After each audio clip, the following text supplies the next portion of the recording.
Mic check 1 2. Mic check 1 2. Mic check 1 2. Mic check 1 2. Mic check 1 2. 1 2. Mic check 1 2. Mic check. Welcome back. Welcome back. Random show settings. Random show settings. Random show settings. We had a little bit of a complication yesterday. We had a little bit of a complication last night because I happened to, like, you know, I did the old jerky, herky, you get me? I did the old jerky, herky. So we're gonna run it back again. But I'm not gonna be here for super long because I have to, again, another meeting later on today. Then I've got to go to get some dinner. So yeah, we're gonna be on for as long as I can, and then I'm probably gonna come back later on tonight and do a Taz. So this will probably be today's stream. This will be today's random show stream, and I'll do a Taz tomorrow and come back again on Saturday. I think that's what I'm gonna do because I've got a few meetings and stuff I've got to do for work and stuff. So I've got to squeeze all that shit in between. You get me? I've got to squeeze all that in. But yeah, big up everybody tuning in. I appreciate you. While I'm here, we're gonna have a blast. While I'm here, we're gonna have a blast. As I said previously, we're trying to hit 500 members by the end of June. I'm going to be streaming every single day on here and Taz every single day of June. Minimum of like, what, 2 hours each on each channel. So if you want to support and help me get to 500 members, that'd be fucking brilliant. All you got to do is click the link in the description. Get a membership, gift the membership, all that good shit. That'd be greatly appreciated, isn't it? If you did that, that'd be greatly appreciated. If you don't want to do that, that's fine too. Just like the stream. If you don't want to support, if you don't want to gift a membership, if you don't want to get one for yourself for the next 30 days or so, then just like the stream. Remember to like and subscribe to the channel. That's all. Like, subscribe to the channel, get involved in the chat. That is also more than good with me. Just take part, just get involved. Don't be a spectator on the side. Get involved one way or another, and I'll be a happy man. And even if I'm not happy, that's what I say. Who actually cares if I'm not happy? Who actually cares if I'm not happy? If I'm not happy, I'm not happy, innit? It is what it is. Life is lifing, innit? Sometimes you life, sometimes you don't life. Alright, cool. Let me get the chat loaded up on here. Big everybody tuning in, I see you. Apex Pato, I see you. Timo Kaz, I see you. PTK, I see you. Big up everybody in there. Thank you for joining me. And yeah, we're also streaming on Kick, by the way.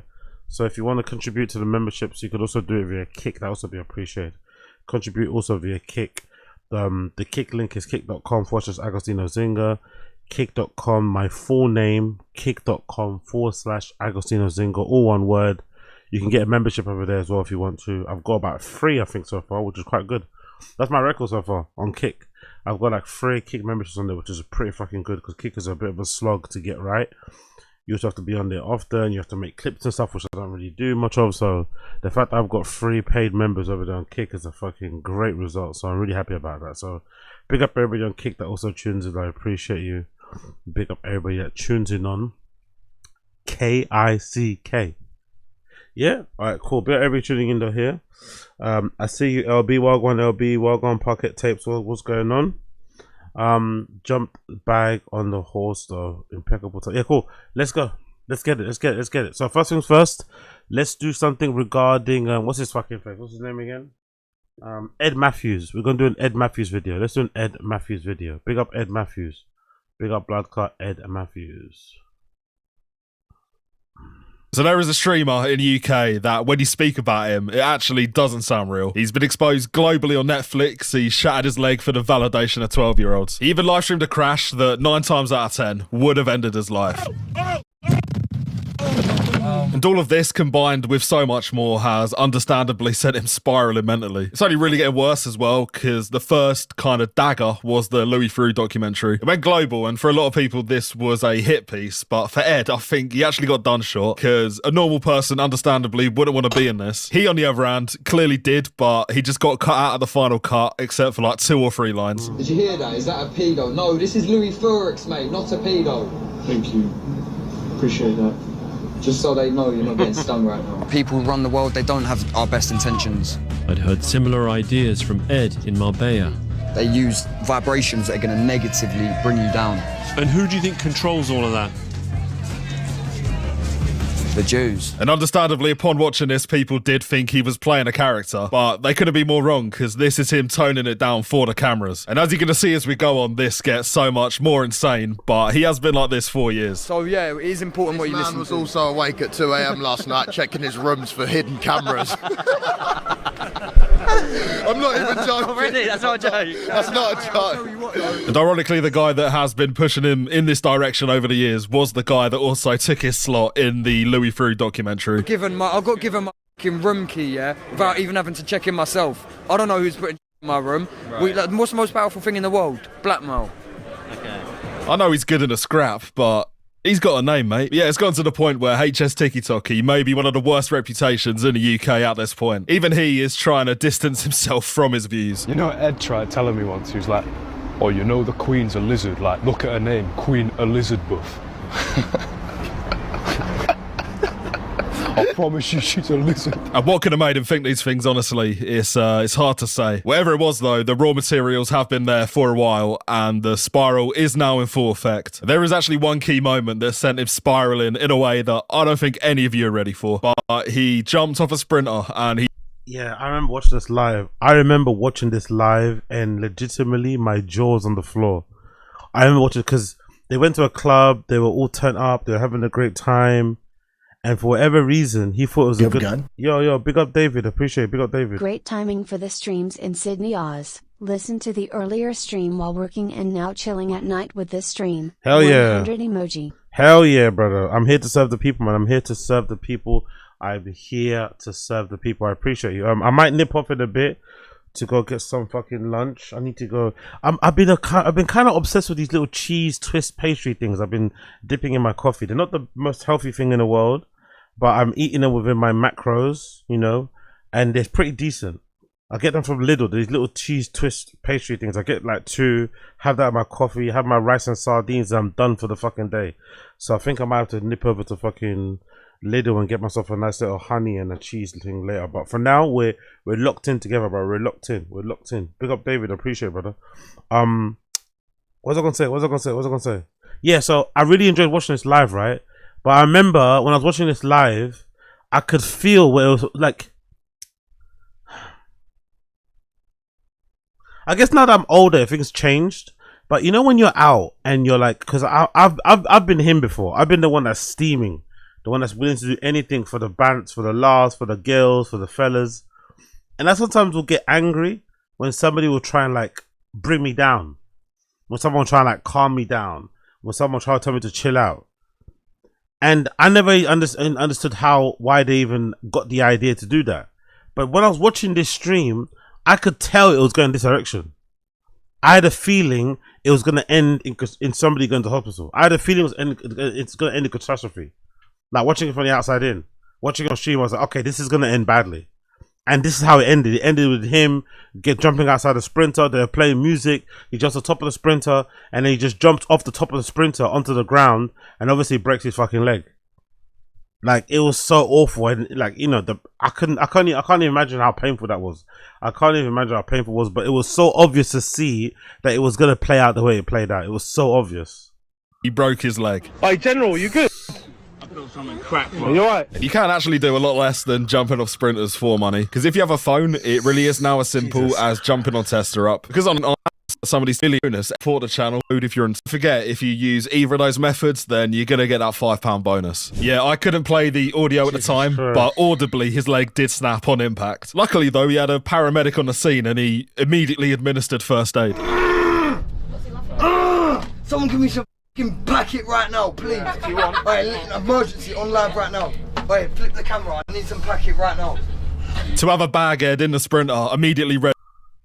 I need some packet right now. Give me a bump. Give me a line so I can soothe the pain. If anything, that won't make it worse.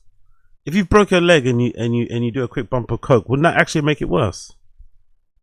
To give you the back. I think I might paint a picture of his situation maybe perfectly. And if nothing else, this actually did give it. Oh, by the way, did somebody find out what this game was? Did somebody in the stream chat? Remember before, watch this guy's video before. Did somebody in the stream chat find out what this game was? That where you go downhill and you do You do it with skates, with skis, with a motorbike, with a car and shit. Does anyone know what this game is? This game looks pretty fun. I want to play it. A moment of clarity. Maybe the last moment of clarity he's going to have for the rest of this video, actually. Let's pick a thing. Ah! Put me through the pain. Give me what I deserve. God give for you being a strong- gambling packet head. Give me what I deserve. I deserve this broken leg, and I need to fix up. It's a sign. But yeah, they did eventually take him to hospital, and what followed actually might be maybe one of the greatest stories of our time. Please, I want to calm down. Please, can I have a painkiller, some morphine, anything? Please, can I have some morphine, darling? You can actually go back and see what he was tweeting when he was in there. What is potassium, bruv? Should I be worried? I think if they try and operate on me, they're going to plant something dodgy inside me. I don't know what to do. And this should be a lesson never to go too deep into the bag, because there is no way out. And at this point, it felt like the universe was trying to tell him this, because they actually sent him the ghost of his future self. Come on, boys. I'm with Bruce Lee from Manchester right now. Show him some shadow boxing, bruv. Me. It's looking like a long night, cool. Big up Bruce Lee from Manchester, though. You look at me shredded, bruv. God bless, man. Now, you might try to tell me this is a man, but it's not, because every time this man speaks, this is Ed Matthews in like 40 years. And he came back in the dead of night, and he completely proved this hypothesis to be true. Look who I'm with, boys. Bruce Lee. Tell him, kid. I've been at his side all night. Oh my God, bruv. This is my guy. Come on. Who the fuck is that? Bruce Lee. I love England, honestly. I fucking love England so fucking much. Just a random old guy. Calling him Bruce Lee. Because I show him how to use nunchucks. What? Will you get me a girlfriend? When you have an avatar of your future self in your face, that should be the reality check. You can tell in these clips they are just connecting on like a fundamental level. You tell me what man in the world can stare at the sun for 5 hours without You stared at the sun for 5 hours without blinking. For anybody else in this circumstance. Jesus Christ, man. You meet some absolute fucking soldiers in hospital, innit? You meet some absolute soldiers, for all the wrong reasons. And that is the moment where you realise you got to make a change. Fred Matthews, though, I think this is vindication, because if he has a bucket list, then that is definitely on it. I think that might be the whole reason he's doing any of this. Mate, that's cracked. You want to bet?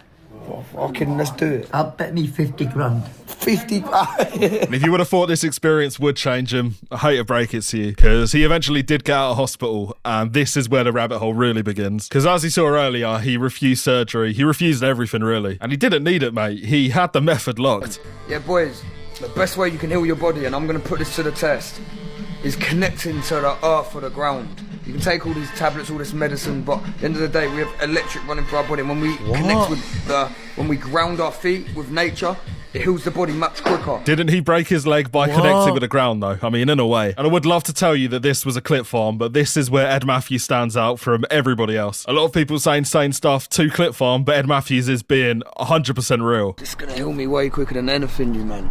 Look, I'm connecting to the electromagnetic field. Does he honestly think his leg is gonna be healed because he's grounding? But the thing, he's still got a cast on though. No, I don't. This is not true. I watched the streams. He still wore a cast. This guy's being funny. I watched a couple Ed Matthews streams. He still had a cast on. He was still using crutches. So even though he was doing all this other woo-woo stuff on the side, he was still doing the conventional approach of like having a cast on, doing that malarkey. So I think this guy just being funny. He's just being funny, but there's no. Yeah, come on, man. He didn't heal his leg because he held onto a tree. He didn't break his broken leg because he held onto a tree. Come on, man. Of the earth. You don't need morphine. I'm telling you, boys, it's all about connecting to the earth, healing the bones. That is painful right now, though, I ain't gonna lie. And in the grand scheme of things, this is entry-level stuff, because it gets a lot deeper. On one hand, what else are you gonna do when you're broken your leg? But it was getting to the point where he thought there were hidden cameras in the house. And then the actual conspiracy talk happened. It started, and I don't think there's anything better. Past Antarctica is land as big as America that's been untouched by civilization, and they're hiding it. Why do you think not a single country can go there?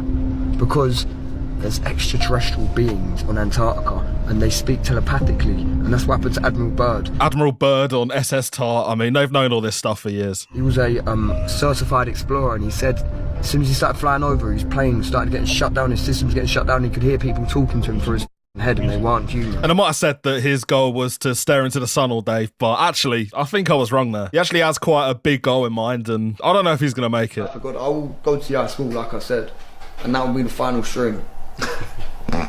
What's so funny about... Yo, well gone, Keepy. I didn't see you there. Well gone, Keepy, in the stream chat. Well gone, G.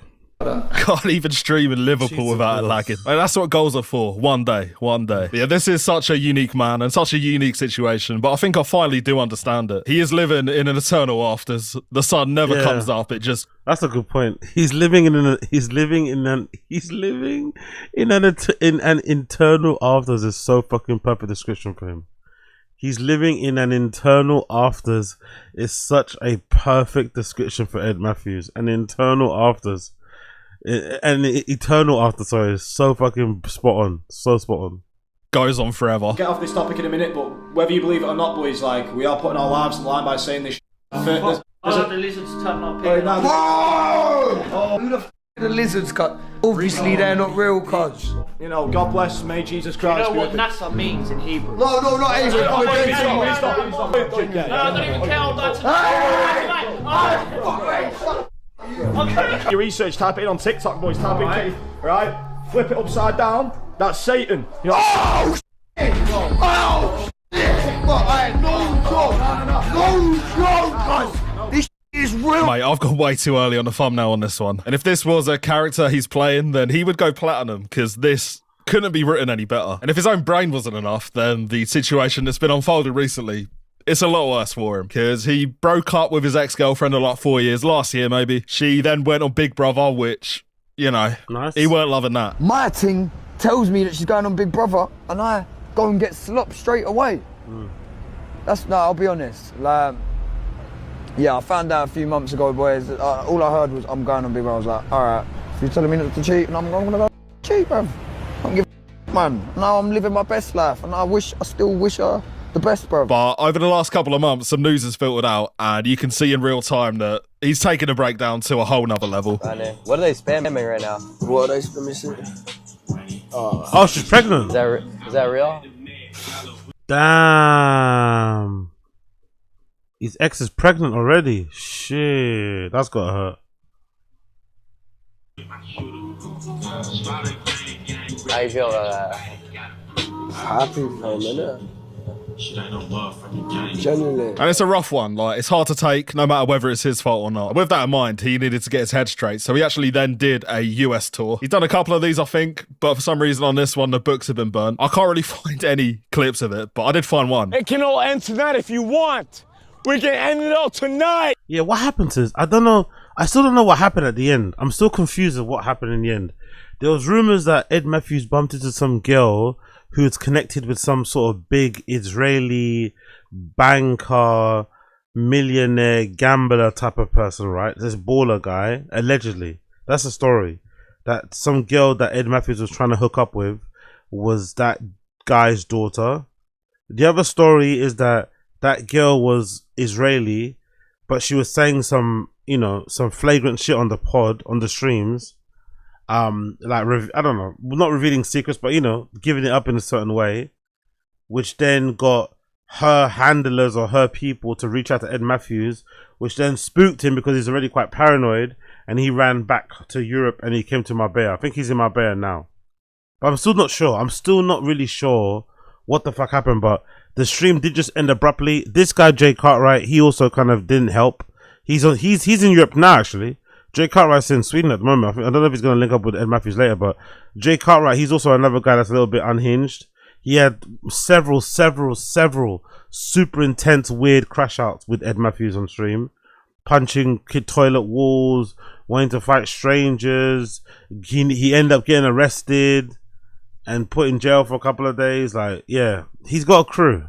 Ed Matthews has got a crew of real characters, man. Real characters. Motherfucker! Tonight! You! What?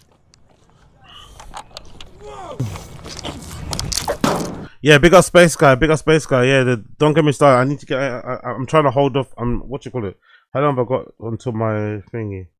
Oh shit! I've got like 3 hours left. Yeah, I got like no 2 hours. 14, 15, 16, 17. No, I got like 4 hours left until my fast is done. So one fast is done, I'm gonna get my coffee as well. But enjoy your coffee. Enjoy. I've got a nice like Colombian roast downstairs. I've got to like make in a bit. I love a good. Oh, I've got to get honey in it. Fuck. I don't have enough honey. I gotta go and get some honey. Alright, cool. Well, I'll go get some honey in a bit. But yeah, I've got some good coffee. I need to fucking sip down my esophagus. So big up all my coffee drinkers. Big up all my sippers out there. Get it in. Big up all my energy drinkers in the morning. I don't really agree with it. I think it's really unhealthy, right? But I'm not gonna lie. I've been doing it. Big up my energy. Big up my waking up in the morning and the first thing you drink is an energy drink. It's fucking insane. Don't judge me. It's absolutely insane. But I've done it a couple times. I've done it. I can't lie. I've done it. Big up Space Guy. Big up Boba Fett. I see you. Now, I can't say I'm a big viewer, but all these clips and all these tours do seem to feel like that he's just trying to find somebody more insane than him. I think in this case, actually, he's done exactly that. What is wrong with you? I don't give a... Yeah, no, for real. I don't give a... Come here. Give me a hug. Give me a hug. Why did you get so mad? What made you mad, Dave? Huh? This is the most laid-back day in Ed. What do you think it's about, by the way? What do you think? Like, is this like a mental illness, or is this trauma? There's a lot of guys in streaming that do this. That have these weird breakdowns. They just explode into a flood of tears and rage. What is that? Is that like consequences of doing too much steroids, too much recreational drugs? Is it just like pent up male frustration? Is it mental illness? Like I see it quite often with a lot of streamer guys. Like, they just blow up and just start punching, or just like a white guy thing. Just like headbutting walls and punching things. So it's like, are you alright? Why are you so like? Where was all this? What was I don't know. His life, but he's proven everybody wrong. As he said himself, he's living his best life, and I don't think anybody can disagree. Jesus Christ. No, I'm living my best life.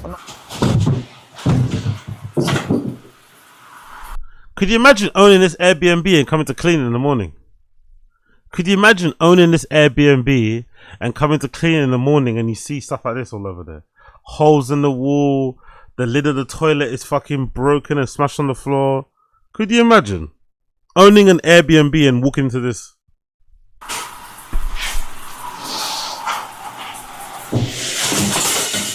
I don't know what's going on in Ed Matthews' life, but I don't think I want to know. The stress, though, has been worth it. He is now a household name in America, so, you know, he's done what he came to do. Hey, what's your socials, man?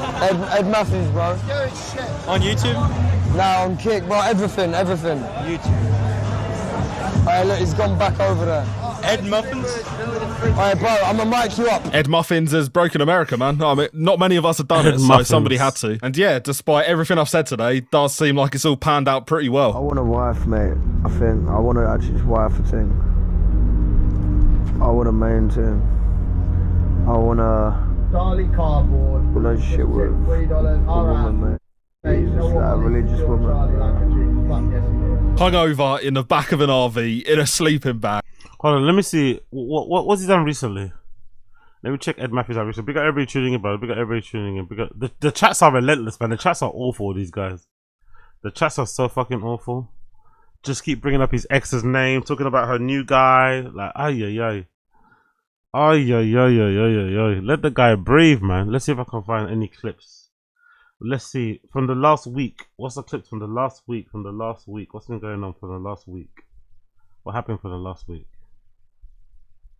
It's either on now or it's not on at all. If it's not on now, you're not on nothing. We're clearly not in the right state of mind. What do you want about right state of mind, bro? You call me a zoo monkey, bro. You div. I didn't. You call me a zoo monkey, little div. So if you didn't mean to offend me, it's not on then, is it? It's either on now or it's not on, bro. Simple as that. Is it on or what? Is it on or what? Is it on or what? Is it on or what? Yes or no? Is it on or what? Is it on or not? Yes or no? It's a yes or no question, because I'll bomb you again now, bro. If you wish the best for me, bro, pack it in, bro. So there's no problem then. There's no problem, we're not doing no fighting in no ring or no dickhead thing. It's either on now or it's not on, bro. mind's not on the right state. What right do you mean now, it's not the right state, It's man? You not call on me the a right zoo state. monkey and ask me who I'm fighting. Bro, You call me a zoo yeah, monkey. I did, because he was exactly, saying so that what earlier. you on about? I didn't I was what you on repeating about? what you said. You I'm said not you're not a no zoo monkey and stuff. bro. That's what you said, bro. And you said, oh, do you think you're a zoo monkey, bro? I genuinely from all my heart, I wish the best for you, bro. So there's no problem. You're clearly not on the right state of mind, Don't bro. go on your stream, bro, and That's a start cheap saying shot you're looking banging for me. me. 'Cause you're not looking for nobody, bro. I never So said we're that, running it bro. now, then, bro. I I'm never not said doing that, none of this bro. bullshit, I'll bro. put 3k down. Listen, £3,000. I'm saying shut up, stop trying to be a fucking pub. Mate, so you don't want it? You don't want to run the fight for money? No, I don't Why want not? it, bro. Mate, you're a good fighter, It's mate. violence, You're bro. a good fighter. You're not violence, Lisa. You never experienced mate, real I'm talking in violence. the ring, mate. You The ring, bro, mate. you never I'm not experienced talking right real now. violence, bro. I ain't talking Well, right your now. violence Mate, leads I'm to at least talking a in the misery ring. and death to family. No, it doesn't, mate. I'm talking in the ring, mate. Masters right now. Oh, I'm a little puppet Mate, it's master. money. 3k, take your leave. I wish the fucking best, mate. At the end of the day, you got elbowed in the head, mate. I didn't elbow. You got elbowed in the head, Guess mate. what? It didn't hurt, bro. Alright, well, still got elbowed in the head. So it's like, get your get back, mate. Get your You get can back. do whatever you want. Bro, you can do whatever you want for the content and stuff, but bro, I think we run it. I'll fight for money. 3k, alright, locked in. I'll fight for money. Alright, cool. The offer's there. The offer's there. The offer's there, mate. I'm not fighting for free, The offer's there. Mate, it's a 3k fight, bruv. It's decent money, but I think we run it tomorrow in the ring. It makes sense, bro. What are we saying? If he's talking like that, bro, you need to tell him get off that live saying he's looking for me, bro, 'cause he's not looking for nobody, bro. Mate, he's just said he wishes you the best, mate. I'll run it right now, bro. I just wish $3 this grand. guy- I just genuinely wish the best for you, mate, because you are off your head. You're giving into this content stuff right now. I'm not giving in. I'm not Yes, giving you money. are, money, bro. mate. Money's Money's money. money. Bro. Money's money. Money's money. Look $3 at grand. you, look at you. You think you're Christian. I'd fight for money, bro. I'd fight for 3k, bro. 100%. Mate, guess what? Fighting's good for you, mate. Fighting's good for you. You're just scared, bro. You're scared to fight, mate. You're scared to fight, bro. That's what you are, mate. It's true, though. Why would you, at the end of the day, bro, why would you not run it then? Why would you not run it? I'm not going to entertain these. Alright, mate. Alright. Yeah, Mate, I didn't come here for all this bullshit. Do you know what I mean? I've tried my best to stay out of all this fresh, weird shit that man are doing. I'm just here to get lit, do my thing, chill, relax, enjoy the moment. But no kid's gonna G-check me on stream, and I'm definitely not fighting for free. So if someone's paying me to fight, I'll fight. It's as simple as that. Everyone's fighting, isn't it? Like there's not much entertainment with these guys, isn't it? All it revolves around is like fighting, trying to fuck girls, and getting drunk, isn't it? All these guys' streams are all the same, really, isn't it? That's all it is. All these guys' streams are all the same. It's just fighting, trying to fuck some girls, or getting fucked up. There's not really much more that goes on with these guys. It's all the same shit. Come on, now be honest, we're all what have you been talking about down here? Huh? What have you guys I heard that you said that all of us girls are doing fuck all. Who made your burger? Who cleaned the house today for what, like 2 hours? What I did you say do? you guys were cleaning. I just said the What content. was you doing while I was cleaning for 2 hours? I was having a bit of a nap, to be fair. Yeah, exactly. And what were you doing when all the girls were also cooking? Yo, big up God's favorite. What's going on with Yuri? Absolutely nothing, bro. I checked Yuri the other day. He's doing absolutely jack shit. Yuri is boring as hell, man. Yuri is so fucking boring. So boring, so boring, so boring. The other day I saw him on a desktop stream talking about how he's a fan of Ice. Although his girlfriend's like Mexican and he's obviously Russian and shit. He loves Ice, get all the immigrants out, talking about how much he hates the homeless people in LA. Doing all that right-wing grift stuff, but Yuri's so boring. Yuri's lost the plot, man. Yuri's not entertaining at all. Put 3k down. Alright, so guys, on a night out, you got your fingers deep in the club, yeah. You might have slipped a finger. It might be smelling a bit funky. Get your hand mist now. Gonna be smelling fresh in no time. Alright. Have a good one, yeah. Alright, fuck it, go on. That's what I respect. That's what I respect about you. No matter how confident you are, you're embarrassing as fuck. Yeah, facts. I mean, yeah. Apparently, saying I'm cool is embarrassing. Nah. Yeah, apparently. How many kids you got? Two 19-year-old, 16-year-old, so yeah. Are they both women? Are they both women? Charlie's not, he's boy, he's 19.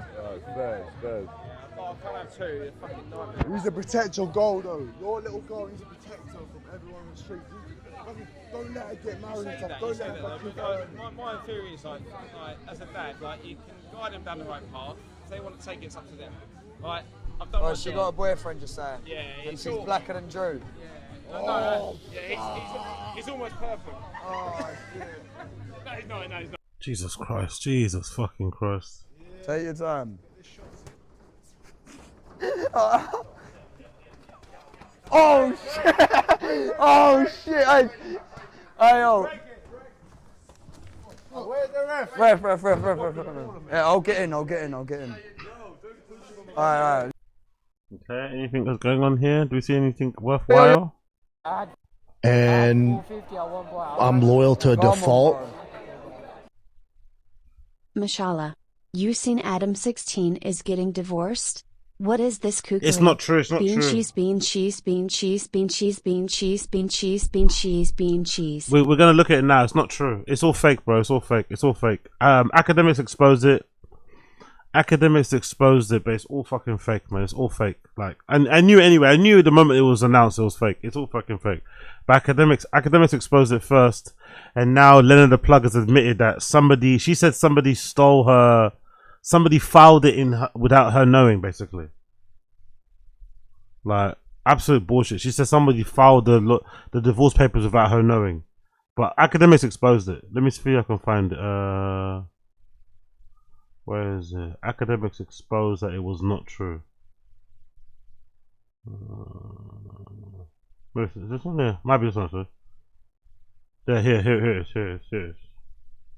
Big up academics. Academics exposed it. Email? Google this email, and this is what I'm saying. This is complete bullshit. You Google this email. Let me type it in. Was it BrendaKate60@gmail.com? When you type that in, only back pages come up. Oh, big up Rich. Thank you, Rich. Riders Republic. Let's see. Riders Republic. Oh yes, thank you, Rich. It's only available. It's not available. Can I not play on the iPhone or anything? No. Like it's only like an Xbox game. You can't play on. You can't play on the iPhone or anything, can you? I don't think so. There's no native device for the game. The full game requires self-compressor power. However, you can still play the game on iOS using remote play or cloud gaming. Okay, let's see. Riders Republic. Similar games iPhone. Big up Rich, appreciate it, brother. Big up Rich, appreciate it. Big up Rich, thank you so much. I've been thinking about, if you're looking for capture iOS topics, Touch Grind BMX 2. Top 10 games like, yeah, there we go. Top 10 games like Riders Republic on mobile. Let's see.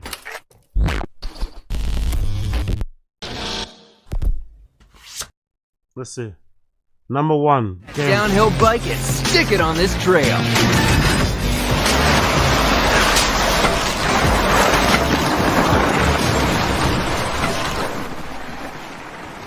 Not too bad.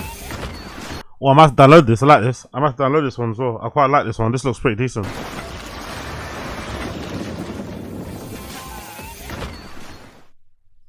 Number 2. Touch Grind X. Not bad.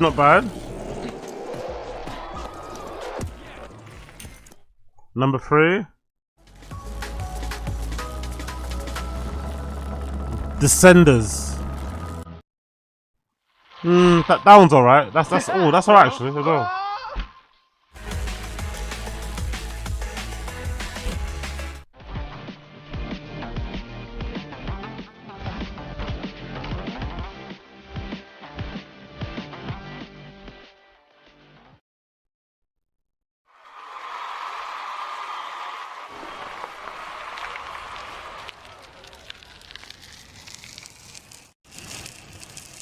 Yeah, I hate this one already. I hate this one. What's number 5?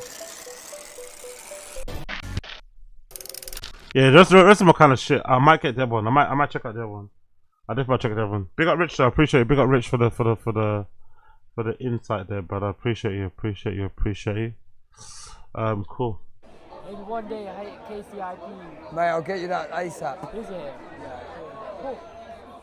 Oh, hey mate, you cunt. That was a good penalty. Good fucking penalty. Nothing's happened in the last month. Nothing fun's happened last month. Come on. Mate, you should pipe down, Mush. Hey, Ed, your ego's too big for a midget, that's all I'm gonna fucking say. Alright, mate. Bro, you're begging it too hard. I'm jumping game. Genius is sleeping outside tonight. Oh, listen, bro, I don't give two fucks if I'm being so real, mate. Fucking begging it hard, bro. Listen, when these new girls turn up. Yeah, trust, I thought it was a house party tonight. Ed. Okay. Nothing interesting happened in the last month. Let's see last month then, last week. Anything happened last month that's interesting? Oh, I see some bums there. Is that it? Yeah. Okay, just some bums. Anything happen here? Never seen anything like it, bro. Hey, he's shouting for Genius. Oh shit, Genius! Genius! Genius, look! Hey, Genius! Genius. What time's it closed? Oh shit.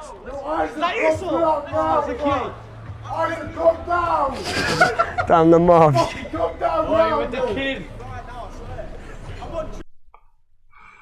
Okay, nothing interesting happened then? I guess nothing interesting has been happening with him. 1, 2, 1. Nah, what?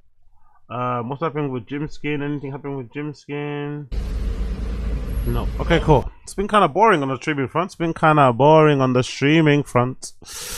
Okie dokie. We spoke about this already, right?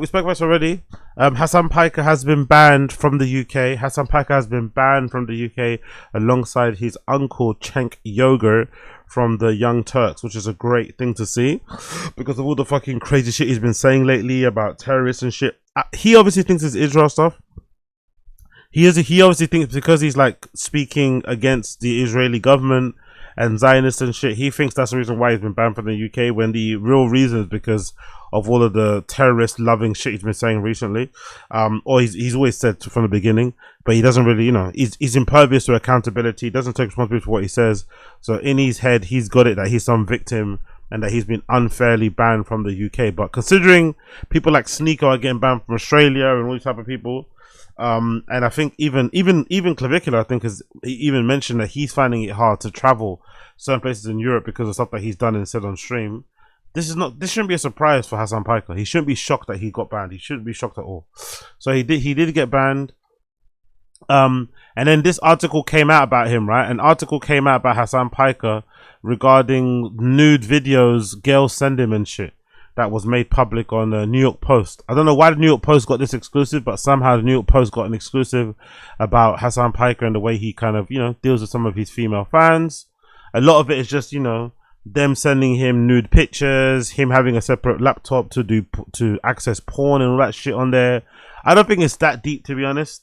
I'm not gonna lie, I don't think it's that deep. Is it a bit weird that his female fans send him nude pictures of themselves to him? Probably, yes. But, he's a freaky guy. The girls seem to like what he looks like. He seems to indulge in some of this nonsense, so he does what he does, isn't it? I very much doubt the girls that like Hassan Piker are ever going to come out and say that he abused them or did anything. I think some of those women would legitimately marry him on the spot. Do you know what I mean? So they're never going to turn their backs on him or say that he did anything untoward. So, as long as they're all adults and shit, I'm sure he'll be fine. So that, although it's weird and creepy and shit, I don't think there's anything super, super crazy about it. But again, we already know this, right? Because of his ex-girlfriend. I think he's had a couple ex-girlfriends that have been involved in the sex work industry. He's spoken about being involved in like cuckery type of stuff. So this is not too surprising that he's kind of into that kind of, that way of life. Let me read some of the article here. It says Hassan Piker's family. At the age of 18 in 2009, Piker came to Miami, where after partying too hard and scoring a dismal grade, averaging 2.9, his mother, Yuka Seda Piker, made him transfer to Rutgers, where she said he studied art history. Piker joined a fraternity, the Theta Delta Chi, and thoroughly embraced the frat boy lifestyle. In 2012, he wrote on Twitter, "The Bible for our senior year, 30 reasons to go to freshman chicks," with a link to a sexually explicit articles on totalfratmove.com. That's the thing, is what people forget. Hassan Piker was really, really, really, really into like all that kind of like PUA stuff earlier on. That was his kind of lane. So before he became super woke and became like a male feminist, he was really into that PUA. What was that thing called again? Yeah, big up. Yeah, Apex. Yeah, I'm going round 2. Hassan put me to sleep last time, but I'm gonna go round 2. What was that PUA thing again? It was like a blue website. It was blue, and the guy now is still around. His name's Owen Benjamin. I think he's still around doing his thing. I forgot the name. Is it Total Seduction something? I don't know. Anyway, there was a few websites that were popular in America, where a lot of these guys would, like, PUA artists would film themselves picking up girls on, in the streets. They'll talk about how to hook up with girls and shit. And there was this whole, like, world of, like, how to become an alpha male. It was before Red Pill, actually. It was before the Manosphere, before the Red Pill. It was a big movement of it online. And Hassan Piker was quite early on that, to be fair. He had an online series about picking up girls and what to say and chat up lines and all of this nonsense, like, Most of it was based on the game, obviously, the book, but a lot of it was just based on that whole PUA, pickup artist methodology and shit. Piker loved the college lifestyle so much that when he moved to Los Angeles after college, he aimed to start a Theta Delta Chi frat house there. However, he instead went to work for his uncle, Cenk Uygur, at the Young Turks, an independent left-wing broadcast network. Enjoying his first taste of being a Nepo baby, Piker was heavily promoted on the channel. Yeah, exactly. He got heavily pushed on people's throats. His Young Turks did a lot for Hassan Piker. Destiny did a lot for him. Even his association with fucking Ethan Klein, who he's doesn't like anymore, that did a lot for him as well. Those people definitely put him on. And obviously having parents that are wealthy to allow you to kind of like fuck around to have to get a real job ever. From there, he broke out his own show in 2018, broadcasting daily on Twitch, the streaming channel sometimes up to 12 hours per session. He has since amassed over 3 million followers, making him one of the most popular people on the streaming service. Now operating out of a 2.7 million home in Hollywood he bought in 2021, Piker enjoys a bachelor lifestyle, but it displays lots of weird behavior. Okay, let's actually I've never seen his house. What does his house look like? What does Hassan Piker's house look like? Hassan Piker house. What does it look like? I've never seen what it looks like. Because people always say he's got like a really nice crib. Hassan Piker's progressive commentator and popular street streamer purchased a 2.74 million home in West Hollywood. What does it look like though? What does it look? Is that it? Is that it there? Huh? Which one is it though? Is it that one or that one? Let's go there. 2001, inside his home. So it looks kind of small for 2.7 mil. Piker has recently shelled out $2.7 million for a spacious home that is secured and tightly hedged.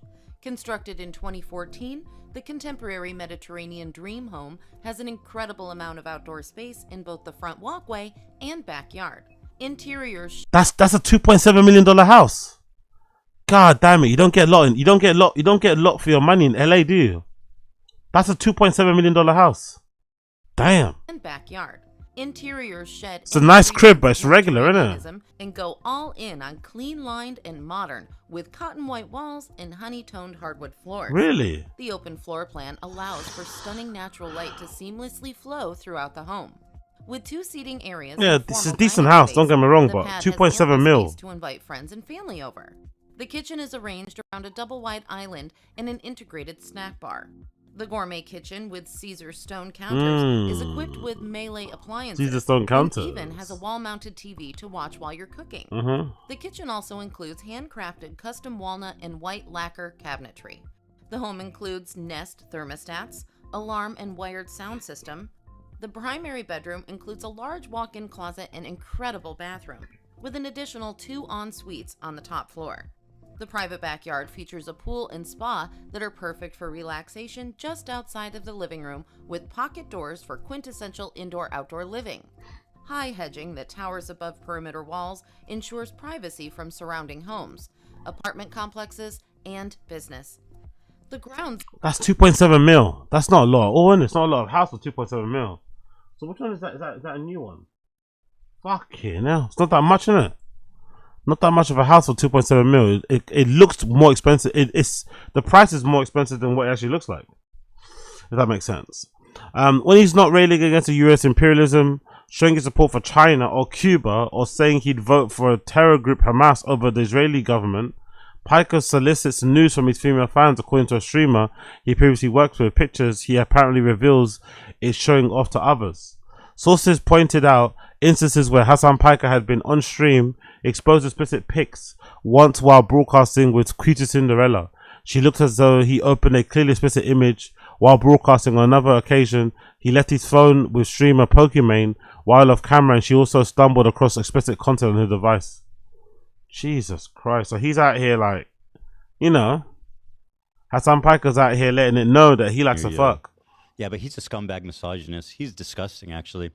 In fact, he solicited nudes from fans. I've got the receipts. And then Ludwig, on 2 separate occasions, Ludwig and I think it was Mizkif saw nudes of girls on his phone. Yeah, I've got receipts for all of it. He's not that fucking great of a guy, ladies. He's actually a disgusting frat boy who slept with 1,000 or, well, hundreds of women or something like that. Okay, let's relax, Ethan Klein. Let's relax. Let's relax our snitching. Let's relax our snitching. It's going to be fun, guys. It's going to be a good Let's time. relax. He slept with hundreds of guys. And all that, you know what I mean? Yeah, let's relax a little bit with the snitching. Let's relax with the snitching. Sources pointed out instances where Piker had been on stream and exposed explicit pics. Once while broadcasting with Cutie Cinderella, the YouTuber Mizkif also claimed he had seen hundreds of nudes on the host's phone. Piker did not return the post request for comment. CD, like, how does, like, that's a little bit of a kink as well, right? I sometimes I get maybe having nudes on your phone. I get hooking up with maybe your fans. I get all that shit. But I don't understand why you would give your phone to your friends to look through. That's got to be a little bit of a kink. Like, you give your phone to your friends, you leave certain things open, or you make certain file names or folders very obvious what they are, so that they can look at them and check them out. It kind of makes you kind of get off on your friends seeing pictures of other women on your phone that are naked, or you engaging in some of that chat. That's got to be part of his kink as well. He's got to kind of enjoy them discovering it, stumbling across it, quote unquote. CD Piker, who claims to have slept with over 300 women, also gleefully showed off all the nudes he was getting sent on Snapchat as part of an article by Cosmopolitan magazine in 2018. The article described how his messages are about 70% nudes, and then quotes Piker as scrolled through them saying, "Whoa, that's crazy. That was like actually her blowing someone. I don't ever like talk to any of these people. That's butt stuff. Cool. Having Snapchat as a male celebrity is a huge red flag to begin with," said one source. Exactly. Noting the app is mainly used by teenagers. Piker also admitted sending news to other people, to Will Neff, the streamer and pal, and raising concerns over the issues of consent. He even joked about keeping boobs of note list, he said in one stream, adding, "The boobs I send every now and then, when I see a pair that is conscious inducing, I will then send it to Will." In the video, one of his male companions said, "Add me to that list," while the female deadpans, "Let me know where it is so I know not to look at it." Fucking hell. Fair play, man. Fair fucking play. Hassan's not as popular as he used to be. No, he's not as popular as he used to be. He's still pretty popular though. He's not as popular as he once was, but he's still popular enough to get the attention of the UK government, to get banned and to have his visa denied, you know, to coming here. He's still popular enough in that respect. That's his uncle, Cenk Uygur. Piker also previously discussed his penchant for webcam sex in the live stream, saying he keeps his camera off to protect his identity while getting off on those on the other side. Another source who spoke to a post on condition of anonymity described Piker as a pathological liar. Piker, who appears to be single and still broadcasts around 7 hours a day, appears quite insatiable.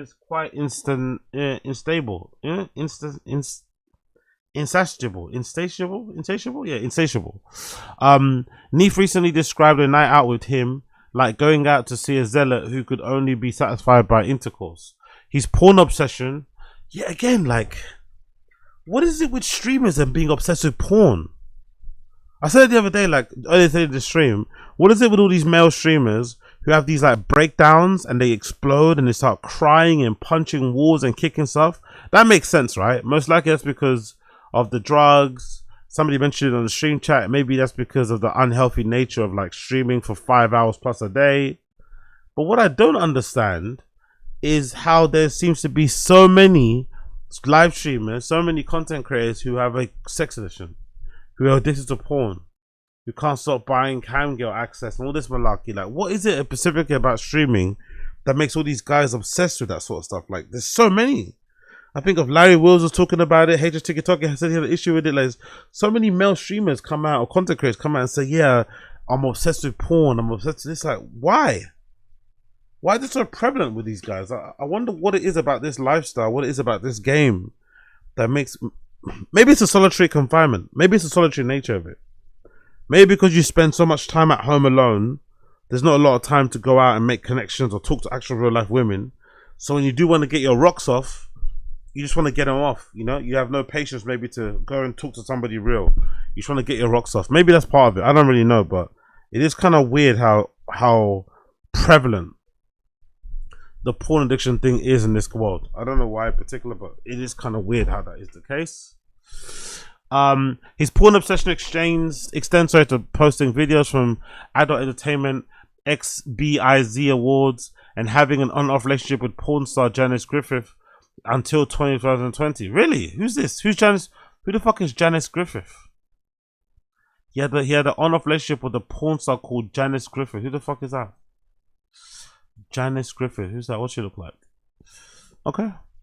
Don't really know her. I'm not gonna lie. Don't really know her. Pac also drawn scrutiny for comments involving disgraced music mogul Sean Combs, better known as Diddy, in the federal prison of prostitution-related charges. By the way, he dresses so badly for someone that looks like him, man. Someone needs to get this guy in a t-shirt and a trucker hat and some jeans. He dresses so badly for someone that looks as good as him visually, you know? Like, Jesus Christ, bro. You've been blessed by the gods with a face. Why do you dress like that? Why do you dress so horribly? Like, consistently, all these outfits are so fucking terrible.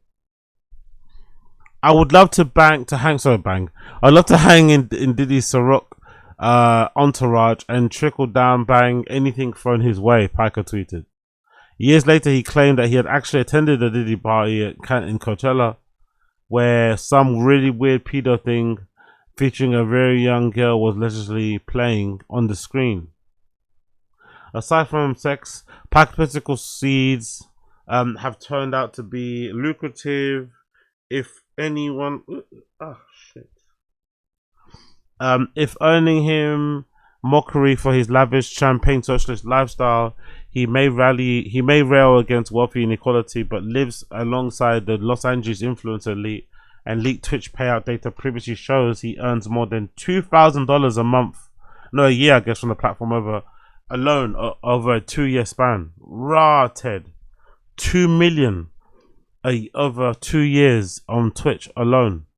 Nowhere was hypocrisy more prominent in your display when he went on a humanitarian aid flotilla trip to Cuba earlier this year and broadcast while wearing a Cartier designer sunglasses worth around $1,300. While Piker praised the island's leadership, the trip itself is said to be under federal scrutiny for potentially breaking the US embargo on the island. Sources note this is a huge blow for Piker, saying he is definitely the most one worried about the legal troubles. Something he admitted to, something from the probe got him into 40 hours of trip is not great. Not that he is about to seemingly be made an example of. In addition to that Cuba trip was fucking funny. He went to a place where like there was no electricity except for the one hotel that he was in, like was a privileged one. But all the neighboring towns and stuff had no electricity whatsoever. It's fucking hilarious how bad shit got. Like, god damn.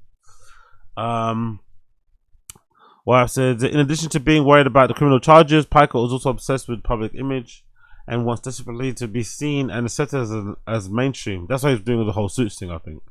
That's why he's doing the whole Suits thing. But stuff like this, it makes it more difficult for him, and he knows that, one source has said. Cool. Let me quickly, I've got to scratch my face out of my face. Yeah, wagwan game bread, wagwan. Oh. I definitely gotta get my hair redone because In addition to being worried about the criminal charges, he's usually very careful and media trained that this Cuba trip was a major faux pas, he added. That has only been compounded by Piker's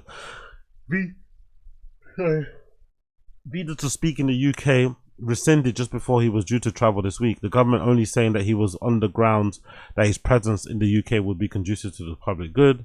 On his stream Monday, Piker vented his frustrations to the organisers at the event he was due to speak at. He said, "I'm doing this for the favour. I'm doing this as a favour." And then it's crazy that once the UK Home Office has intervened, they revoked my visa. They just deleted my page on the site. Shame. Everyone has quite literally offered to refuge to some of the most controversial thinkers like Karl Marx.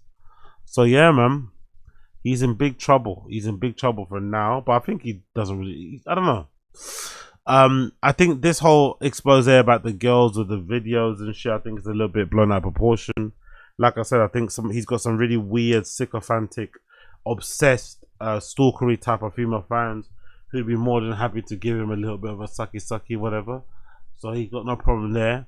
And also think, you know, I don't know, the ladies that were there that were trying to expose things, I don't know. I just find it all a bit weird. I find it all a bit unnecessary. I think if you're going to criticize the guy for, you know, his dumb opinion, supporting terrorism and stuff, but criticizing him for fucking, you know, grown ass women that happen to be his fan that slide into his DMs. Yeah. Is it annoying? Is it crossing a boundary? Of course. Should it be done? Probably not, but you know, he's doing it, so let him do what he wants, I guess. Let him do what he wants. But just don't let him in the UK. Just don't let him in the UK. Alright, cool. Let's check out some other clips here. I want to see what else he spoke about my guy Hassan. So let's go on Yeet. And let's check out, there's been an update on what Hassan's been saying, because he's been crying for a bit now. He's been crying. Hassan reacts to John take that Ukrainians are going to lose the war. Ceasefire thing. They're just leaning into more and more.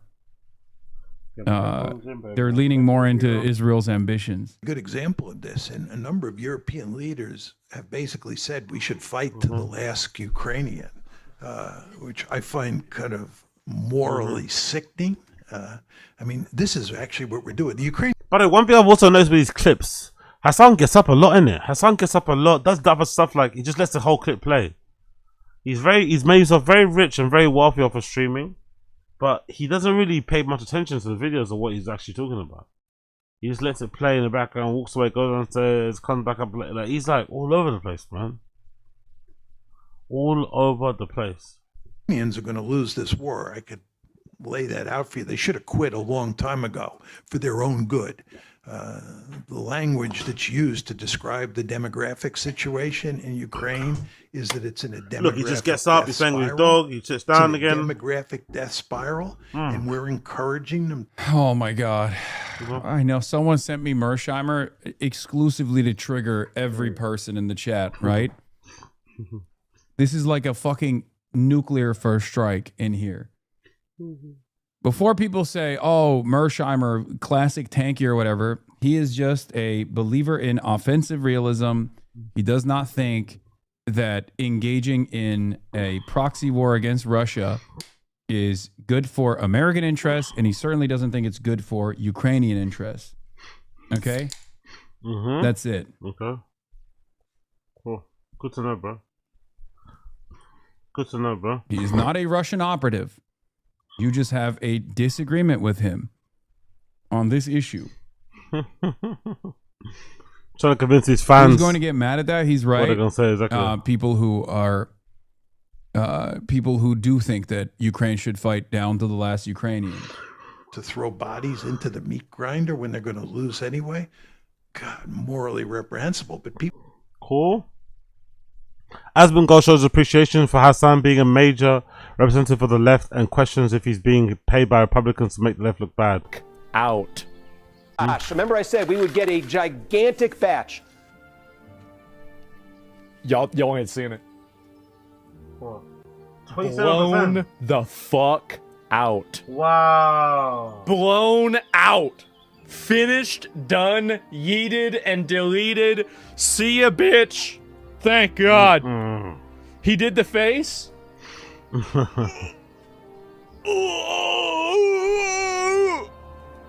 All at once. What? And we Chudafornia is real. You tried Spears, yeah? I tried Redifornia is real. Megaphonics. Chudafornia. Boys, we are chudding out. This is the age of the chud. We are taking we're gonna take this Big up Asmongold thinking he's a chud. I love Asmongold, but big up Asmongold thinking he's anyway close to being a chud is hilarious. word back like the N-word. This is now our word. We are chudding out. We are chuds together. We're all in this, and it's a global cultural movement. The chudification. They want to vote for someone who will just shoot homeless people in the face.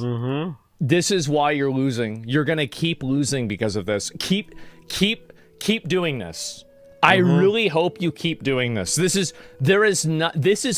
I think Hassan might be getting paid by the Republicans. He might be getting paid by, big defense, big pharma, like big companies, right? The Fortune 500s. They have to be paying him to say this. There is no better way to poison pill people for, the politics than to create these like childish, ridiculous comparisons.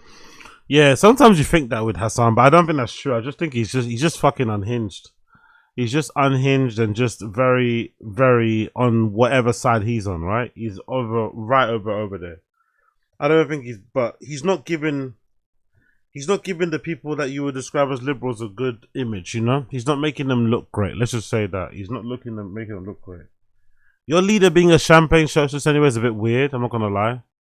If you're super hardcore liberal, your leader being a champagne socialist is probably not the best look for you anyway, You'd imagine not. But yeah, what do I know? Nothing. Like, any normal person that sees this is like, what the fuck? And the elections are showing this. It's so self-destructive. It is. Thank God. Oh my God. Unironically, a chud California would set the left up for a nice backlash win. There are levels to this copium. This is like a multifaceted, four-dimensional level of copium. No, it's actually good for us. Here's what happens. If California goes red, you never win another national election and another national issue ever again. Progressives never win another national issue. They never win another, Okay, we got Asmongold go there. Let's scroll up. Hassan blames Ethan Klein and Destiny for the New York Post article. What? He blames who? He blames who? Ethan Klein and Destiny for that post. What? How's that possible? The most annoying fucking losers who may or may not have given a quote to the article, by the way. Former friend, they say, in the article. Finally, an article that approaches Hassan creepiness. She did a very good job. Ethan Klein banned from Celebrity Poker for being a weirdo creep to women, and now he's sharing New York Post articles. What happened to this guy? I vaguely knew him as a progressive streamer, then I blinked and he was a fully deranged Zionist obsessed with Hassan. Yeah. Okay. Yeah, October 7 happened, and he lost his fucking mind. Yeah, they published a photo of his house and said, here is where he masturbates. He goons here. He likes breasts. Are you not shaken to your very core? It's a really funny article that they wrote because this was one of the articles that backfired spectacularly because they were like, this guy is creepy.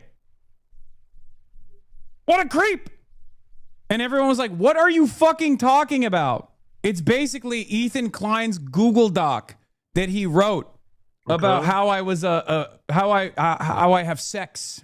You and Grand Plan are running on the pro masturbation ticket. They were pulling tweets that were obvious jokes from 2012. I know. They literally do the same thing that Ethan has been trying to do, that Sex Pestiny started when he... Here's where this... All roads lead back to Ethan Klein and Sex Pestiny. Okay? Here's why. Tell us why, please. Epstein was trying to procure CSAM in exchange for revenge pornography that he was distributing to a bunch of people, including one person that turns out was underage. He's now being sued in court over this. So what did Sex Pestiny do? What did he do? But Hassan. That's what he did. He turned around and was like, well, what about Hassan? And his fucking dumbass audience ate that shit up. Every time this dumbass gets into trouble due to his own fucking gluttony, due to his own... This makes no sense. Actually makes no sense. Like, so Destiny and Ethan managed to get New York Post to write an article about you, and the stuff that you get up to in the bedroom with your fans as a way to get back at for what you said about them ages ago? Why would it only come out now? Weirdo behavior, his own narcissism, his self-destructive behavior. He will then turn around and go, Hassan does this too. And it's never something that I've done. Right? Never, of course. They always go, it's never something that I've done. It's always people making stuff up about me. The lack of accountability is kind of frightening, isn't it? He's never he's literally a local, isn't it? He's actually a local, Hassan Piker. He can never do anything wrong. He's never in the wrong. He can never do anything wrong. It's always people just attacking him for no reason. Hassan has done this as well. I'll have you know. And it's never something that I've actually done, right? They just try to do the no you defense. Is that what you're doing? And in this circumstance, it's just like a bunch of different things that they've pulled of like people joking. Remember back in the day when it was when the common meta on Twitch was, oh, he can't keep getting away with it. And people that are like peeking over my shoulder at my phone and being like, oh my God, what is that? Most of it is a fucking meme, but they make it seem as though this is like me sharing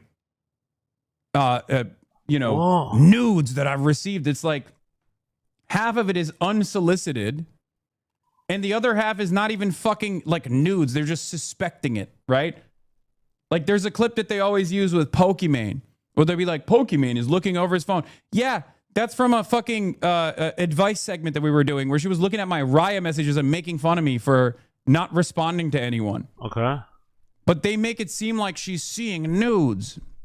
Anyway, Hassan Piker's a weirdo. Hassan Piker's a fucking weirdo, that's for sure.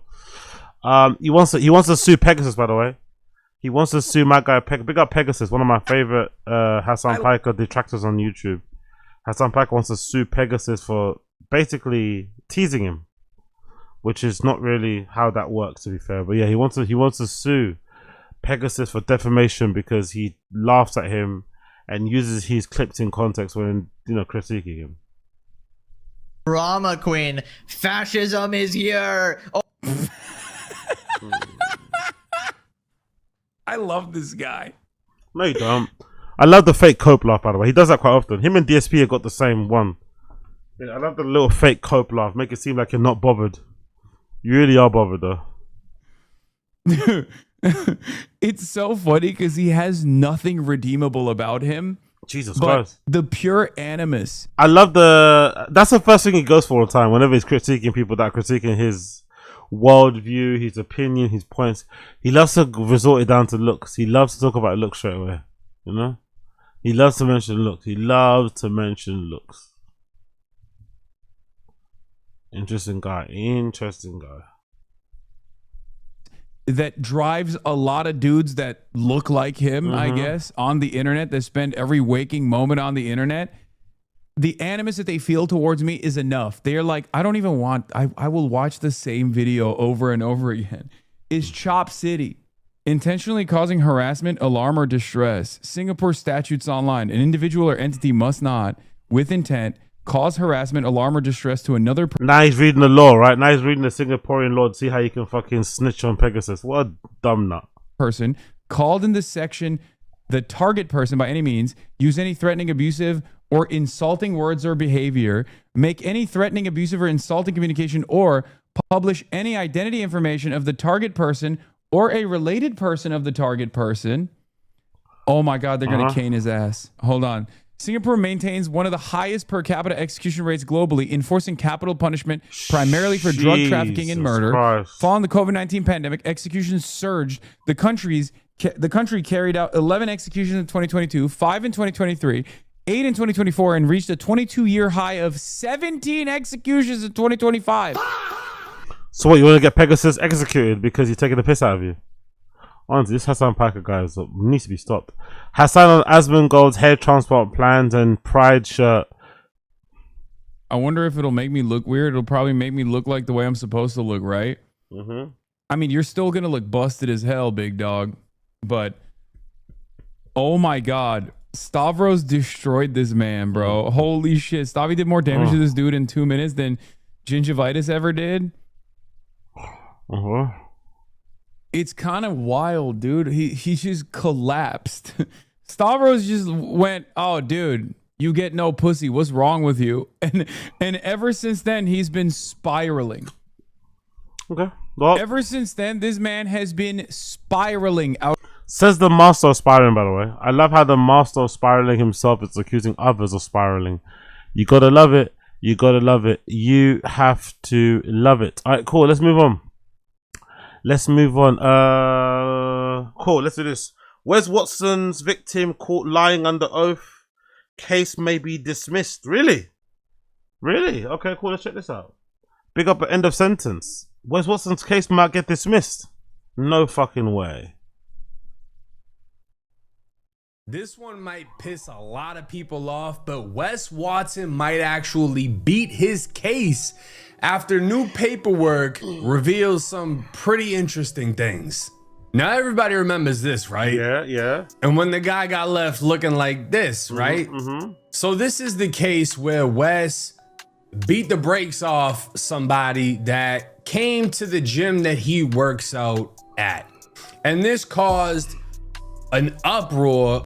Wasn't the gym he came to work at, wasn't that the gym that Wes Watson, wasn't this during the time that Wes Watson was saying that everyone that criticized him online, they're cucks, they're beta males, they're never gonna fight.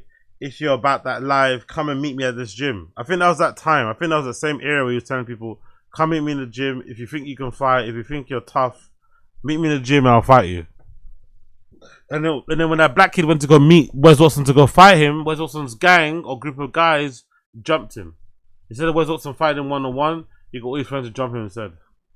On social media, because for the longest time, people have been calling out Wes for multiple different things. But a lot of internet trolls were getting to Wes's head to where he basically gave an open invitation. Wes is originally from San Diego, California. I don't know what the laws are over there. I know it's super liberal, whatever. But in the great gunshine state of Florida, where you have the right to stand your ground, defend your castle, defend your home, defend your life, you also have the right to whoop ass under the right circumstances.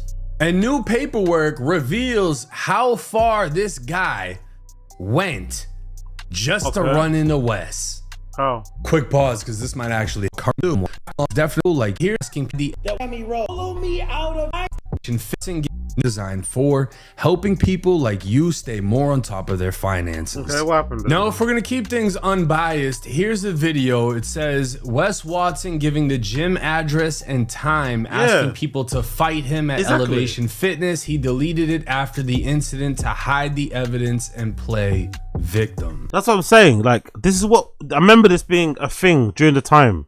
He was telling people to come put up to the gym. If you think you're tough, if you think you're bad, come and see me at the gym. So I don't see how this is not incriminating. This is you putting out that you want to fight, but then when the guy turns up, you let all your goons beat him up for like 7 minutes. It's like, come on, man. So every one of you guys that wants to call me out, 1625 North Miami Road, 9 a.m. weekdays, 8 a.m. weekends. Follow me out of the parking lot, okay? And don't rat and handle your business. No, I disagree with the way this is titled. He didn't ask people to fight him. He's saying, I go to Elevation Fitness in Miami. Here is the address. These are the times that I go. Follow me out the parking lot and do whatever you're saying you're gonna do. I'm gonna handle up on my end, but do what you say you're gonna do, because you're DMing me, you're commenting it, you're tagging me. Do what you're saying you're gonna do. Put your money where your mouth is, and just don't snitch if it doesn't work out for you. Which clearly seems to be the case here, because Buddy went straight to the police after it didn't work out for him. Now, this is the video that I did a year ago, and I titled it, Wes Watson beats the brakes off Clout Chaser after being confronted in gym. Haters want him in jail. The reason I titled it like that is because of what I'm about to show y'all. Here we can see the man that Wes described as 7 feet tall. Okay. And he's walking with his phone in hand before placing his phone down. Okay. Now, if we stop, we can see Wes on the bench press right here with a group of people. He's setting up his phone to watch, basically record himself confront Wes. He wants the footage. So he walks over, stands over him, and this is where the confrontation takes place. He pushes Wes. Mind you, we're gonna rewind that. Because when we want to talk about who assaulted who did what to who, he can be seen pushing Wes as Wes gets up. Now this guy with the white tee starts to move in. He obviously reacts to it. But he can be seen establishing physical contact first. And of course, this comes after setting up his phone. So all of this was for clout. Had he walked in there and beat Wes, you can best believe he would have posted that. It would have been all over the internet. It would have went super viral. This was the move. This dude came to chase clout. And instead he ends up... Did he come to chase clout, or did he just calling them out on their bullshit? Framing that black guy as a clout chaser is a bit much, I think. It's a bit much. It's a bit much. It's a bit much. It's a little bit much. And also Wes Watson getting these goons to beat up that kid is also a bit much. Up on all fours getting his shit punched in, and obviously I can't show the video, but at this point he's trying to get his shit together after getting beat up, and Wes basically soccer kicks him in the fucking mouth. Now don't get me wrong, at one point or another Wes's boys also jumped in and they beat the shit out of this dude. He got hit with a weight belt, he might have got hit with some dumbbells, he got kicked in his face, all type of shit. And if you can take a second to control the hatred you have for Wes, if somebody 7 feet tall walked up to you, started a fight with you, and you're with your boys, and they don't do nothing, you're gonna question them. You're gonna be like, why the fuck y'all ain't jump in? Because at the end of the day, this dude is fucking gigantic. Well, they beat the dog shit out of this guy, and then he pressed charges. Now we're gonna give a shout out to John Bravo Films because he is the one that put in the work to get the body cam footage we're gonna be reviewing. A lot of people took his video, clipped it in their own ways, whatever. This is the source, all credit goes to him.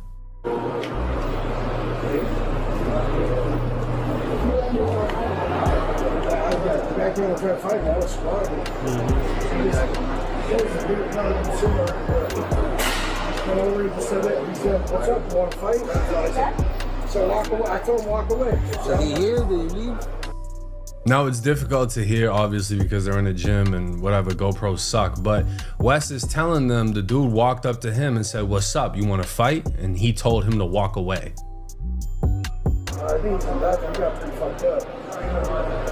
I told him walk away. I don't want to fight. This happens to me a lot here because I have like a name. And then so they come here and they try to fight me. I don't want to press charges. I don't want no problems. What are you gonna do? I don't press charges. Now again, Wes is making it clear he doesn't want to press charges. People are always talking about coming to the gym or showing up at the gym, wanting to fuck with him. And he said, I think the dude's in the bathroom, he got fucked up pretty bad. You need rescue? You need fire rescue? You need it. I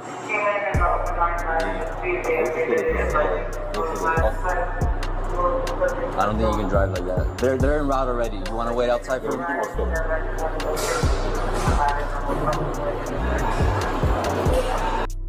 I mean, the police is straight up telling him, you need an ambulance. Like, you're fucked up. We don't even think you can drive. His eyes are shut.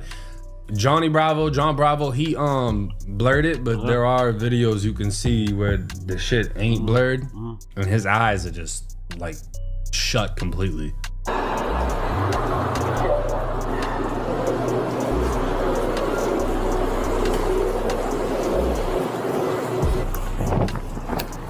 no roof anywhere? So, what's the plan right now? We took to the hospital.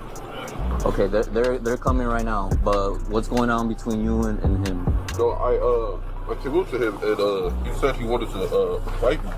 That's the guy, right? I came to the gym and they jumped me. Like two of the guys they're hitting me with a weight and then.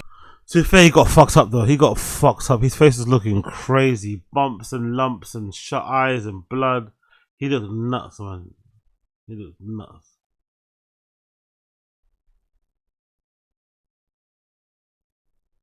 Inside temp crazy. This guy was very funny.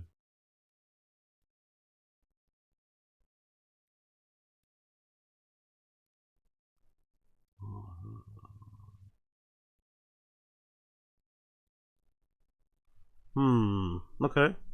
Big up blood clot Wes Watson. He hit with a weighted belt.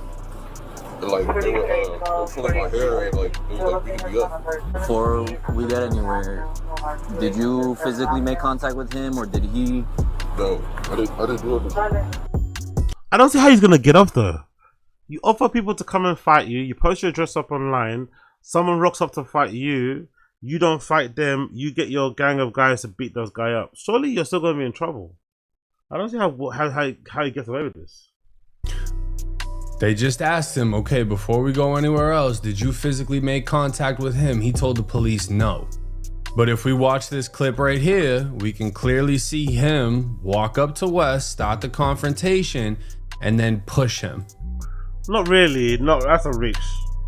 So he lied to the police at the scene. Okay. Are you sure? Because there's cameras. You have a and everything. Honey for your coffee when your fast ends. Appreciate you, Space Guy. Thank you so much. You are a legend. Big up, Space Guy. Appreciate you. Appreciate you. Appreciate you. Appreciate you. Appreciate you. Big up, Space Guy. Besito. Is it Besito? Besito, Besito, Besito. They literally attacked me. They hit me first. Again, they literally attacked me. They hit me first, but it's on camera. He's lying. The cop's telling him everything's on camera. He's still lying. No. According to Google, it's Beso. Beso Al Air. That's Beso Al Air to you, Space Guy. The Queen. Beso Al Air. Is it Al Air or Al Air? Ari? Or Al Ari or Al Ari? Beso Al Air. How do you say that? Beso or Bisu? Beso. How do you say that? Oh, Al Ali. Oh, it's not even that side. Al Ali. Really? Beso Al Ali. I need to get back on my Spanish this month too, innit? I've got so much to do this month with the weight loss and the streaming every day. But I need to get my Spanish show. I need to dedicate like an hour to my Spanish to get that up where it needs to be. I'll get my Spanish back up on. Beso Al Ali. Beso Al Ali. Beso Al Ali. Is that actually even is that even a word in Spanish? I wonder. Beso Al Ali. Okay, cool. Yeah, he messaged. Or I guess I could just say Besos, right? I could just say Besos. So instead of say Beso Al Ali, I could just say Besos and just make it shorter. Me and I said, they messaged me talking shit, and the guy just he was like, Space Guy saying, I don't know. You're speaking to the wrong person. I don't know. Habla solo inglés. No español. Solo inglés. He's like, it was on my DM on Instagram. I don't know who he is. I blocked him after it. It happens 1,000 times a day. Let's look at this paperwork because this is going to put things into a different perspective. Now, this is part of Wes's criminal case. Hakeem Ibrahim, whatever. This is the guy that got beat up. And this is against Elevation Fitness, Wes Watson, and a guy named Nicholas, right? Oh, Francais and English. I used to actually speak French when I was a kid. So French, I should probably try to learn French because I could probably unlock my French quicker than I can unlock my Spanish. But French is also equally as hard. What I know you from? French, I know fermer la bouche. I know droite. I know gauche. I know what's also know? I know très bien. I know je m'appelle Agostino. J'habite au Londres. What's I know? I know 1, 2, 3, 4, 5, 6, 9, 10. All that fucking shit. What's I know in French? I know magasin. What's I know? McDonald. McDonald. What's I know? I don't know. What's I know? I don't know. That's it. What's that? Mom what the fuck my mum used to say to me when I was a kid? My mum used to say to me, my mum used to say, arrête. Remember, my mum's shouting out to me a lot. Arrête. I used to hear that all the time. Stop. But this is Wes's motion for dismissal due to fraud upon the court and for sanctions pursuant to 57.105. Preliminary statement. In this case, the plaintiff, Hakeem, claims the defendant, Wes, assaulted him. However, the true facts, confirmed by law enforcement body cam footage, as well as Hakeem's direct messages on Instagram with Wes, demonstrate that he planned, initiated, and traveled from New Jersey to Florida for the purposes of fighting Wes Watson. So this kid's gonna end up getting in trouble. This kid's gonna end up getting his case thrown out because it seems like he's the one that was harassing or stalking Wes Watson. Really?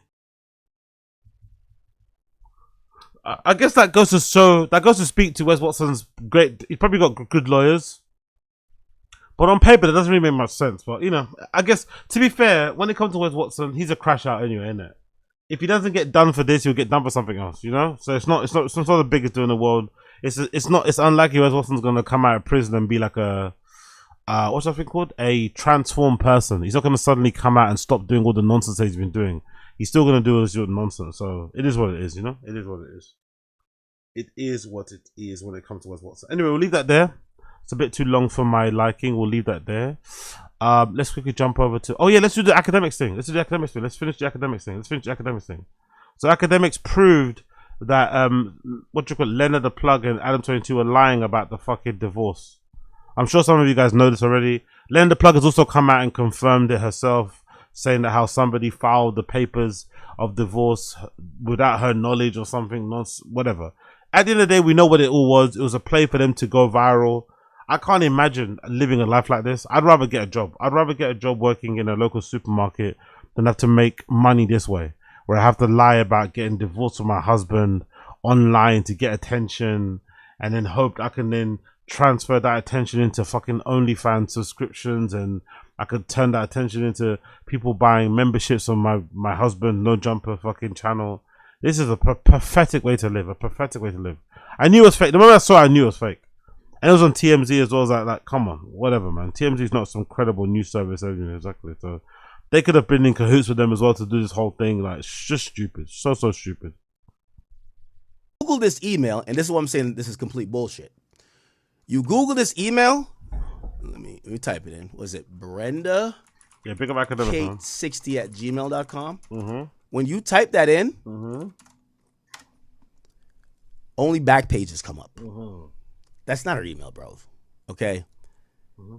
This is some scam page that has. And by the way, if you click on these links, it's a picture of Lena, but Lena. This is May 2nd, 2026. Lena isn't on Backpage in 2026, my nigga. You get what I'm saying? Like, she's on OnlyFans. Anyway, what this screams to me, right? It's a non-New York number. This email address, if you actually, like, there's more like links, but like, I think I'm in safe mode because I'm on stream. It goes into, it's a scam email address.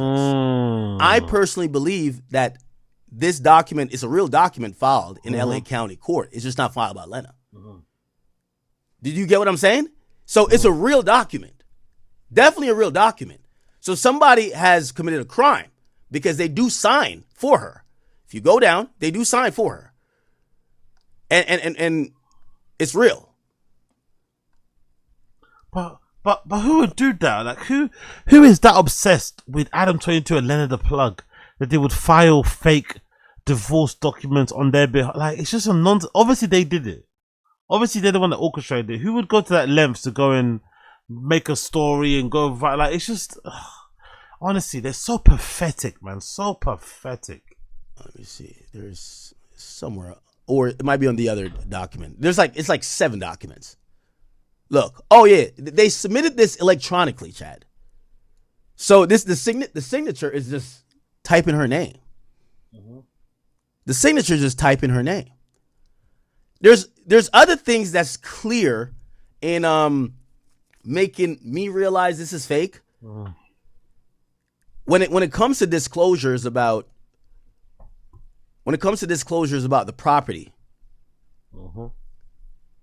right? Like Adam has a warehouse that they have a mortgage on. A mortgage that I believe is for over like $3.5 million or close to $5 million from what I've heard. She lists the property worth, or not she, this person lists the property worth as $1.1 million. Also, Lena has multiple houses. I know this from talking to her. And you could look it up via property records. It actually doesn't even list the ownership of that. It's the fan made it. It's not her.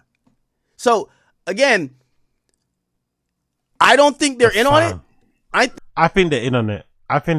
The fan didn't do it off their own volition. I think they're in on it. They don't have fans like that. They don't have fans like that at all. They're fucking in on it. They don't have fans to that level that will do all this stuff for the sake of it. They're in on it. They love the attention. They're fucking addicted to clout. They're addicted to fucking going viral. Adam 22 will stoop to nothing. There's nothing that Adam 22 will not do, even involving his own daughter, to go fucking viral. They're just, do you know what I mean? They're like, whatever. It's just what they do and it's their business. That's how they put food on the table for their family. So they will not, I mean, there's nothing they'll stop short at to do to get more clicks and views and eyes on what they do. I think some stalker did this. However, maybe it's somebody who is working with them that's doing this and they're playing a video. Depending on what they do, it'll tell me if they were in on it or this is a erroneous filing. But it doesn't appear to be real. Now, here's the problem. It's a crime to put in a fraudulent divorce filing. It's a crime, actually a crime, right? Which I was even thinking about, white people, they usually cross their T's, dot their I's. It makes no sense for Lena to actually put a fake filing in just to promote a video. That's a crime. You're going to go to jail. Especially now it's on TMZ, and you got to actually try to get divorced from the nigga then. You get what I'm saying? All things are pointing to them not getting divorced. So, I'll bring this. This is the, this is like something about financials, right?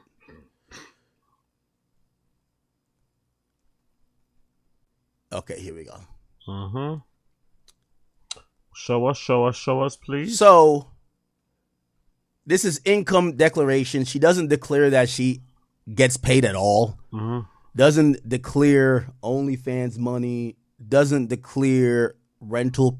Doesn't declare anything. Right? Doesn't say everything is pretty bare. Nothing on tax info. Right?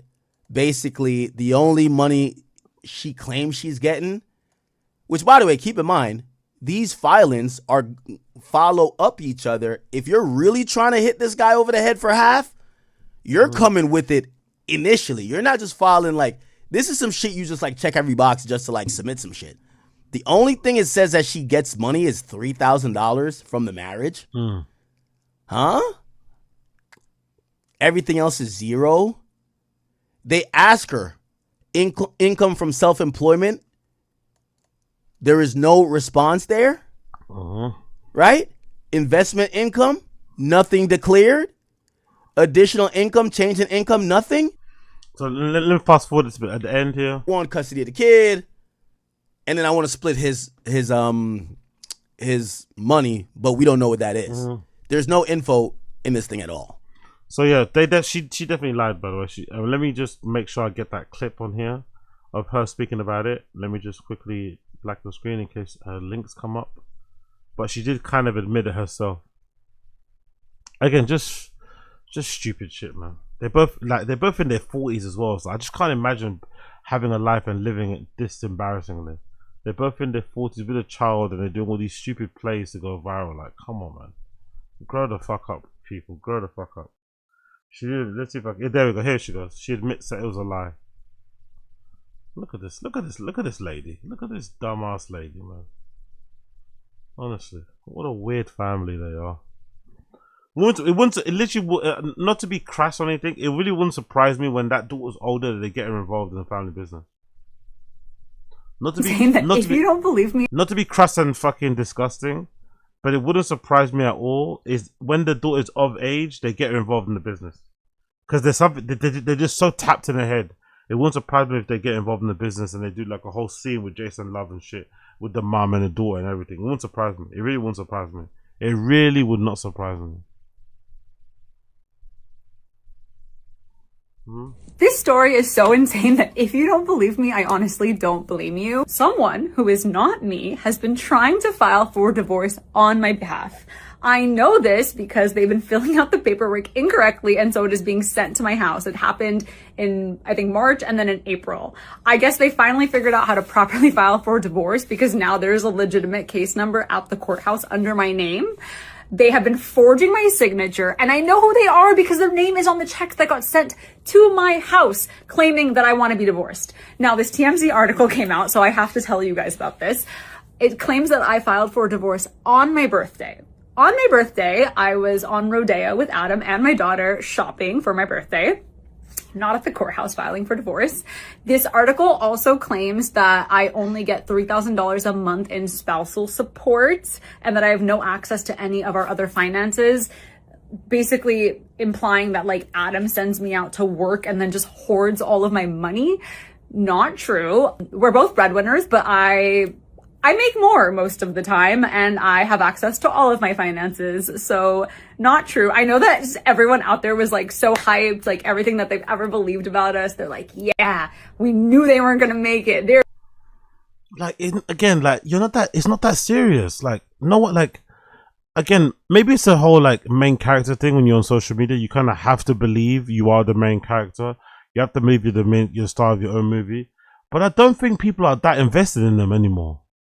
I think in the beginning, when she first did the whole Jason Love scenes, I think there was a lot of like outrage and maybe some people wanted her to like leave him and maybe him to leave her. I don't know. Maybe I did see a lot of people like having their 2 cents, right? And kind of like giving their unsolicited opinion as to how they should conduct their marriage and relationship. I never really got it, to be fair. I never really got people that were going out their way to call Adam Toy into a cuck. It's like, I think he's very aware that he's a cuck. I think he's very happy with his choices he's made in life. I think he enjoys the stuff that he does. He's found somebody in Lena who also enjoys the same thing, which is kind of perfect, right? If you find a mate, you find a long-term partner who you can enjoy those type of things with without having to step out of your marriage. It's probably perfect if you live in that kind of world. So never there's still people that were like, oh, your wife got, you know, she got this on her. I never understood like that as an insult when they both agree to it and they're making loads of money from it. But I think from then on, when people started to see that they were trying to like play up to it and trying to rage bait the internet, everyone kind of stopped caring. When people initially thought they were doing it because they were broke, people initially thought that Adam 22 was letting Lena sleep with other dudes because they didn't have any money, not knowing that they were doing it because it makes them a lot of money, not because they don't have any money, because it makes a lot of money and they enjoy it. They get off like, she probably gets off on the idea of it. She gets off on doing it. Adam 22 gets off on, like, do you know what I mean? But I don't think people care that much anymore about them. I honestly don't. Like, maybe I'm being too whatever, dismissive, but I don't think people care about their relationship that much. To the point where they will, like, this divorce thing would have made more sense in the beginning. In the beginning of their whole, like, online drama and controversy and whatever and shit, that would have made more sense. But I don't think people care nowadays whether they are together or not together or separate. Like, no one really gives. Is she gonna run away with Jason Love? Like, no one cares. They try and bait the internet a lot. You see her take pictures with Jason Love on a boat and smiling as if like that. You know what I mean? They try and get people like engaged or enraged, but no one really gives a fuck. I don't think so. No one really gives a fuck. So if you're with him, you're with him. Cool. If you're not, cool. Divorcing. Not true. But what an insane story. Like, how am I going to undo this? When I called the courthouse to be like, is there actually a case number under my name? And they're like, yeah. I'm like, so what do I do? They're like, wait, we don't know because like you filed it. I'm like, but not me, this other person who I guess we can call like a crazy psycho stalker fan, maybe. My theory is that they're talking to a catfish person who's pretending to be me and claiming that like Adam does all this awful stuff to me, help me get out of it type thing, send me money, I need help. And so they're being duped by this person. This same person, because I know who they are, I know their name, had the cops come to my house 2 different times filing a wellness check. And I had to tell the cops, like, come in, I'm not being abused. So yeah, now I have to figure out what I'm gonna do to undo this, because I did not file for divorce. It sounds made up, but it's not. You know what's really funny too? This comes after Adam22 and Lush had a really kind of like serious argument kind of thing where Adam was being his usual condescending, super insulting self. And he was basically arguing that TMZ was a reputable news source. And Lush was saying it's not. And the first place to report that she has filed for divorce was TMZ. Without checking anything, without dotting their I's, crossing their T's, they reported like it was real news. So I do like it, you know, that like the timing was beautiful. The timing basically proved that TMZ is not as credible as Adam22 thinks it is. But yeah, what a nonsense story, man. What a nonsense story. A waste of everyone's time, to be honest. Nonsense story and a waste of everyone's fucking time. But again, not surprising considering how desperate these motherfuckers are to go viral. How desperate these motherfuckers are to go viral. Cool. Any more no jumper stuff? Actually, let me double check. I think there's more no jumper stuff. I think there might be a Lush crash out too. I need to check out. I think there might be a Lush crash I need to check out too. No jumper clips. Bear with me 1 second here. Actually, let me switch back to this. We got everybody tuning in, by the way. Smash like, hit subscribe if you're here. Smash like, hit subscribe if you're here. Let's see. I think there's a Lush clip here somewhere where he crashes out. Where's the Lush one? No Lush clips? No Lush. Oh, they got a new template already. They got a new template. They've got a new fucking template.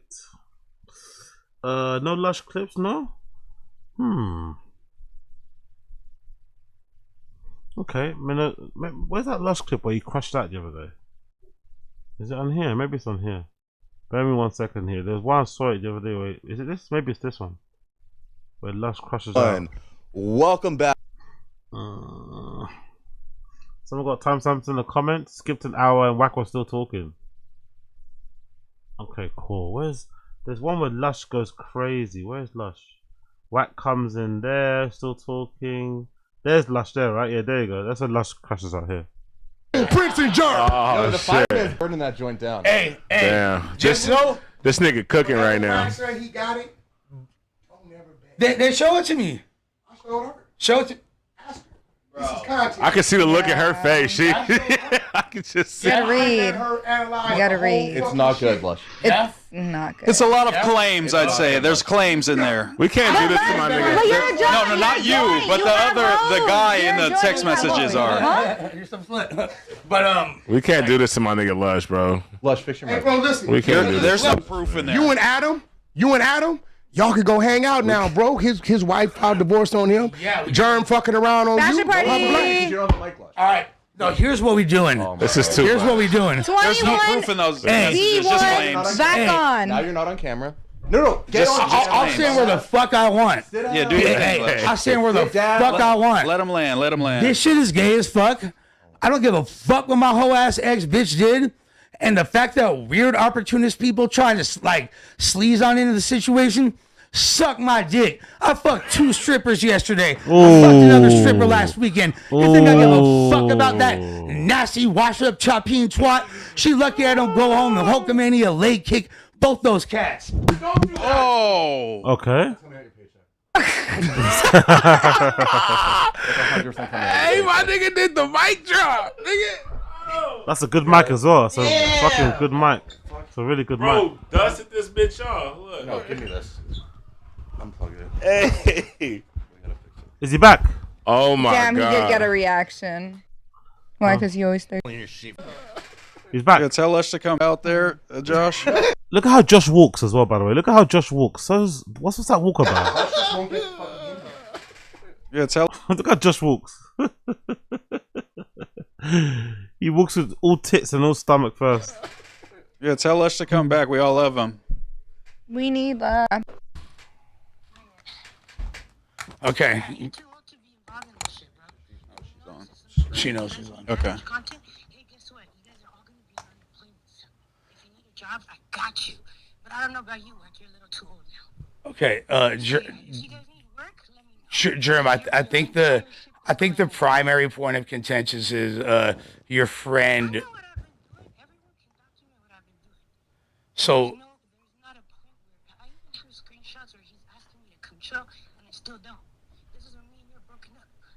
So, have you been fucking Wax Friend or not?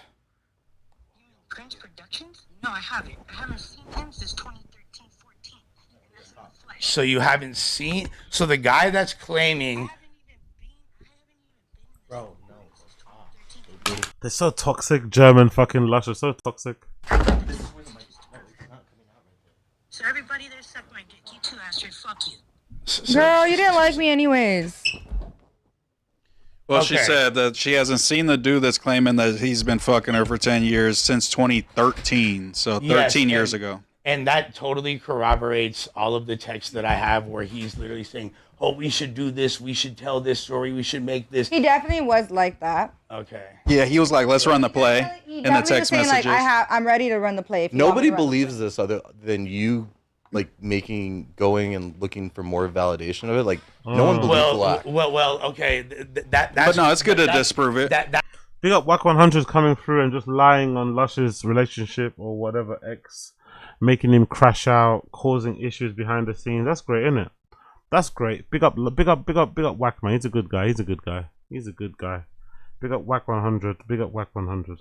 Anyway, check out what Brendan Schaub's doing. What did he do on socials? Let's check him out. A lot of clips, innit? Fucking hell. A lot of fucking clips he's got on here. There's lessons. Brendan Schaub's Darren Till stories inspire. What? Darren Till stories inspiring. What, is he now sucking off Darren Till? Has he tagged him as well, right? Did he tag him too? Yeah, of course he tagged him. Of course he tagged him. Lessons other fighters can learn from him. Like, life does come faster, especially in the fight game. In fighting, you can be world champion in January, and by November you're unranked and nobody's fighting with you. Look at the comment down below. As a Darren Till fan, this storyline is OD wrong. Till is 1 in 5 in his last 5 UFC fights with a lot of injuries and was never champ. If you're gonna give props for going to boxing, sure, but let's not give a completely wrong storyline of the UFC career. Classic Brendan, man. Classic Brendan. Giving props for still getting it completely wrong. Darren Till, you know how easy it is? Just go like, fuck it, I'm gonna pack my shit up and go. Or he could have stuck around, maybe won or lost 1 or 2 more, but he's like, no, hold up. No, I'm not going out like this. I'm gonna step back. I'm going to heal up my legs. I'm going to go into boxing. I'm going to do this. And he's made a name for himself. And he's made a damn good living. It's so inspiring to me. There's not a more inspiring story in MMA right now than Darren Till. It's so tough what he's doing. And not only is it tough to say, hold on, I'm going to step away from I'm this. rolling my eyes so much, man. He's trying so hard, especially with his music as well. Like, god damn it, man. Fuck off. Such a tryhard, isn't it? Such a fucking tryhard. I'm going to get my shit together, but then start winning and coming back and having motivation. It's crazy to me. True fighters fight. True badass. There's lessons other fighters can. We just saw Tyson Pedro in the comments too. I left the UFC, won the WBC international title, then fought the #1 guy in the PFL after not fighting for 2 years in MMA. It might not be in the right decision leaving the biggest fight promotion in the world, but it brought back my love of fighting and the best guys in the world. Few people understand that choosing to get punched in the head for a living is the same reason we make poor decisions in so many other areas. I get my best friend to sign my will before every fight because that is the risk we all fighters are willing to take every time. Okay, big up Tyson Pedro. Don't know what that's with anything, but big up Tyson Pedro. But yeah, ready to see someone step away and just level up. You have become a better person too, better shape. Okay, cool. But yeah, I love how someone just said you got the storyline completely wrong there, bro. Give props, but get it right if you can. There's a There's a rap on the spring, baseball, More than little man should put in so much work. Proud of him. His understatement. All the late nights, road trips, hotels. My old ass trying to be his catcher so that he can try things out. Snack shacks. Early mornings. Love it all. The journey continues. I know one day I'll look back on all of this and it was over and realize it was the best time of my life. All you baseball dads and mums, we are so lucky. FYI, most travelable parents realize behind the big brothers on the team is a pack of little brothers who are absolutely savages that wreak havoc on all those fields. Fueled on soda and candy. Okay. Brendan's bigging up his son. Cool.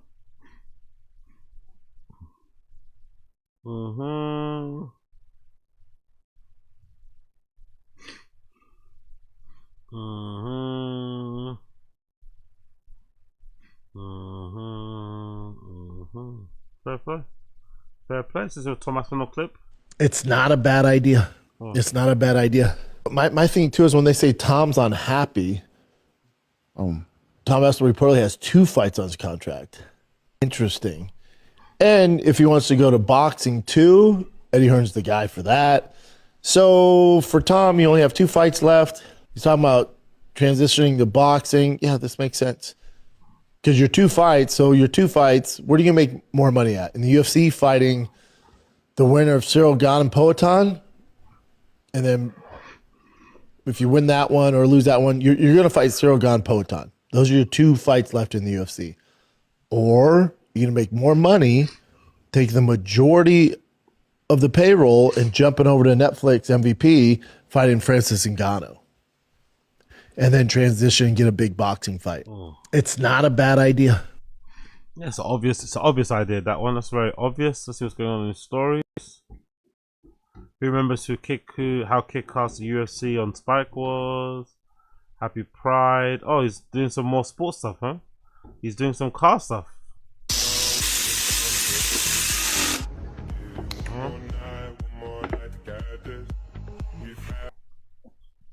Scene? Okay, cool. What's going on with Joanna? What's she doing? What is the Queen of Austin, Texas doing? What's the Queen of Austin, Texas up to lately? What's she been up to? Complaining about something? What's she complaining about something? Does anyone feel like May just doesn't end? I feel like May has been... May doesn't end. May's over now. We're now in June, so this is an old clip, but according to her, May doesn't end. May is called Maycember. Maycember. I've never heard of that, by the way. I think this must be a housewife thing. This must be a bored housewife thing, because I've never heard the term Maycember in my entire life. I've never heard of it. Have you? Have you guys ever heard the term Maycember? On God, I don't think I've ever heard of anyone referring to May as Maycember ever in my entire life.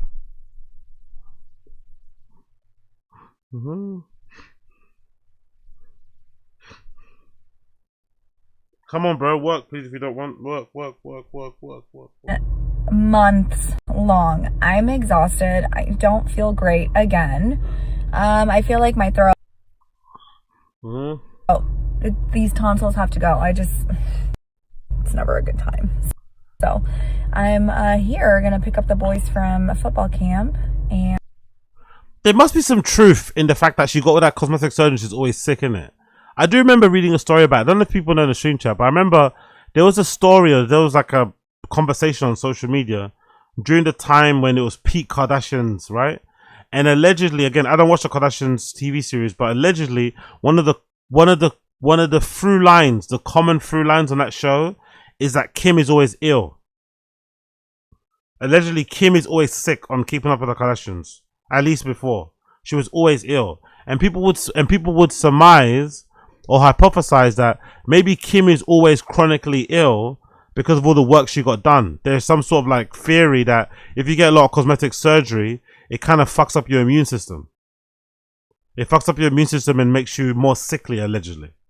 Not sure that's true, but I wonder if that's the case, because I feel like with Slojo, like, she's ill at least like once every couple of months. She's ill with something. Tonsillitis, a cold, or this. I know she's got kids. When you have kids, it's different, right? You end up getting ill more. You end up getting ill more often when you have kids, because kids go to school, carry germs and interact with other kids, but she's always ill. And I wonder if it's to do with the cosmetic surgery, the lack of hygiene. She doesn't drink water, right? For a woman, I don't know. I don't know if it's wise for a woman with having periods and all this malarkey. Not drinking water seems like a bad thing to do, really. She doesn't drink water. She takes her hydration in IVs or in Coca-Cola. She's like Brenda, basically. She doesn't believe drinking water is necessary. But I wonder if like all this sickness that she always gets, tonsillitis, all this stuff is to do with the fact that she got all the work done, all the cosmetic surgery, or maybe she's just a little bit of a what's the thing called? Those people that always get fucking that think they're sick when they're not sick. Hypochondriac. I wonder. Because it is kind of odd. She seems to she's always sickly. And yeah, just May has been way too long. I feel like I've been a little MIA, but only because I've been so busy, guys. Like, I can't even begin to explain how busy I've been. And it's a good thing, but also feeling under the weather is not a great thing. So I look like the crazy person picking up the boys. The crazy person, all you got on is a hoodie and some trousers and some sunglasses. You don't look crazy at all. You look like a regular person. I love how in her head she thinks looking crazy is wearing a hoodie with some sweatpants. Wearing some sweatpants and a hoodie to fucking this lady is looking crazy. You don't look crazy. You just look like a regular person. Homeless chic, I call it. Anyway. Homeless chic. You think that's how... Homeless chic is crazy. May ends this weekend. Cannot wait. How are you guys surviving? What do they call it? Maycember?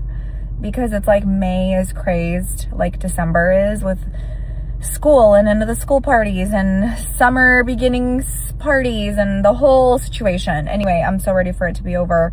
Happy Thursday. I feel like I don't even know what day I live in anymore. So yes, let's get June going. All she does is complain, man. All she does is complain. You're sitting in a nice car. You're living in a nice place. You've got clean clothes on. Your nails are did. You got all this work done. All she does is fucking bitch and moan. You got a husband that makes good amount of money. He looks after you. You don't have to work a regular job. You don't have to do anything, basically. You just have to keep the house clean and keep the kids fed and shit. But she's always complaining, always moaning and bitching and like, come on, girl. Like, yeah, let's be at least grateful for something. You're always crying. About nothing, too. About fucking nothing. What's she doing here? Dancing? She's a bad man. She's doing a fit check, okay? Cool.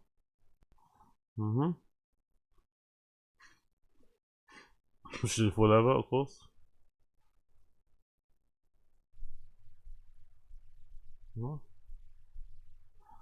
Okay, I guess. Everyone told me my 20s were supposed to be my prime. Why do millennials still look young in their 30s? Because we already been old. Cool. And another, okay, the same thing that Brendan shared, isn't it, right? Yeah, same thing that Brendan shared. Okay, cool. What's going on the stories? I need every calorie today. What, is she ill again? Is she ill again? I need every calorie again today. Are you ill again, girl? Are you fucking ill again?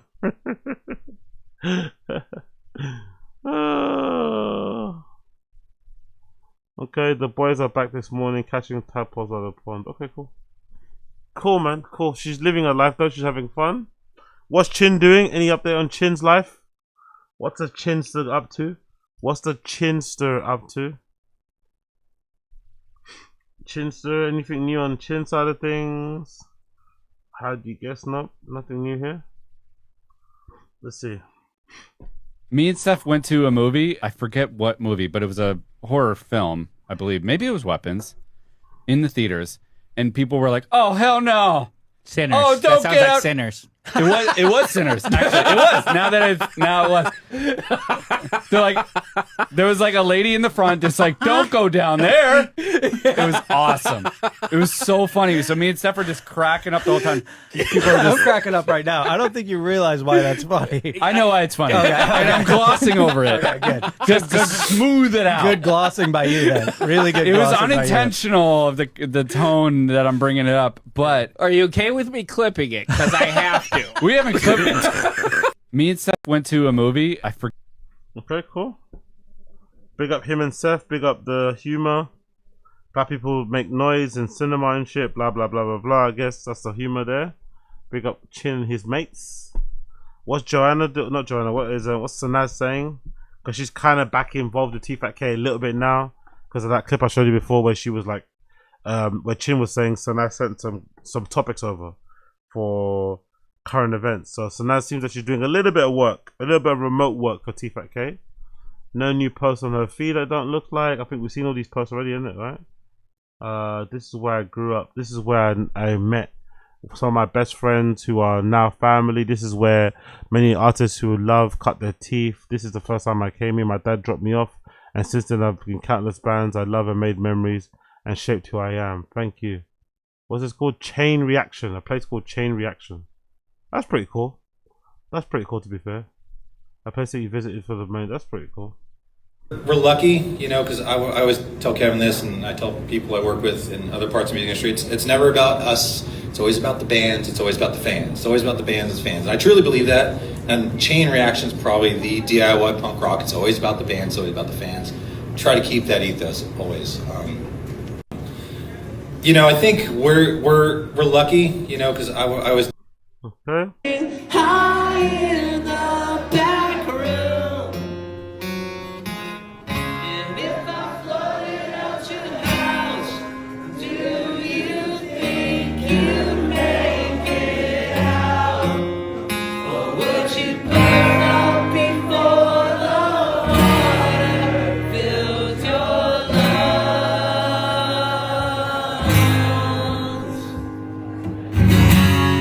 And at your funeral, I will sing the requiem. This song will become the anthem of your underground. Okay, fair play, man. I never heard of Chain Reaction. That's pretty cool, man. Pretty fucking cool. Big up her. Big up Sanaz. She's really in the field, isn't it? She's really got it from the mud when it comes to the scene. Big up Sanaz. Everybody's gone, and it's been for too long. Faces on my own, I guess this is growing up. I guess this is growing. Sings through the master plan. Everybody's gone, and it's been for too long. Faces on my own, I guess this is growing up. Fair play. Anything on the story?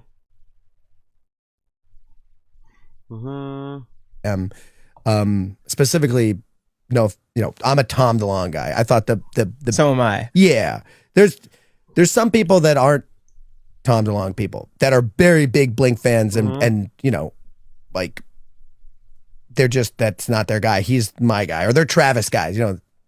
But yeah, Tom DeLonge is like, as far as a songwriter, just, I mean, he's a genius. Okay, cool. Big up Sanaz. That's what she's doing over there. Cool. Let's move on. What have we done here? Ben Jerry's. Okay, cool. Why Brendan Schaub is the final boss of Cringe, courtesy of a channel called Cringe Compass. Big up Cringe Compass. Why Brendan Schaub is the final boss of Cringe. Theory in the Brendan Schaub discourse. And yes, there is enough Brendan Schaub discourse to have theories. That goes like this. The fastest way to advance your comedy career is to work with Brendan Schaub, and then stop. Yeah, and then I got some sad news. I'm going to be taking a step back from being on King and the Sting. And I just want to thank you guys for just being a part of my life. Theo Von of King and the Sting. sold out theaters, massive JRE appearances. One of the hottest podcasters alive. Mark Harley got fired from Thick Boy Studios, landed a national commercial, aired during the Super Bowl. This just in. You don't want to be less. A series on the changing American market. Chappelle Lacey stopped being Schaub's fast friend, got taken seriously as a comedian. See the pattern? Every time someone escapes Brendan Schaub, their career levels up, which kind of makes him the final boss of cringe. Not just a bad comedian, not just a delusional podcaster, the final boss. Or, in Brendan's opinion, the fact that everybody goes on to do great things after leaving him is proof that he's a kingmaker. If you look at it through Brendan's point of view, the fact that everybody that leaves him goes on to do great things in their own career is proof that he's got an eye for talent. You know, is proof that he is just as influential, just as important to comedy and to the wider entertainment industry as someone like a Rogan. That's what Brendan would say. Brendan would say, I am also very good at spotting talent. The guy you have to beat, or at the very least leave, before the universe lets you have a real career. Speaking of those shitty websites, I clicked on because Fear of God, Fear of God, the clothing. They had this new drop, and I went to I thought I clicked Fear of God, but it's Fear of Gods with a Z, but it looked exactly the same. I'm like, damn, they have all my size in this? I'm ordering everything. 4 weeks later, I'm like, where the stuff at? Just didn't come. So you clicked the Fear of Gods link? I didn't know. They made it look exactly. It was Fear of Gods. So that's what with a happens Z. because if you didn't get LASIK and you had fucking contacts, you would have seen Boom, dude. Never Z came. with It a was Z, dude. I know. I can Not tell. even an S. Nothing. Can we Wow. start They got tallying a list of how many times Brendan I've has been hustling. Dude, pull up Fear of Gods. Oh, don't get me started on this transgender hooker, dude. No, I'm just kidding. What? I swear it was a girl, man. Fear of Gods? No You funny. can pull that up. No funny. Yeah, I'm sure you can. 2 Z's, 3 So Z's. They got me. and they're not sending you Fear of Gods stuff. Oh no, they just tricked your. Today, An obvious lie, by the way. That didn't even happen. Obvious lie, didn't even happen. Whatever. we're going to talk about how that happened. The squandered opportunities, the fired superfans, the Austin storage unit with a ring light, and why, after all of it, Brendan Schaub. Austin Studio sets up with the ring light. It's crazy, man. Because that's good for me, right? An Austin storage unit set up with a ring light is good for me. But for the place that they came from, having that amazing Thick Boy Studio place, right? That crazy, like, expansive space where they had different rooms and you had like a reception area and they had like a fucking vending machine type of thing, and you know what I mean? They had like a cold brew vending machine thing, massive TV to watch all the fights on, a big table similar to Rogan's thing, like Remains the most committed, most consistent, most fascinatingly self-unaware figure in the comedy-adjacent internet. Let's get into it. Every long-running piece of pop culture mythology eventually gets a name. The Madden Curse, the Sports Illustrated cover jinx, the Brendan Schaub curse. That last one works a little differently from the others, though. Usually a curse hurts the person it touches. The Schaub curse works in reverse. It blesses everyone who escapes him. You leave Brendan Schaub, you get blessed, you stay, you're in the video. If you're a comic, Brendan talks about you. Brendan is a narcissistic asshole who lies to people and defames them behind their back. That's not the kind of guy that I feel any sort of loyalty to protect his nature now. Think you ever moved back to Cali? Well, let's see what this guy has to say. Sorry, Brendan. The podcast is over. Jesus Christ. It's just going to be some sting, Brendan. Theo Vaughn is the clearest example. Brilliant. For years, Theo co-hosted King and the Sting with Schaub. And if you watch the old episodes, the dynamic is painfully obvious. You just gotta handle some shit, brother. There's a bigger thing for you out there, you know? Theo is funny. Like naturally, effortlessly funny. The kind of comic who finds an angle on anything. And Schaub is there, sure. redirecting. Missing the point of his own jokes, turning every punchline into a segue about his NFL combine numbers or his time at the gym with Joe. Well, I've not seen that picture before. Is that him? There's not a lot of pictures of Brendan and his Colorado. So I've not seen that picture before. There's that one picture where he's like running. He looks really redacted. But I don't think I've seen that picture. Is that actually him though? I don't think that's his number. I think that's somebody else. I don't think that's his. I don't think that's even his number. I don't think so. He won a Rose Bowl at Northwestern. He was so intimidating. Who didn't? He's the only one ever. But My bad. That's why he's a legend. Watch a King and the Sting episode from 2019, and you'll see Theo set up a bit, feel it building, and then watch Shab walk directly through the middle of it like a golden retriever crossing a construction zone. No malice. Just an absolute inability to read the room he is currently standing in. Then Theo steps back from the show. Yeah, and then I got some sad news. I'm going to be taking a step back from being on King and the Sting. And I just want to thank you guys for just being a part of my life. And suddenly, promotion. Not eventually. Not after a lot of hard work. Almost immediately. His podcast takes off. His YouTube clips start going everywhere. His stand-up sells out rooms that comedians twice his age couldn't fill. He becomes the kind of name that people who don't follow comedy still know. And I'll never forget this. Theo gave me great advice. He's like, it's okay, man. We had such a good time. We built something so special. You're my best friends. It's all good, dude. It's ran its course. I was like, yeah, you're right, dude. He's like, go run it with Dilly and Eric Griffin. That was probably to reassure him because he was really sad. He probably said that to him to reassure him because he was really sad and depressed that it ended, and it was because it was a big money earner. That show with Theo was making him a lot of money, bro. It got a lot of good views. Obviously, Theo's beloved. So yeah, it probably really bummed him out. It probably really fucking bummed him out that he left. So he's probably doing that to kind of soothe him. It's all good, dude. Yeah. I was like, you're right. It is all good. Like, how long are we going to do this? Right. He's like, how long do you want to do this, man? Yeah. Like, you're right. Why not do it forever? Everyone else does it forever. That was a horrible rhetorical question for fucking Theo. What do you mean, how long we're going to do this? How come everyone else can do it? How come everyone else can do what they're doing forever? Why can't I do this with you forever? You know? That's what he should have said with him. I want to do it with you forever. Right, brother. The second Theo stopped babysitting Shab's punchlines, the universe gave him a promotion.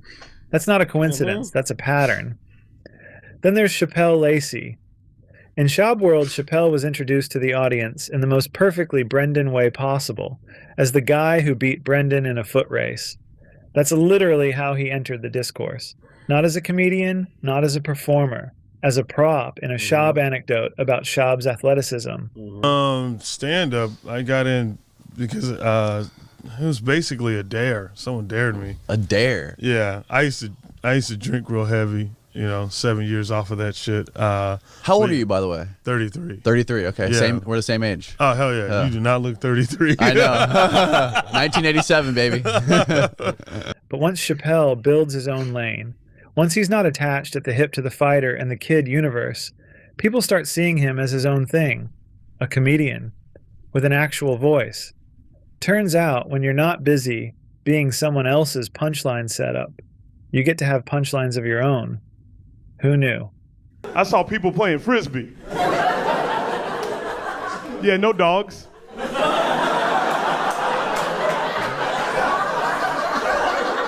Not a dog in sight. Yeah, it was humans. Back and forth, just And then there's Mark Harley. And this one is where the Shab curse goes from funny to actually kind of fascinating. If you're a comic... This has probably been the biggest mistake of his life.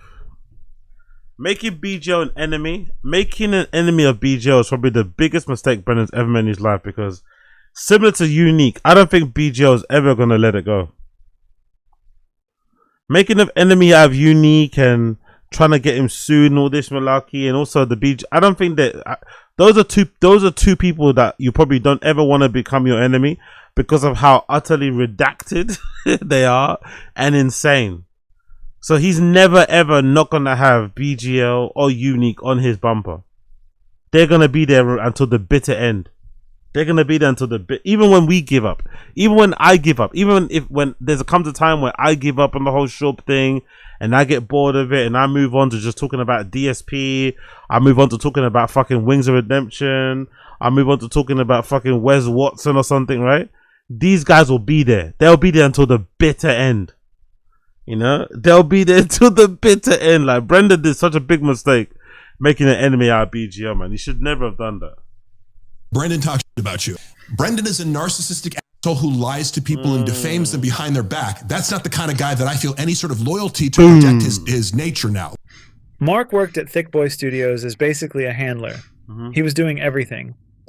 The text that later came out, allegedly, showed Schaub directing him to DM women on his behalf, run personal errands, handle logistics that had nothing to do with any formal job description. He was less an employee and more a lifestyle management service that Schaub had accidentally turned into a person. Then he gets fired. Yay or nay? We can do that. If you had to hire one person on the crew out of this list, who would it be and why? These are all former employees. Christian was awesome. Kat's awesome. Malik B was awesome. Chappelle's awesome. Any of them besides that last one. Just because he doesn't have any skills. Like there's Jesus Christ, man. He doesn't have any, like, again, like, unnecessary. Like, you know he's gonna see this, isn't it? Just keeps poking the bear. Like, just leave the guy alone, man. He's not like. Then when he comes back at him and starts, that's the thing with Brendan. Like he throws stones and hides his hands. I get why he infuriates BGL. Brendan definitely is a bully. You can tell he's a bully type because he throws stones and hides his hands. He sue you in the background. You do all this legal shit. Then in front of the camera, you act like he's not bothered. Or I don't really care. It's not really a big deal. If it's not a big deal, why are you suing him behind the scenes then, bro?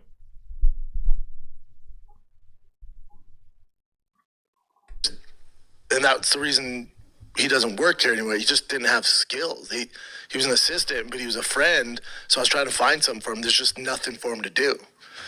And Schaub, being Schaub, reportedly frames it as some kind of opportunity for Mark. New directions, growth, the usual. Happened with the beef between you and Mark Harley. Seems like you went from bros to foes, bros to hoes. Hope all's good between you guys now, though. There was never any beef. There's no beef. I have no ill will towards the guy. I helped him out for a long time, and then, you know, it didn't work out, and he decided to go the route he went. It's expected. Yeah, I hate this part about him. I hate this behavior. This kind of like it's like a toxic form of like positivity. No, that's the wrong word. It's like he tries to act like he's bigger. Like, I'm over it. It's not that big of it. I know he did me dirty, but I'm just gonna be the bigger man. I'm gonna, you know what I mean? Like, it's like, brother, you did just as much dirt to him as he did to you. That's why you guys are involved in this mudslinging contest. He didn't just come out of nowhere attacking you. You did him dirty. You spoke about him badly on pods. You besmirched his name. You put false allegations and stories out there about him. Of course he's going to be mad. Of course he's not going to be happy. Of course he's going to crash out. Of course he's going to want to try and get revenge. Like, and he acts like, oh yeah, I don't know. I have no idea why he's act like that. Why he's mad. Like, you know why he's mad. You know why he's mad. Stop it. Stop it. You know why he's mad. You know, hope all's good between you guys now, though. I mean, I don't think of him. I don't know what he's doing. Hopefully he's doing well. I have no ill will towards him. You know, he was a talented dude. I hope he figures his stuff out. That's it, man. I don't know. Hopefully he's doing all right. And here's where it gets genuinely poetic. Mark Harley goes on to land commercial work, national spots, stuff that aired during the Super Bowl. This just in. You don't want to be less. A series on the changing American market. He becomes, without a podcast, without a UFC background, without a single Joe Rogan cosign, more successful in Hollywood than Schaub has ever been. Exactly. Schaub thought he was firing dead weight. He was actually firing the guy who would out-Schaub him in Hollywood, without ever touching a microphone. But there's one more character in this story. Oh, the superfan known as George. George. Schaub announced the hiring of a superfan on air once. This is really dirty, man. This kind of, I think, proves to me, without any reasonable doubt, that Brendan's a piece of shit. The rest of the spats, the rest of the falling outs, from BGL to Malik, like for not really Chappelle, but the other guys, right? The rest of the people, you can kind of understand where that came from. You can kind of see both sides of the story, or both sides of, you know, whatever. But the Keto George thing, the way he kind of fired Keto George, the way he fucking let go of him, how he was treated towards the end, that was some bullshit, man. That was some real fucking bullshit. He did that kid dirty. He did that kid real dirty. Before I close out tonight, I gotta bring this gentleman on stage. His name's George. He's all the way from Chicago. Let me tell you about George real quick. George, my man George here, a year and a half ago on King of the Sting, sent a submission in, and he was, yeah, man. Now, George was 450 pounds. And he said, dude, if I lose 200 pounds, I'll fly to LA and I will wrestle Stevie. I went, dude, you lose 200 fucking pounds, I will fly you to LA, I will fly you to my show, have you backstage. This is George. Imagine treating a kid like that. He was actually a Brendan Schaub super fan. Like, he actually loved T-Fat K, he loved Brendan, and he got done so dirty in the end of it. He got done so dirty in the end. Framing it as this wholesome, heartwarming moment. Guy loves the show so much, he's going to work for it. Beautiful. Mm-hmm. Very on brand for someone who needs people to believe he's a good guy. Then quietly, George is let go. Exactly. Schaub tells an on-air version of events where he repositioned George into part-time work-from-home stuff. And really, it was just an evolution of his role, growth, opportunities, all the buzzwords. Then texts come out. From Mark, from George's mom. And the picture they paint is considerably less heartwarming. Outright fired, stranded, and then only offered insulting scraps of remote work after public backlash made the full story too embarrassing to leave hanging. And this is the quintessential Schaub move. Lie kind of badly. Forget what you said, get caught, then feel genuinely wounded that anyone is talking about it. Here's the thing about Brendan Schaub that makes him more than just a punchline. He has had genuinely remarkable opportunities, not manufactured ones, not participation trophy cosigns, real legitimate chances to build something lasting. And he has turned each one into the most embarrassing possible version of itself with such consistency that it starts to feel like a philosophical commitment. That's the thing. From red carpets to TV shows to being one of the being like a talking head on those kind of panel shows for the like he's been given so many sick some opportunities. He's earned them. Don't get me wrong. Not, you know, maybe some he's not just been given all of them. Some he's maybe worked hard on them, worked hard to kind of earn them. But still, he's given so many opportunities that he hasn't been able to kind of grasp with both hands. That he's managed to fuck up some way somehow. Like, how is that possible, man? How? Everyone. The only thing he hasn't really fucked up that much has been the pod. That's the one thing that has been a consistent thing. You know, and even that, they did a good job to making it boring. But in terms of it being a business and making money and shit, T-Fat K has been the one thing that he's been able to, like, not fuck up. Let's start at the beginning. Schaub was a UFC heavyweight. He wasn't a champion, but he was there. He had a real run. He made it to a level that most fighters never sniff. The issue is what came next. Specifically, how it ended. Joe Rogan, during a podcast, did what I can only describe as a career intervention. Live, on air. He essentially told Schaub, with genuine care and visible concern, that he was taking too much damage, that his chin was compromised, that continuing to fight at the top level was going to hurt him, and that it was time to walk away. You're a smart dude, and the problem with smart dudes is smart dudes think about variables. You have to think about the future. You also think about brain damage. You think about concussions. You think about how many you've already had, how many you got coming up, how much damage you're taking in training. When does damage start to show up in your life? Like when does it show up? And how much can you mitigate? And how far is it when you're too far?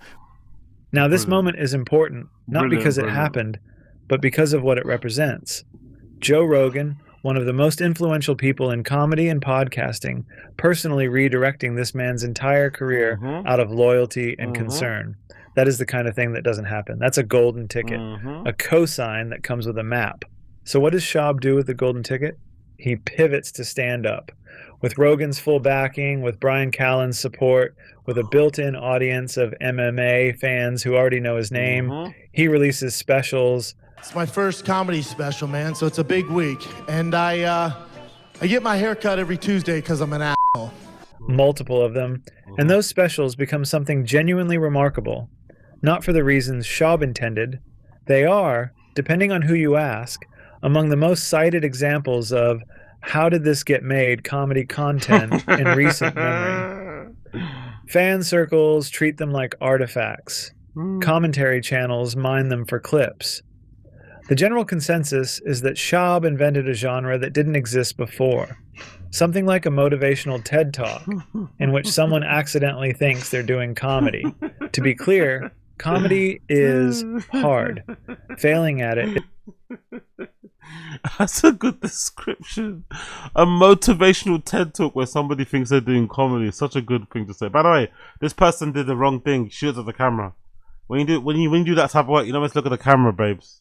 I've done some like extra B-roll work, right? Where you kind of they have you sit in a room and do a certain thing, just act like a crowd. I don't know. Or I did one with my friend where we pretended we were like fixing a PC. So it's like a B-roll footage, right? It's like stock footage. You do like these, and you get paid for it pretty well. I remember, I think we did it because we needed the money. Actually, it was like 50 quid per session. So you get paid to do these like sessions where you kind of pretend like, you know, you're in a cinema watching a movie. But what you're not meant to do is look at the camera. You're not meant to look at the camera. You're meant to act natural, like there's a movie playing. There's nothing actually playing on the screen, but you're meant to act like there is. And she's, you know, unfortunately, she's looking at the camera there. I got you there. I got you. Isn't disqualifying. But most people who fail at comedy don't do so after receiving essentially the warmest possible industry reception a new comic could get. Rogan didn't just open the door. He built a ramp, installed a moving walkway, and waved from the finish line. And Schaub somehow made the trip sideways. I moved in a house recently. I moved in a new house in LA. Whenever you move in a new house, it's always weird. It's even weirder in the middle of a pandemic. So we moved in a new house. My girl goes, why don't you just... Raw, I didn't notice how many times you said moving in the house. I didn't notice how many times you said moving in a new house. I didn't notice it. Maybe because I also like to repeat. I like to repeat just to like wind people up, to be fair, because I know it gets on people's nerves. And I just find it funny. But I didn't notice how many times you said moving into a new house, moving into a new house, and moving into a new... Like, Jesus Christ, Brendan. I moved in a house recently. I moved in a new house in LA. Whenever you move in a new house, it's always weird. It's even weirder in the middle of a pandemic.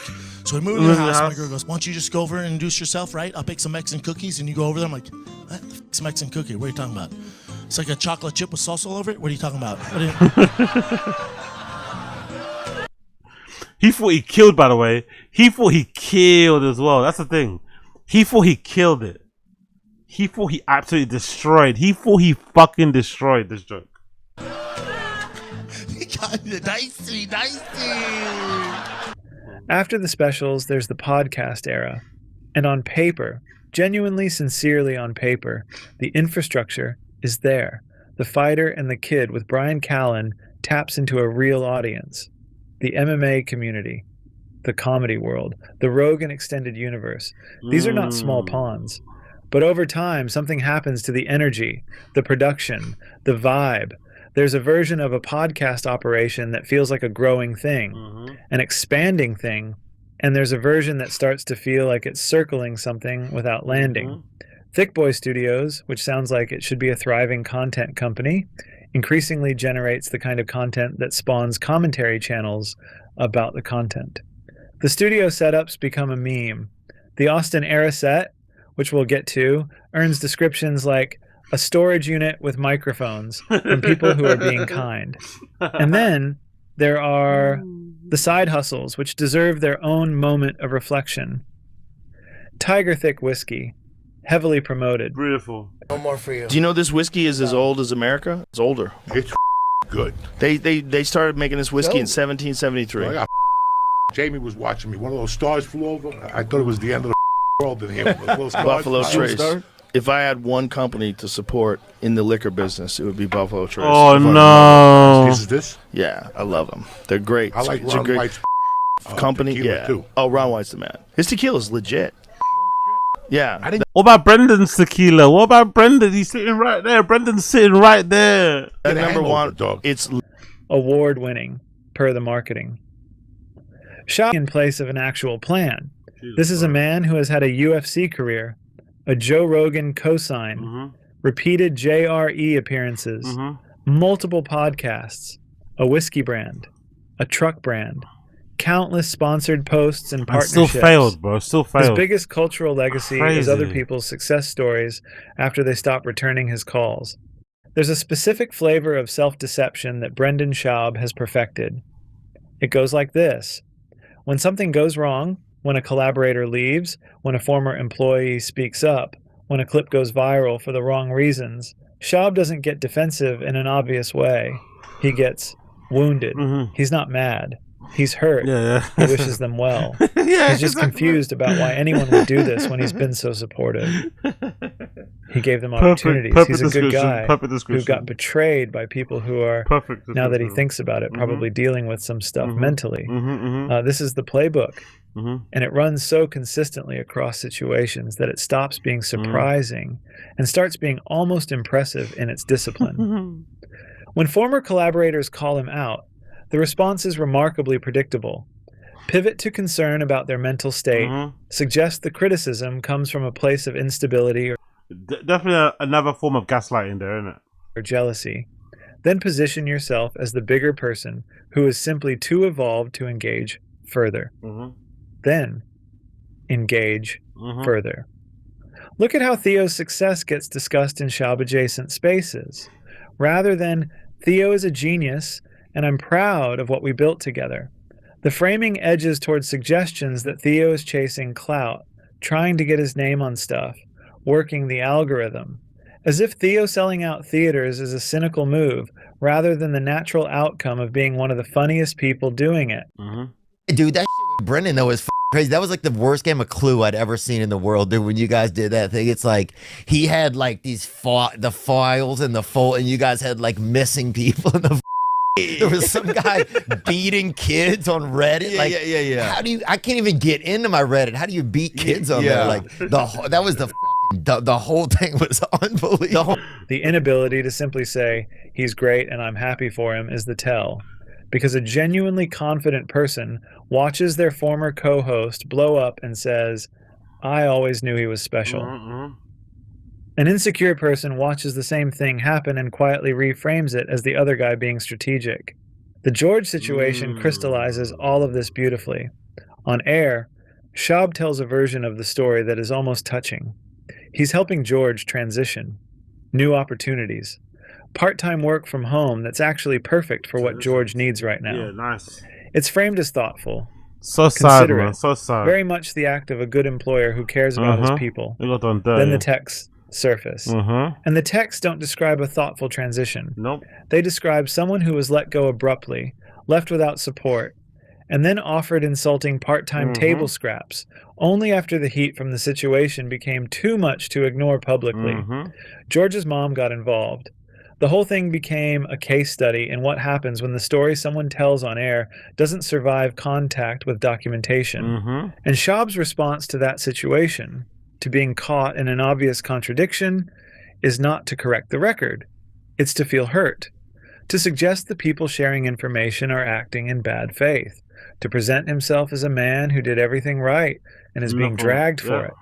This is the typical low-cow behavior that I did everything right, I did nothing wrong, I did everything correct. The pattern. Every single time. And here's the reason it matters beyond just being funny. This is a guy who built a media operation on likability. The whole persona is big, lovable, dumb guy who's actually really positive and loves his friends. The gap between that persona and the documented reality of how he treats collaborators, employees, and former co-hosts is where most of the content lives. He's not a villain. He's something more interesting, a guy who genuinely believes his own press, even when the press is contradicted by his own texts. If you wanted to design the saddest possible final chapter for the Thick Boy Empire, it would look something like this. Joe Rogan moves to Austin. Rogan opens the comedy mothership. Austin becomes the unofficial second capital of a certain strain of podcast bro comedy culture. Everyone who wants to stay in the Rogan universe, or at least adjacent to it, makes the calculation. Some do it gracefully. Some do it because it genuinely makes sense. And Brendan Schaub does it because the alternative is admitting that the center of gravity moved and he's still standing in Los Angeles wondering why it's so quiet. The Austin move gets documented by commentary channels in something close to real time. The new studio setup, the one that costs Rogan's old studio nothing in comparison, generates genuine bewilderment from people who look at it. It has the energy of something assembled quickly in a space not quite designed for it, by someone who needed to look like they had a plan before confirming whether they actually had one. The storage unit with microphones description is uncharitable. It's also not entirely wrong.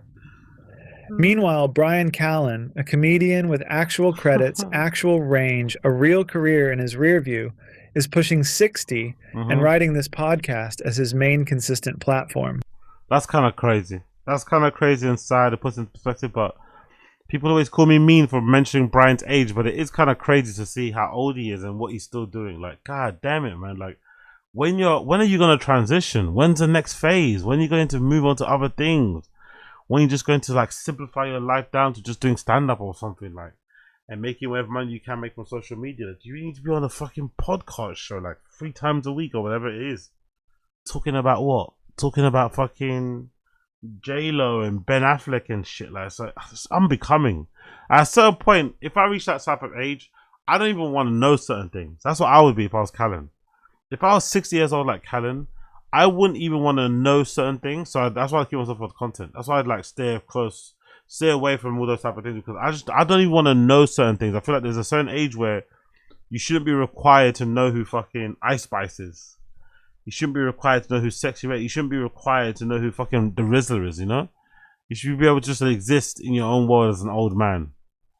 But, you know, maybe he doesn't. Maybe he doesn't. Maybe he doesn't. Not because he doesn't have other things going on, but because this is where the weekly content lives. And there's something quietly melancholy about watching a man with genuine comedic talent spend his podcast hours playing second fiddle to someone whose most memorable contribution to culture is generating this particular genre of commentary video. And forget Callen's last special. Oh my god. We'll talk about that in a different video. Oh my god. The whole Austin era has the feeling of a sequel that got greenlit by mistake, not the show itself. The decision to keep it going. The LA version had energy, even when it was chaotic. The Austin version feels like watching someone set up a pop-up shop next to a landmark and hoping some of the foot traffic drifts over. And this is where the final boss framing pays off. Because the final boss isn't the hardest enemy in the game, because they're the most powerful. They're the final boss because they're the last obstacle. The thing you have to get past before the credits roll. You don't defeat the final boss by overpowering them. You defeat them by surviving them. Theo survived him, Chappelle survived him, Mark Harley survived him, and got a Super Bowl commercial. Even George arguably survived him, because at least the story of what happened to him is honest now. And here's the tragic irony at the center of all of it. Brendan Schaub has had every resource, every connection, every platform, every cosign that should translate into something lasting. And the reason his story keeps generating content isn't because he's failing. It's because he's failing upward just enough to keep going. That's the thing. That's why I think the Tin Cup boys should just give up. Like, with Rogan in his side, he's never going to ever fail. With Rogan by his side permanently, there's never going to be a situation, a scenario where Brendan's never going to not have something. He's always going to have something. He's always going to be okay. That's one of the blessings of having friends in those type of places. Having friends in high places means that he's never ever going to have to work at Trader Joe's. He's never ever going to have a 9 to 5. You know, he's gonna get by on whatever the podcast pays and whatever else he can make on the side through a call with this person, that person, you know. that all but guarantees his success. So it's a weird thing to witness because most of us, if we had Brendan's chances and we were given his whatever, we would. I mean, you life would come and smack you up outside the head so quickly. You'd have to go and figure out, some other options. But he's been able to kind of, as this person said, he's been able to fail upwards in the most badass way ever, to be honest. You can hate it as much as you want, but this somehow figured it all out. Honestly, has a pain or nothing. Figured it all out. But man, then cool. Let's do this. While everyone around him uses the exit he refuses to take as their personal launching pad. He's not broke. He's not canceled. He's not gone. He's just exactly where he's always been, convinced he's building something, while the people who used to be in the room with him are on magazine covers. That's not tragedy. That's a genre. So let's bring it home. Brendan Schaub is the final boss of cringe, not because he's the worst person in entertainment, or the least talented, or the most dishonest, though he's made strong arguments for all three at various points. He's the final boss because of the structure of his story. Dude, I'll tell you what, man. I was at right down by the beach in Hawaii. I was probably the most out of shape dad. What? The dads there were shredded. Is that true? The dads were shredded. I felt like a fat pig. I felt like Adele. I felt like Adele at the beach. No. Yeah, dude. Like the male Adele? He gets the UFC. He gets the Rogan intervention that saves his brain and opens a new door. He gets the comedy cosigns. He gets the podcasts and the brands and the audience. And he turns every single one of them into the most embarrassing version of itself, while somehow making everyone around him better by proximity and then by departure. He is, in a very specific and almost beautiful way, the obstacle. The thing you have to reckon with, work around, or walk away from before... He is the obstacle is the way. Big up Ryan Holiday. He is the obstacle is the way. Big up Ryan Holiday. By the way, Ryan Holiday's had a bit of a mare, innit? What happened to Ryan Holiday? Was it, who liked his book? Was it was it Melania Trump or whatever, the daughter, right? I think the daughter liked fucking his book, and he instantly crashed out and started getting really upset. And it kind of turned people off him. People started to see he was a bit of a donut. Kind of wild how that turns out. It's like you can disagree with somebody politically and they can like your book, and you don't need to crash out about it, bro. It's not that deep, really. Where your real career can start. The guy who made Theo funnier by making him have to carry a show. Who made Mark Harley hungrier by making him feel disposable. Who made Chappelle more serious by treating him like a footnote. That's a legacy. It's just not the one he's building toward. Brilliant. If you've got a favorite Brendan Schaub moment, a clip, a story, I can't believe this actually happened, drop it in the comments. This rabbit hole goes deep, and I am absolutely not done. Yeah, big up this guy, man. Great, it's a great video. I enjoyed that. Really, really great video. I fucking enjoyed that one. According to Brendan Schaub, curse, everyone will escape him, levels up. The old timer has to be the smoking the cigar backwards.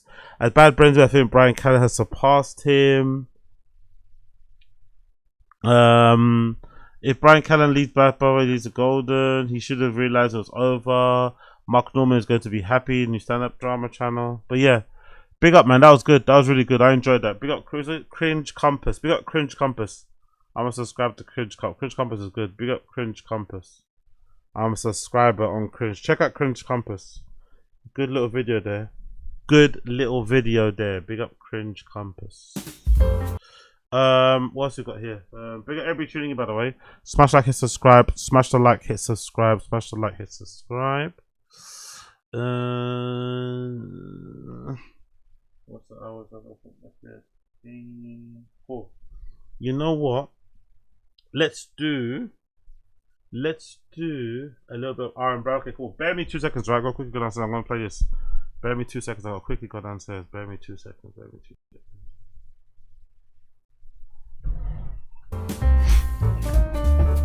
Clap your hands to the beat. Everybody move your feet. What? We're recording. We're recording? Oh, don't publish that. I don't want anybody to steal those lyrics. Hey, everybody. Hey, everybody. And hi. How you doing? How you doing? How you doing? Say how you doing right now, please. Really? Oh, wow. What we got here today? A video of some sort? What the hell is that? It's a Jubilee. Great. Jubilee is a funny name for this channel because it sounds like, this is what it sounds like. Yay! It sound like, yay! Jubilee sound like, but it's really just like,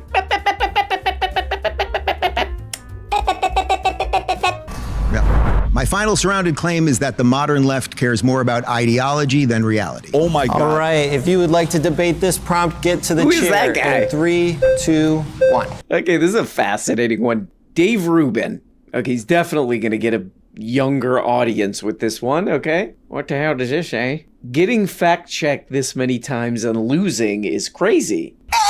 Okay, he's definitely winning in the comments. Rubin got cooked by the fact-checker the most. Come on, there's got to be. Give that guy a break. There's got to be a positive one in here. So this has taught me that Dave Rubin is actually even dumber than I thought he was. And that was already a low bar. Okay, so you're saying he did better. Wait, no, he's saying he did worse. Boop, boop. Oh, dear. Come on. Hi. How are you? It's Love the hair. lowbrow Love the comedy. Oh, thank you. hair. Yeah. Hi. Hi. How are you? Love Good. the How hair. are you? Love the hair. Oh, thank you. We'll leave her alone, Dave. She's married. Yeah, so I kind of just want to echo what everyone else has been saying. I do agree that the Republican Party, I feel like, has been much more focused on ideology than reality. And Sure. specifically, No. Trump made several campaign promises to his voters that he hasn't come through on. And yet we continue to hear you guys bootlick him all the time. And it's very Well, frustrating the to me that topic you're is not the modern holding- left cares more about ideology. Yeah, and I disagree with the claim. Yeah. I think that the modern right cares more about ideology. I mean, What- what is it? what Let's is look that at ideology? okay. So Yeah. let's look at some of the things that Trump ran on. Right? Yeah. He ran on an America First campaign. Okay, bad man. I'll be honest. This is a bit of a. But there are some funny parts in this because, this is this guy Dave Rubin, man. This guy Dave Rubin, man. He's an internet guy. He's an internetsman. He's a clicksmith. And what's funny about this Jubilee thing is you could just tell he does not really care too much about any of this crap. And his little arguments to try to, I don't know, get people to watch his show or whatever, they're just kind of like all mushed together and he's kind of unable to really think about them anymore. This is a funny one because it's like, what is this stupid prompt or whatever? The modern left cares more about, what is it? Ideology than reality. It's already like, okay, it's a little boring already, but he's trying to set stuff up where he can, I don't know, do something with this. And this is funny because this girl's like, well, I think you guys actually, you guys kind of aren't looking at reality that much. And he's like, wait, that's not the topic here. The topic is to agree with what I say. Okay, what's that? What did you? This is what Dave Rubin wanted this to be. What did you mean? What'd you say? What? Trump ran on, right? Yeah. He ran on an America First campaign, and then No, he he bombs didn't. Venezuela. Then he doesn't end the war in Israel, even though he promised he was going to That's do a that. lie. What, He what do you starts mean? The a war is conflict. over. The war's over. No, it's What do you mean? very much. There's no. a ceasefire. What do you There's mean? not one Israeli in Gaza. The hostages are home. There's No, a reconstruction that is that's beginning. absolutely not true. What That do is you- fundamentally false. Wait, you're saying there are hostages in Gaza right now, and the war is continuing? The right now? conflict has continued. Yes, Yeah. there have continued to be bombs. And moving they're on. bombing Gaza right now. That's what you're Yes, telling me? yes. Yeah, that's not true. I mean, I know you get your news from That's not Grok, true. but Yeah, this yeah. is a fact that is continuing Yeah. to happen. Oh, no. So Oh no, they're Jubilee's fact checking his butt already. That's not good. Oh, the fact check saying he's lying. Oh, god damn it. Get that fact check out of here. Hold on, let me do something to that fact check real quick. Let me do this. reality than reality. But that's not what the topic is. If you want Right. to talk, if you want to talk about what my claim was, it's that the modern left. I am referencing your claim. okay. You just No, don't want to interact no, with this because you know no, you're going to lose. no, you know all these no, things. You if- don't want to no, say that Pam I will Bondi tell, was I'll a tell good- you what my claim is. The modern left, which cares Yes, more I heard the about claim. And I trans disagree with the ideology, claim. which cares Okay. more about racial ideology. No, you're trying to focus on the. You're No, trying to focus on your definition of progressivism. I'm going on what's on the paper You're right focusing here. on your definition of. And that is denying reality. That's making reality whatever you want it to be. And people like you are corrupted enough to spew it all over social media. Hey! Wow. Yeah. Yeah, I'll respond. Out of all the people, I have to say you're the worst, like by far. Because you're having a lot of trouble responding. Give to that things guy I a say. break. You honestly give both of those believe guys a break, that man. there is a more. Yeah, man. So many are calling this a Billy Madison video. If you guys don't know what that is, it's one where a guy do like, everyone is now dumber from having watched this. And God have mercy on your soul. Play that clip. Jamie, Can we pull that? Jamie, is that AI? Was that AI? Everyone in this room is now dumber for having listened to it. This is the thing with this, man, is that, like, I love my favorite newsman, Tim Pool. I love him so much. He's my most special boy. They won't do anything about it. His show is dumb and ridiculous, but it's also, like, funny. The problem with this guy is that he's dumb. Like, everything he's doing is dumb, but it's also boring. Because what he's trying to do here is, like, you know, the person who sits in the middle, the person who's surrounded. Jubilee surrounded. They originally called this segment, they called it Jubilee. Let me ask you something, please. Please. But, you know, they come up with these, like, little debate topics. And what he's trying to do here is, like, okay, they'll give me some standard, what I consider to be, like, a left-wing political position.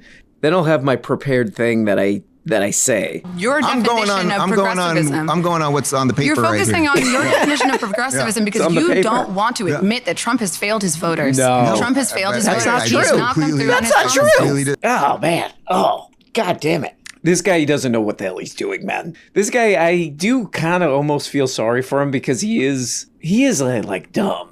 Because what he's trying to do is, like, you say something. Like, that's what he's saying here. Oh, it's on the card. The left cares more about ideology than reality. So I guess what he wants is, like, them to be like, no, here's an example of my view of the world. And then he says, I have a prepared answer for that. But he's such a dummy that he doesn't realize, like, they are answering the question just, like, not the way he wants. Because they're talking about reality here. Okay, I consider myself a left-winger, this person says, and I believe that the guy that you like is lied about stuff. So they are saying, explaining their reality, and he's like, that's not on the card. Okay, all right. You're not talking about transgender stuff. Okay, all right. The war's over. No, it's what do you mean? very much There's no. a ceasefire. There's not one Israeli in Gaza. The hostages are home. There's I don't know. I guess that's the thing that's moderately interesting about this guy is that he is just, no offense, but, like, amazingly incompetent. Like, I don't know what the hell he's doing, and I don't think he even knows what the hell he's doing anymore. Because it looks like what he's trying to do is, like, set a little trap for these young people he's debating. Okay, you explain your view of the world, and then I'll have some prepared things to debunk it. Okay, you pukes, you pieces of crap, what do you believe? And it's like, okay, Dave, I'll answer the question the way you seem to want it. I don't know. What's a common left-wing idea? Universal healthcare, how about that? Is that not living in reality? And then what? He would go like this. I search for this. There's like one video of him talking about this with a guy from New Zealand, and he's basically like, I don't know. It seems good, but I have a different thing. What's wrong with my healthcare in New Zealand? The US doesn't want healthcare like the rest of the Western world. Where have we got it wrong and you guys got it right? Right. So I will be completely honest with you. I don't know about your healthcare system enough, the New Zealand healthcare system Look it up. specifically. But if you mean broadly, you mean socialized healthcare. They all compete for services and prices, so you're hopefully keeping the costs down. Then you get the government to come in, and if they can figure out a way to subsidize some of the products or help some of the doctors or drive down those costs a little bit. And I know this is where my libertarians friends will say, hey, once you get the government involved, you've actually just inflated everything. But I think there is some way to do something that's part private and part public. I think. I don't think we've perfected. Well, we certainly haven't perfected. It seems to me for someone with no. Or, I don't know. If I were there, I would be like, I don't know. I was looking through your videos, and you're really upset and worked up. You're worked up in your little pants, your little khakis, about Zoran Mamdani.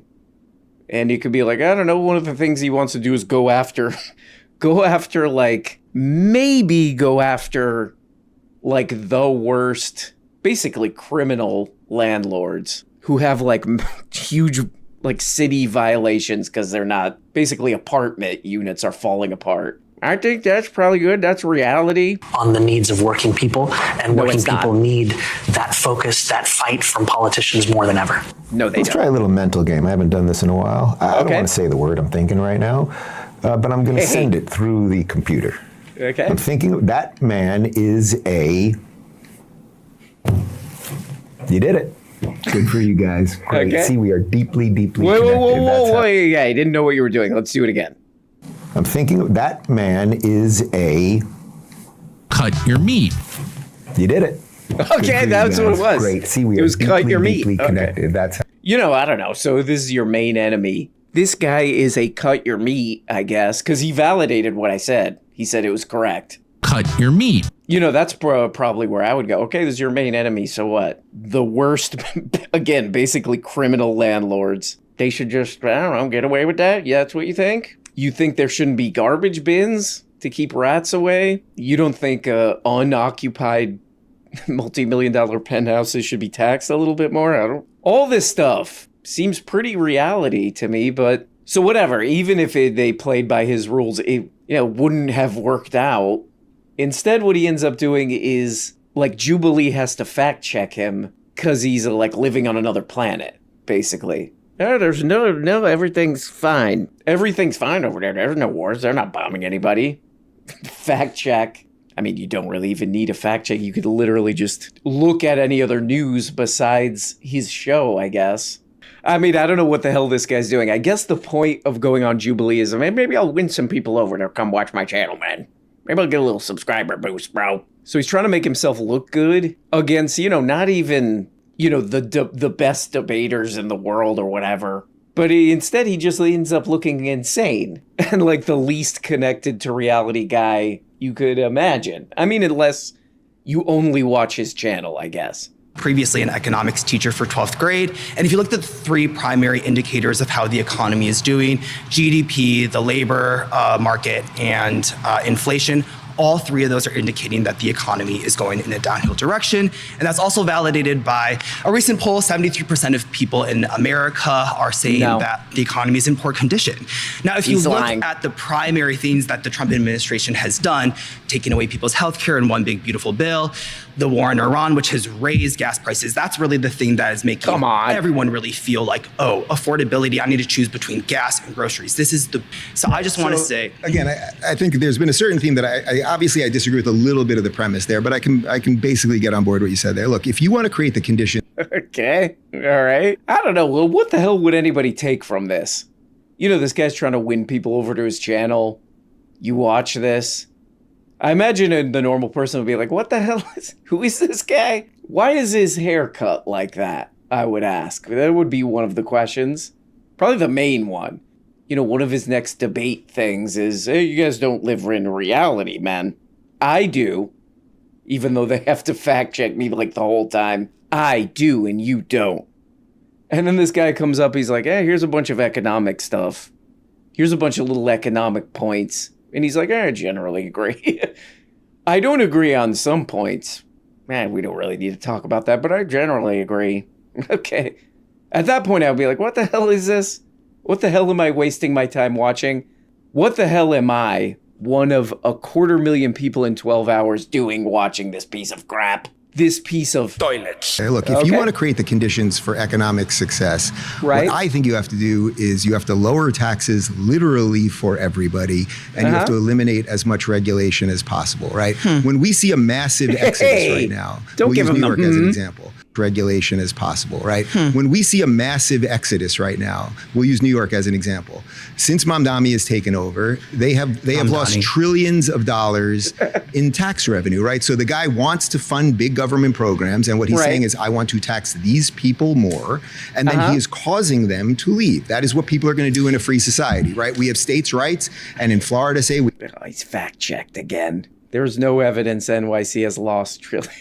Quote unquote lost trillions in tax revenue. This is sort of an odd life that this guy's living, because this is what he does. He just says stuff. That's his job.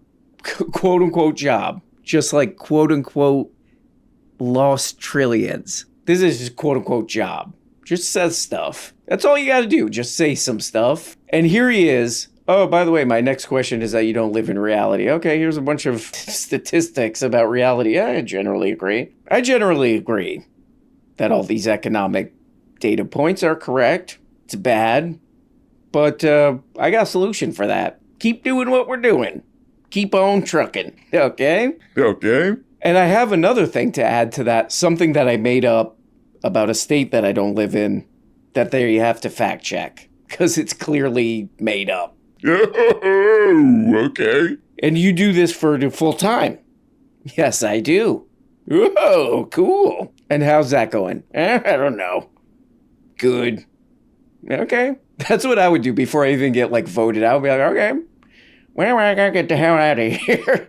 I gotta get the hell out of here. You have a good one, man. Okay, what the hell do these probably dumb comments say right here? Sam Cedar. Oh, that's this guy. Poop.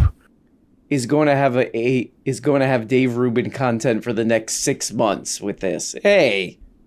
Poop. You're a little baby. Toilet. The next comment, Sam Cedar is going to have a field day with this one. He's going to have a poop day with this. Toilet. What does this say? 1 cult member versus 20 normal people. Hey, shut up. And I think we see this in that all the top states are all blue states. All the top states for education are all blue states. Florida's number 1 in higher education without question. I mean, you check the U.S. News World Report. Yeah, I'm pretty sure Florida's top 3. It's not. We'd have to in check. the top Check U.S. News World Report. We can fact check it. Yeah, please do. Fact check. Fact check. But I would say my basic situation when it comes to education is we. Okay. All right, Dave. I took way too long. There. Apologies. I took way too fucking long. Way too long. Oh! Forget that. I took way too long. Apologies. I took way too long. I had to see a man about a dog downstairs, and when I was down there, I thought, you know what? Let me just quickly put this rice in the fucking microwave to break my fast. So, apologies, people. Apologies. I had a very chatty delivery guy downstairs. Oh yeah, and I forgot to put the screen on too. I had the screen black as well, so I'm a fucking idiot. But hey, it is what it is. Oh, forget all that shit. Have you guys heard about Wings of Redemption? Wings of Redemption has quit the internet, innit? Have you heard? Have you guys heard about Wings of Redemption? Wings of Redemption has quit the internet. He put a post on Instagram just now on Twitter. I just saw. Hold on, let me see if I can find it. He put a tweet out today. Let's see. Let's do Wings of Redemption. But it's all over the internet at the moment. It's all over the Detractorverse. Wings of Redemption has quit the internet, mate. He's quit. So he wasn't lying. He wasn't fucking lying about quitting the internet. Here. So let me get what is it? His name is that Geordie, right? Geordie Jordan, I think. Geordie Jordan X. He's quit the internet. There he goes. Yeah, he's quit the internet. So let's see this. This should be a good one. This might be the first locale I think is retired. Usually locales just they keep on going until forever. They never get a job. They never ever just go and get a regular job and make that work. They always just keep on going until the wheels fall off. But Geordie's had enough, man. Geordie's had enough of all the bullying, had enough of all the calling outs, and he's quit the internet. This is his post here on Instagram. There you go. Let me get up on here so you guys can see it. Wait a second. Get one back there. Wow, it's a long one. Big up Geordie. It's a long one, isn't it? Geordie. I guess I should say something before I disappear. Fuck, he's actually disappeared. So what? He's actually gonna get a regular? No, this guy's gonna get a regular job.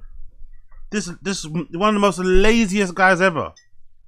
He's spoken all the time about how he can't get a regular job because he can't walk because he's too fat, and he can't make enough money working a regular job in the area that he lives in America because the minimum wage is really low, and he has a particular lifestyle that he likes to live. Obviously, blah blah blah blah blah.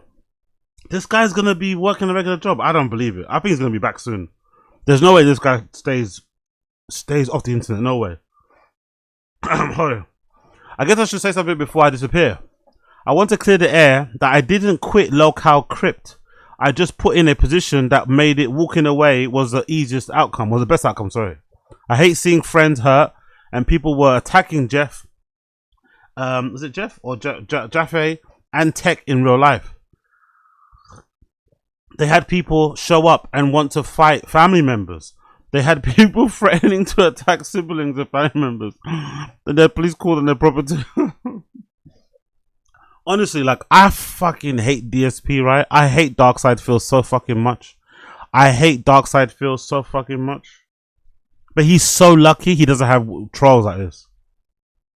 Darkseid Phil is so lucky he doesn't have trolls that Wings does. The trolls that Wings has on another level.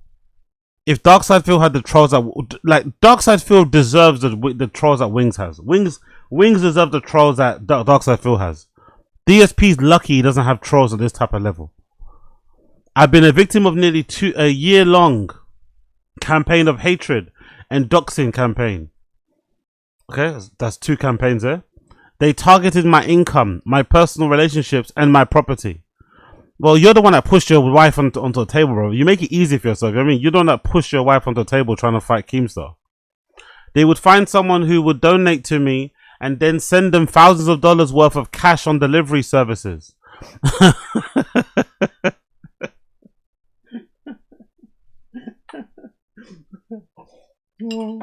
That's so mean. Sorry. That's so fucked up. I'm very emotional and hate to see people who have supported me and be friendly with me for years get abused, and it took a toll on my mental health. I had people attempt to tow my property off my yard. What? I had people come and steal things from my property. They would offer grills, ice chests, statues, and things like that for free on Facebook Marketplace, and people would come and take them while I was away. Oh my god! So people would put his stuff that he has on his property, obviously because he's posted. Again, it's his fault again because he's advertising all over the internet. But they would take the pictures that he has of his own things in his own crib and put them up on Facebook Marketplace and say, yeah, take it if you want. It's free. I would have hookers show up at my house at 3 a.m. and threats of gun violence against me on the daily. They sit around and pretend it's the videos they made that pushed me to leave the internet. But it was the illegal activity they do in the chat rooms that Discord and Discord support would never help me do anything about. They would use the same tactics against people around me to get them to share phone numbers, DMs, and personal effects. This problem is much larger than me. Hard. That's kind of hard, to be honest, considering how fat you are. Since I noticed more content creators are suffering with similar groups. I don't think so. I think it's very much unique to you. This is a new problem that policing hasn't caught up to yet.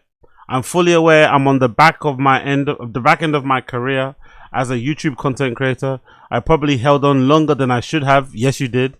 You should have saved up and went and fucking. I mean, I rode off into the sunset a long fucking time ago. But he's addicted to the attention.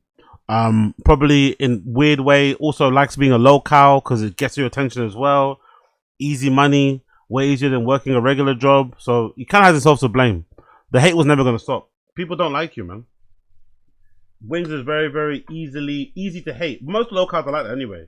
Most locals are very, very easy to not like. I think Wings should have been aware of that. I'm fully aware. I'm guilty of saying edgy things for the sake of getting views. I've never actually harmed or hurt anyone my 18.5 years online. I'm going away now, and I hope this isn't a goodbye. But if it is, thank you for allowing me to entertain you. Have you tried appearing offline? This is OVO on my account. He doxed because the man donated to me. He then turned around and actively blackmailed and manswear. Have you tried appearing offline? It's so good. So let's see. As someone who watched you for years, you brought all this on yourself. At the end of the day, it's because your perception of yourself doesn't match reality. So you lash out on everyone that points it out. Ooh. Chafe is a weird Jew who defended Mitzkevitz Behem live against me on his first local show. He said that he believed the rabbis were in the right to continue the practice. To win ongoing lawsuits, continue giving babies HIV. Cool buddies you have. See ya, pimp. Thanks for entertainment over the years. Wings, you're a local and you react to all the hate and harassment differently than a normal person. Hence why they keep targeting you over and over. Normal people like Hafe aren't concerned with this type of stuff at all. To you, this is the end of the world. To them, this is nothing. What you're essentially doing is being offended and hurt on their behalf, when in fact they aren't even hurt a little bit. Everything you're doing to protect them isn't wanted by them. Just ask them yourself. They aren't affected by it. They didn't ask you for their protection. Love your buddy. Sorry for the internet can be such a shithole. Bro, you ran your YouTube channel and Twitch like Stalin, banning anyone for even the smallest joke or misstep. And you're surprised you amass trolls. 62 IQ. Pack watch. You'll be back in no time once the truck money runs out with the excess of the bag. You definitely do not deserve to be treated badly, but you also keep downplaying the things that you've done, bro. You have wronged so many people throughout the years. Feel zero sympathy for you. I used to think you weren't that bad as other locals, but the way you treat others like your chat, your game friends, and justifies the hate. Jesus Christ. We all know you only went back onto LCU not for the money, not for money or friends, but for help to fight your trolls. When you didn't get it, you left. Unbelievable how much you rewrite history as is convenient for you and attempt to spin the narrative. You threw your wife on the table. The edgy things that you said definitely have to point coming back to up because you said them. The child you gave an enema to that wasn't your kid and against doctor's orders is very creepy. You are a bad person. Wow. Oh my fucking god, Wings. You're such a drama queen. We all know you're too alone in life to leave the internet. Without the internet, you have nothing. You'll be back in 24 hours tops. Also, you brought this fate upon yourself. You could get a job as a cashier at Home Depot. I'm not even being sarcastic. It would get you moving, get you out of the house, talk to people, get fresh air, get exercise. No more internet drama. You'll be happier. But you won't do any of that. Stubborn, miserable fuck. You won't quit. You can't. The fact is, you fucked yourself up so bad physically that the absolute best you can ever hope for is doing Uber. You'll be back in 2 weeks max. Once again, Geordie, I can't take this shit anymore. Jordan walks away from the LCU, only to return in the future when his bank account is close to hitting zero. By the way, this is a strategy of trying to bolster public support. Is just gonna put more people in the line of fire, but clearly you don't care. Sad to see you go. If true, man. For reference, I'm 31 and you were the first YouTuber I ever watched. I also was into it. Okay, you're sad. You always be a YouTube legend, Wings. Your rise and your downfall, and you're rising from the ashes. You will never quit. Don't fall for the bait. Peace out, homie. You're always talking about how your home is surrounded by cameras. Can you provide proof of the things that happened to your house? Like towing your truck away? It's hard to believe anything you say after everything. When I don't like someone, I don't hate for you have a big heart. So yeah, Wings has quit the internet. Wings has allegedly quit the fucking internet. Again, do I believe it? No. Most likely he'll be back anyway. I don't think he has the ability to stay off the internet for that long. Especially monetarily wise. No, not Tron. Chief Man, 5 minutes DSP makes this about him. The end of an era. Looks like Lummox will be available full time for a DSP now. He kind of has a point. I was getting threatened with Godbites at 12-13 times on the regular. See you next week. Risk for your life. The worst part about all of this is being trapped in Keemstar's reality for these guys is that I can almost never believe any statements they say. You can't erase all the shit that you said or imply that you are best of the original locale. Fuck you, Wings. Does anybody agree with you? Jesus Christ. So yeah, let's see, but allegedly Wings has quit the internet. Wings has quit the fucking internet. Allegedly. Weird guy, man. Weird fucking guy is that Wingo. Let's see. I think he's still gonna come back anyway. He's gonna come back. There's no way he quits forever. Let's play. I want to play this one where it says quits for the crypto and maybe the internet, and then we'll continue on. And I'll quickly munch this and then we continue on. Bear me a second here while I mute this mic. So The only time words even hurt is if there's like a hint of truth behind them. One of the guys called me pedophile and hurt my feelings. I'm about to take Lummus's channel down, is what I'm about to do. I'm about to take Lummus's channel down, is what I'm about to do. A lot of it is, where's Wings? There's like 30 questions of where's Wings. Well, what is Wings? What is Who Wings? is Wings? Why is Wings? Where is Gamora? Why is Gamora? Good quote from a movie. Well, there's a little bit of an update, a little bit of a conversation to have. Wings of Redemption has quit. Left the building. Yeah. Wings has quit the show. Probably quit the LCU, it seems like. He is he's gonna be not here starting today. He won't be here continuing tomorrow and furthering the next day, probably Thursday as well. Seemingly forecast for Friday is also without Wings. So there you go. Wings left. You know, obviously there are a number of reasons why he decided to peace out. You know, he's been frustrated a long time over the trolls and all that. And I guess he, all in all, just decided to quit. Any thoughts on that, Jaffe? Well, I'm processing. I just found out like 20 minutes ago. So I like the guy. I wish the best for him. You know, I worry about him. You know, his mental health. Hope he's, you know, I know he's making some really good steps to work on that, and I'm happy to hear that. But yeah, I'm just right now. I'm just trying to go. Okay, wait. What are we doing? So this is all pretty new. So my thoughts are, what? Right? I'm literally hearing it 20 minutes before you guys did. So, but yeah. So I'm eating an ice cream sandwich. Yeah, really going for it. So yeah, that's the update. No more Wings on the Locale Crypt. It's it's the end of an era. Crypt had a month of Wings. It was about a month, right? A little more than a month, yeah. A little more Not than much a month. more. I think it was like 2 months. I think it was 3 weeks. I don't know. No. It was a month at least. I thought it was more than a month. Anyway, whatever. Wow. My observation is this.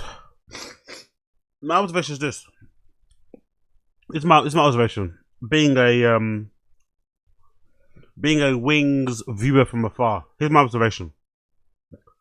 I think when Wings went back to Locale Live, he obviously didn't want to go back. He obviously went back because he needed the money. He didn't really want to go back there. So he's obviously going back there with some level of resistance. He also wanted to be a part of a show where there wasn't going to be much drama. He didn't want to do any of the challenges, cover himself in fucking custard and all this sort of nonsense, right? He wanted a show that was going to be fairly easy. Because that's the thing with Wings. You have to understand that Wings might be one of the most laziest people on the internet. Maybe with the exception of Darkside Phil. Wings likes to do things that are within his wheelhouse. Anything more than that, anything, you know what I mean, it's gonna get mad.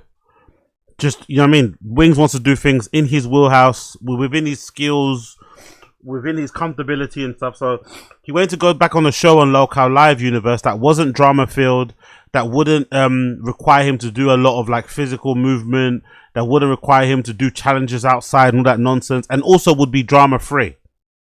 He joins this show, Locale Crypt, with these two guys. And unfortunately for Wings, his trolls follow him everywhere. So the first show that he did on this show, I think, was the beginning of the end. Because they decided to ask these guys who don't know much about Wings' lore, to ask Wings questions about himself. And he was obviously getting questioned about the comments he's made in the past and things he's allegedly done, And that got on Wings' nerves because he thought he could like hide. He thought he could kind of run away on this show and kind of have his little, I won't say safe space, but he thought he could like, you know, reinvent himself, have this show just for himself, just to kind of hang out, talk to some people, shoot the shit. Instead, it turned into another opportunity for trolls to basically call him out for some of the stuff he's done in the past. And Wings doesn't like that. So that made him upset. Then, of course, the trolls went a bit further and started to attack these guys and their families and stuff, which obviously made Wings upset. But I think at the crux of it, he was just pissed off that he couldn't just go on this show and just do the show. All the drama that he's carried around with him for years is following him everywhere, and he's just kind of fed up with it. That's the one thing that I think happened. But I also think Wings is very emotional. Clearly, is a locale. So this whole I'm quitting, the internet leaving, especially writing that big blurb, because he didn't need to write that. Writing that big statement on Twitter is definitely a locale thing, right? Because if you're really gonna leave the internet, just leave the internet. You don't need to write like a massive fucking goodbye post and pin it on your profile. It's a bit lame. It's a bit GAY. You're asking for attention. You want people to say don't leave. And I also think, given how much he talks about money, yeah, all locals are kind of obsessed with money anyway, but given how much given how much Wings and DSP talk about money, I do think the most part of why they're on the internet is because of money. So I just don't see Wings making any type of money in the place that he lives in, which is going to be equivalent to what he makes on YouTube. Especially with the ease at which he does it. He just sits in his chair, right? I don't know. Having been he's been out of work. He's been out of work. Wings has been out of work for what? 18 years? 17 years? He's not had a regular job. That's a long time, bro. Doesn't matter if you're going to be a cashier. Doesn't matter if you're going to be a fucking cashier stacking shelves. To go from doing your own thing and sitting in front of a computer, sitting on a gaming chair, playing Call of Duty every day and making your money that way, to suddenly having to be told where to stand, where to go, when you can take your holiday, if you can go to piss or not. That's going to be an adjustment I don't think Wings is going to be able to handle. We already know how much he suffers and struggles with authority, right? Wings has a really strange thing where he doesn't like to be told what to do. We already saw that with the Keemstar thing. I don't think he's going to be able to survive having a boss. Like having an actual manager, an actual boss that has to give you permission to leave the room, to go to the toilet, whether or not you can go on holiday, whether or not you can go to the doctors, whether or not you can change your shift, what you're going to do, how you do it. Like, I don't think he's going to be able to handle that. 18 years being out of the work, being out of employment, and suddenly you're going to go, I don't know. So I think he's going to be back very soon. I think he's going to be back very soon. I very much doubt he's going to be, you know. What else? And yeah, that's about it, really. I don't think this is going to last. I really much doubt it's going to last. I really don't think he's going to be away for a long time, because one thing about Wings, he always says a lot, but he really backs it up. So let's see. Has you replied to any comments here? I guess I would say something. Doxing can get you your channel sniped. So what you gonna say? Okay, cool. So we haven't got much, but I think he'll be back soon. That's the story, and that's the show. We're gonna go ahead and redirect to the B circuit. Check out Locale Rain. Oh my god. Did Wings quit because he thinks the trolls called cops on Iceman? Says Magic. What happened to Iceman? Somebody said Iceman's off the network now? Iceman was caught drinking behind the wheel. If you want, I've seen this chat a number of times. What's the Wings story? Wings left. Wings quit. Wings not a fan of how the internet reacts to him. Not a happy guy when it comes to the trolls. Said fuck it. Done. That's okay. You know what, Platypus, go fuck your mother's clit. Or you can't fuck the clit. I guess you could. You probably can. Well, who's the mother? Give us a break. It's kind of like tuning into a morning show when 9/11 happens. Not that this is the equivalent, of course, but like an event happens. Feels like 9/11. And we're okay. No, it doesn't. But yeah, to me, no. And you're shook a little bit, and it's like, hey, the show is entertaining. Well, we're a little bit. Give us a minute. We'll or not, whatever, man. Yeah. Can we say Wings leaving is at least like the Pentagon getting hit? No, man. It's at least that. No, man. Or the field in Jeffy Midway doesn't or even know something. lady parts. I literally just said you can't fuck the clitoris, and Chuck's like, "Oh, you could." No, you can't. You could about wings, huh? How would you do it? It would have to be gay. Gay sounding is Let's see. What's the latest wings clip that we saw here? What? Lamek's post there. Wings hosts the most boring podcast on earth. Wings filing lawsuits against trolls, admits he kicked a dog. Wings talks about femboys. Wings end the stream. Alzheimer's. So yeah, I'm interested to see, but I think he'll be back. I doubt he's gonna leave forever. There's no way he leaves forever. He doesn't have the money to leave forever, unfortunately. Unfortunately for him, he does not have the money enough to leave forever. And it was just a copy of the Indian source. Like, why would you not want to use an Indian source? Why don't you like the Indian people? Are you like Pakistan? It's going to sound bad. I don't think people will trust the Indian source as much as they would trust the American source. That's diabolical. So I sit on the hill like people thirsty in the desert see oases. What? Do it again now. People that are thirsty in the desert see oases. Like they see water and things like that. You never seen the cartoons with like Bugs Bunny? I was caught on the plural of oasis. I didn't know if it was oases. Oh, I don't know if oasis is already plural or not. So I just put it. I'm dumb. Oases? No, you're not dumb. I don't think. No, you are. He definitely is dumb. He definitely is dumb. Tell him he's dumb, please. He definitely is dumb. Oasis is. Most people would know. Yeah. Alexa, what's the plural of oasis? Oasis is. Oasis is. It's thank you. It's oasis. Yeah. So it's already plural. Yeah, it's already yeah. Stupid. Well, they have video, Cynthia, of a plane hitting the Pentagon. You can't say a missile hit it. Like they literally have video of the plane. No, they don't. They don't. I'm almost certain I've seen video of the plane hitting. The video of the plane hitting the Pentagon is there's a frame of no damage to the wall, and then there's the next frame of holy shit, it blew up, and there's a big hole in the side of the Pentagon.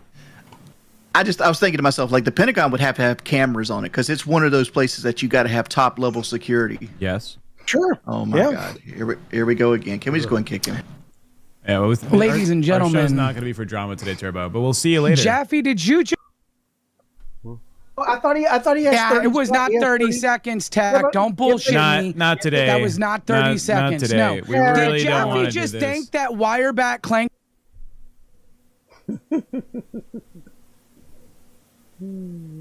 Oh, 30 seconds. What? So good. Can we go back to the story?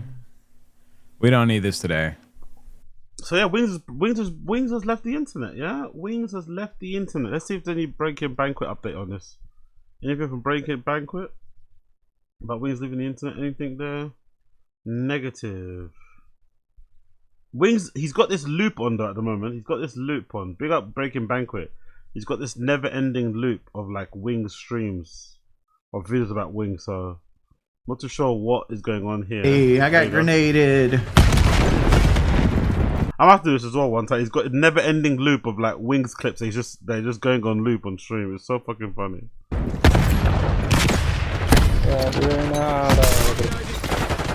It's like all the kids, all the other guys are doing. They're running or throwing grenades to the left. That's all they're doing right now.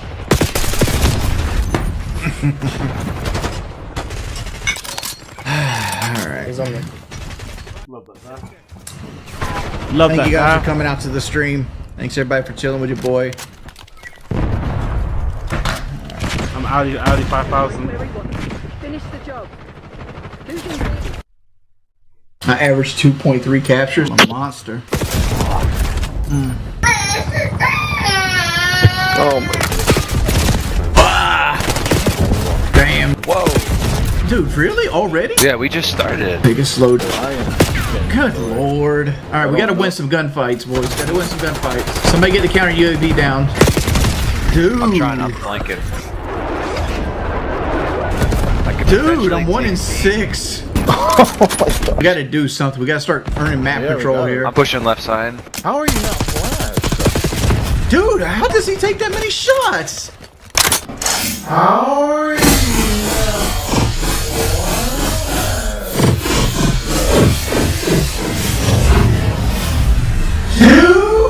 right, flank around the C. Flank around the C. We can't sit here and just constantly down B. They're setting up. Flank around the C. I'm right behind you, Lynch. Somebody guard A. Make sure they don't take it. Somebody please guard A. I'm at A. Come out here and help me. Come out here and help me. We just took C with me. Good lord. How did you? He's gonna go in. He's gonna go in. I'm on B. Dude, nobody's on C with me. We still got. We need losing B again. Dude, where are you guys at? I'm next to B. I'm trying to take it. He's coming. Well, we got C. Whoever got C, good job. Everybody, make sure you put magazines into this helicopter. Get it down. Don't let it sit there. Corner, man. Come on, dude. We need more people on B. Like, there's like 40 seconds I was sitting on B with nobody out there. This is how my KD and shit gets fucked up. Take C, guys. Rotate. Somebody sit on. 2 people sit on A. Everybody else should be rotating to C. Everybody. 4 C. All right. Well, what you call it? God bless Wings of Redemption, man. Hopefully he figures it out. God bless Wings of Redemption. Hopefully he figures it out. But I do anticipate that he'll be back on the internet very, very soon. There's no way that guy is leaving the internet forever. There's no way that guy is leaving the internet forever. There's absolutely no way that guy is leaving the internet forever. He's too addicted to it. He doesn't really have any other options, to be completely honest to him. You know, not to be mean and shit. He's spoken himself as well about it. It's not like I'm being mean. He's spoken himself about how much he struggles to find other things to do outside the internet. The minimum wage in his state, for whatever reason, is really fucking low compared to everywhere else. So he can't earn that much money doing a regular job that would cover his bills and blah, blah, blah, blah, blah, blah, blah. So he's spoken at nausea, but I very much doubt that. And plus as well, an 18-year job gap is just... bro. I have friends looking now for like... They're saying even Tesco Express is really hard to get jobs at. And this is in the UK. I'm sure it's the same in the US, but the job market now is brutal. For people that have experience, people that are just graduating or finding it hard to get jobs. This guy's been out of a job for 18 years because he's been a live streamer. You know, and he's like £500. Big up AZ, big up chat. Yeah, big up Casual. Wagwan Casual. Appreciate you, brother. Thank you for the super chat. You're a ledge. Big up Casual. Appreciate you for the super chat. You're a legend. Appreciate you. So yeah, I don't know, man. I just doubt someone like that doesn't, you know what I mean, is gonna suddenly be like, oh yeah, I'm gonna get a regular job. It's just not. It's not very likely. It's not very likely. I think he's upset now. He's in a bit of a funk. He's not feeling good. You know, I understand that. He's in a bit of a strop. We know Geordie to be, you know, if one thing we know, Geordie, he's always very, very, very, very, very emotional. So he's probably feeling a bit bad about what's going on, blah, blah, blah, blah. But for him to like not, you know what I mean? Like, come on, man. You're not gonna not, you know what I mean? Be on the internet. You're fucking Wings of Redemption. You there's nowhere else for you to go. There's nowhere else for you to go. Let's see. So we did quite a bit here, innit? Okay, cool. Alright, cool. Let's do some other stuff here. Big up stream chat, people tuning in, big up Casual. I want to play this actually. I want to play this. So, have you guys heard about this drama with Wretch3 2 and fucking Scorcher? So these two are two grime legends, right? MCs and shit. Allegedly, they were very close friends. And if I'm not mistaken, Wretch3 2, this guy, ended up falling in love and being together with this guy's baby mom. So they were two best friends at once. And obviously if you're best friends with somebody, you'd imagine you know their baby mother, and for some reason he fell in love with his baby mama and now they've got a kid together or they're married or something. Fucking crazy, isn't it? Like mad betrayal. But you know, the woman also that doesn't get that much stick, but it's a crazy story. I think he speaks about it a little bit more in here. So big up Scorcher, the truth about my relationship with Wretch3 2. Let's hear this. I really want to hear this because this is a crazy story, man. Your boy kind of marrying your baby mum is fucking and insane. If you don't like it, that's fine. Yeah. I know some man that do. That's it, and I'll build with them. Yeah. And but I feel confident in it. Like I'm not trying to. What do you want to ask me, bro? I want to ask you. I like how you movie, you know. Man, so I want to ask. What do you want to ask me, bro? Or you want the controversy shit? I wasn't even gonna do none of that. You know? No, I know, but all right then. Boom. If you really want to do the truth, you know that they're gonna want to know about. So we'll go to it then. I'll put it this way to you, yeah. Because I avoided it. I avoided it before. Because I respect family. I respect households, bro. I think I even said it to you, innit? Like, they was getting on to me. How could you not ask about...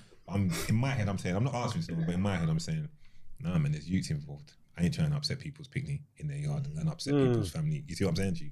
But, all right, and I'll put you like this. How do you navigate putting your child first so that things can work a certain way? That's a bit easy for me. In that situation, go on. Like for me, that's an easy decision. Like, that's the only thing to put first. Anything else is secondary to that. And is that how you're able to function with you and? Yeah, like, brother, when I was in jail, there's a small period of time that I'm not seeing my youth. And I just thought, I'm going mad. Like, imagine I'm gonna make something get in the way of my relationship with my son. Like, that's my guy. Like, forget what anyone else thinks on planet. Like, that's my guy. Like, from the minute he's been there. I can never make something else like change that. When I do look at him and say, oh yeah, nah, boom. But you know what? I didn't put you first.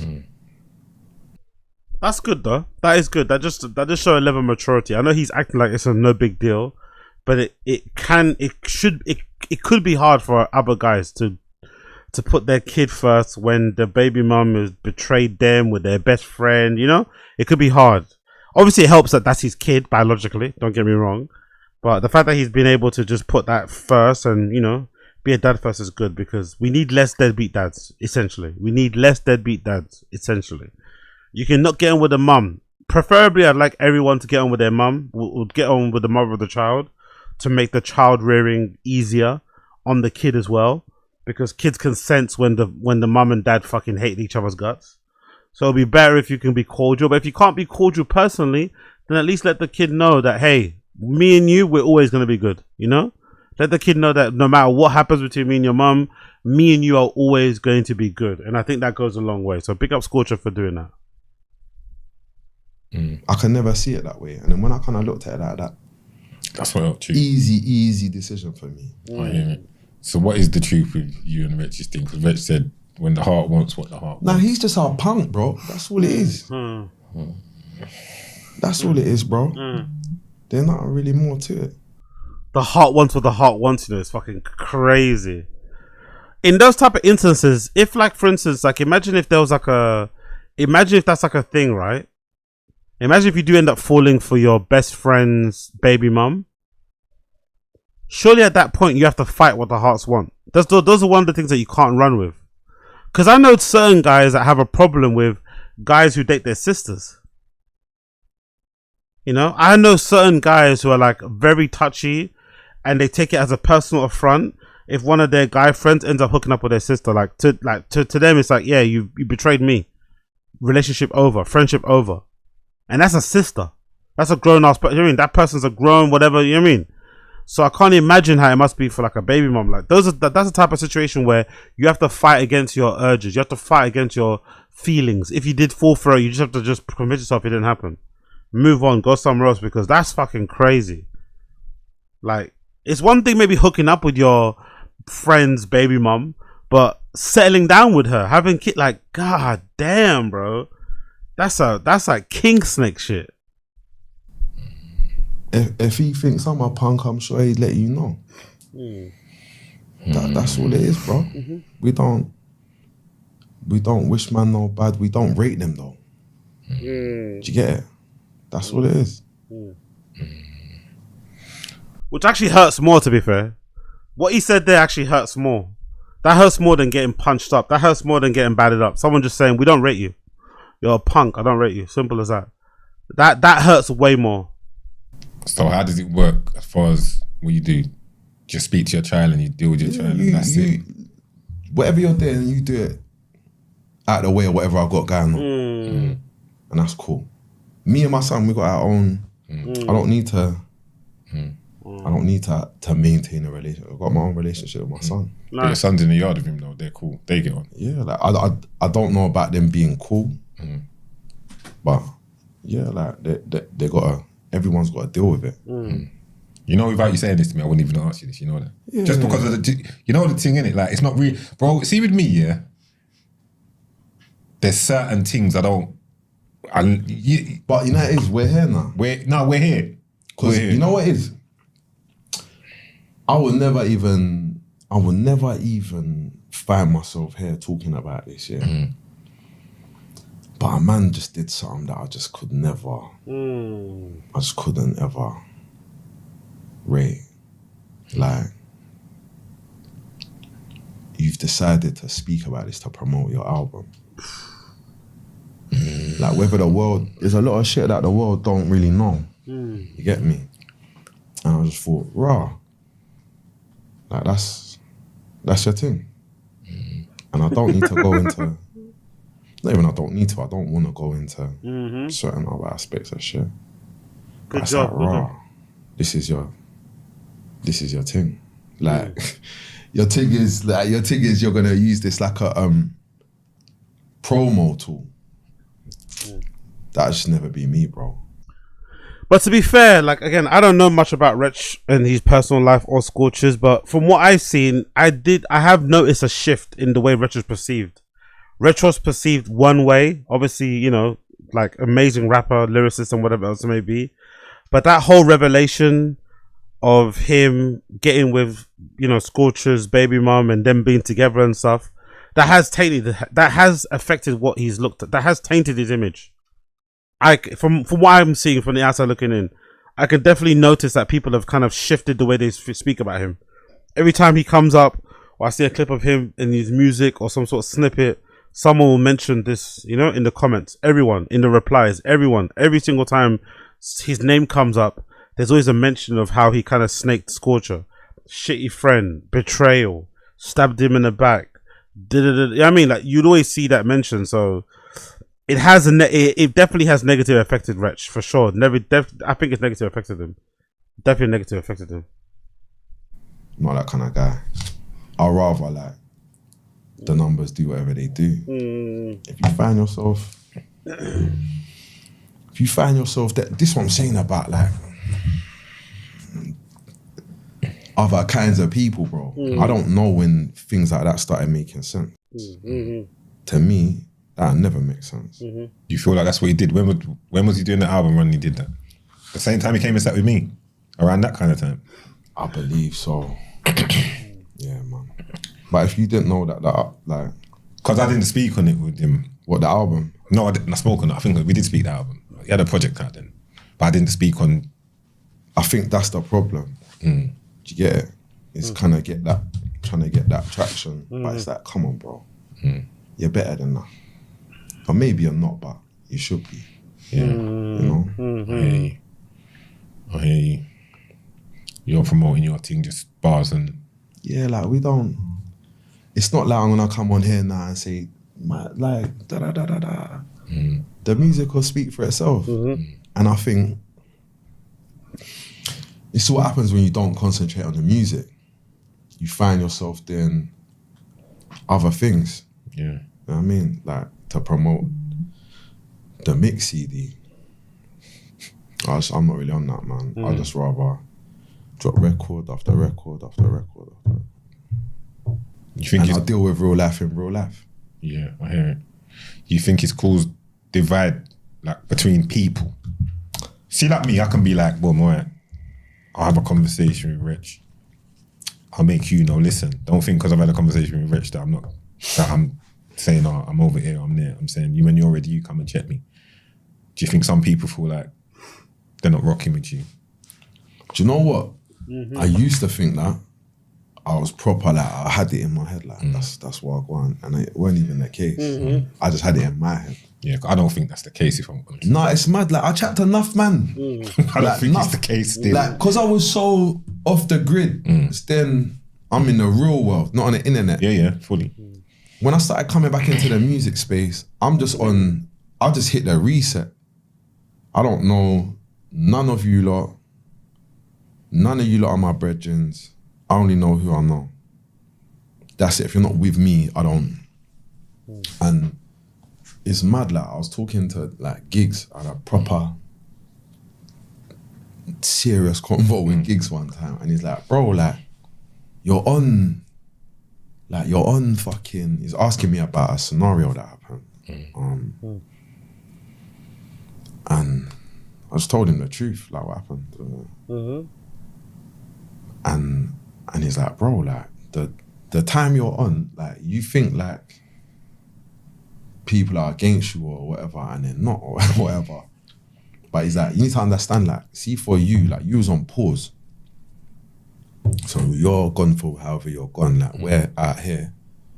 We gone through all of whatever. And then, you get me, when you come back, like we're happy that you're back, but you're looking at us mad. You get it? These times you don't even know, you don't even know where we're at. You get it? But I'm just like, nah. Industry guy, bro.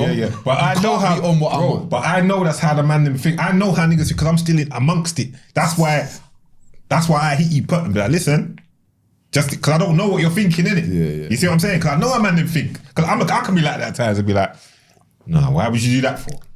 You see what I'm saying? I'm looking at it, I'm saying like, I'm going mad, like, and then at some point I'm like, I'm going mad. Like the mobiles is for me and mine. And when I go in there, it's bare like-minded people that I'm saying, nah, I'm going mad. I'm looking at everyone like, nah, man, like, it's not even that. I'm making it be that, you get me? And when I kind of eased off of that kind of, I don't even want to call it negativity, but just... It's a little negative still, but I understand where it comes from, bro. We can't help it. We are how we are. Like, if you don't know, like... But I said, like, when I was chatting to Poet, I said to him, I'm not used to... I said, it was weird to me coming in this space and people showing me love, bro. I didn't know about that. Like, bro, but people like me like that and all of that. You get what I'm saying? So, bro... Nah, but at the same time, though, it is like... Do you get me? It'll never be... Like, come on, bro. Sometimes we need a chip on our shoulder. Crazy, man. I don't know. Crazy. I don't know. If I was Scorcher, I would have dealt with this differently, because I tend to like... I'm a little bit toxic when it comes to relationships and stuff, especially when they end. When they end, I'm a little bit militant.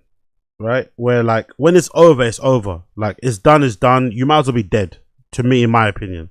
Like I'm never thinking about you again. I'm never gonna spin the block again. I'm never reaching out. It's like it's just done. You might as well literally not be alive, to me. So I don't really care what you get up to afterwards, who you hook up with, who you settle down with, baby. It doesn't bother me in the slightest, because mine and your journey has ended.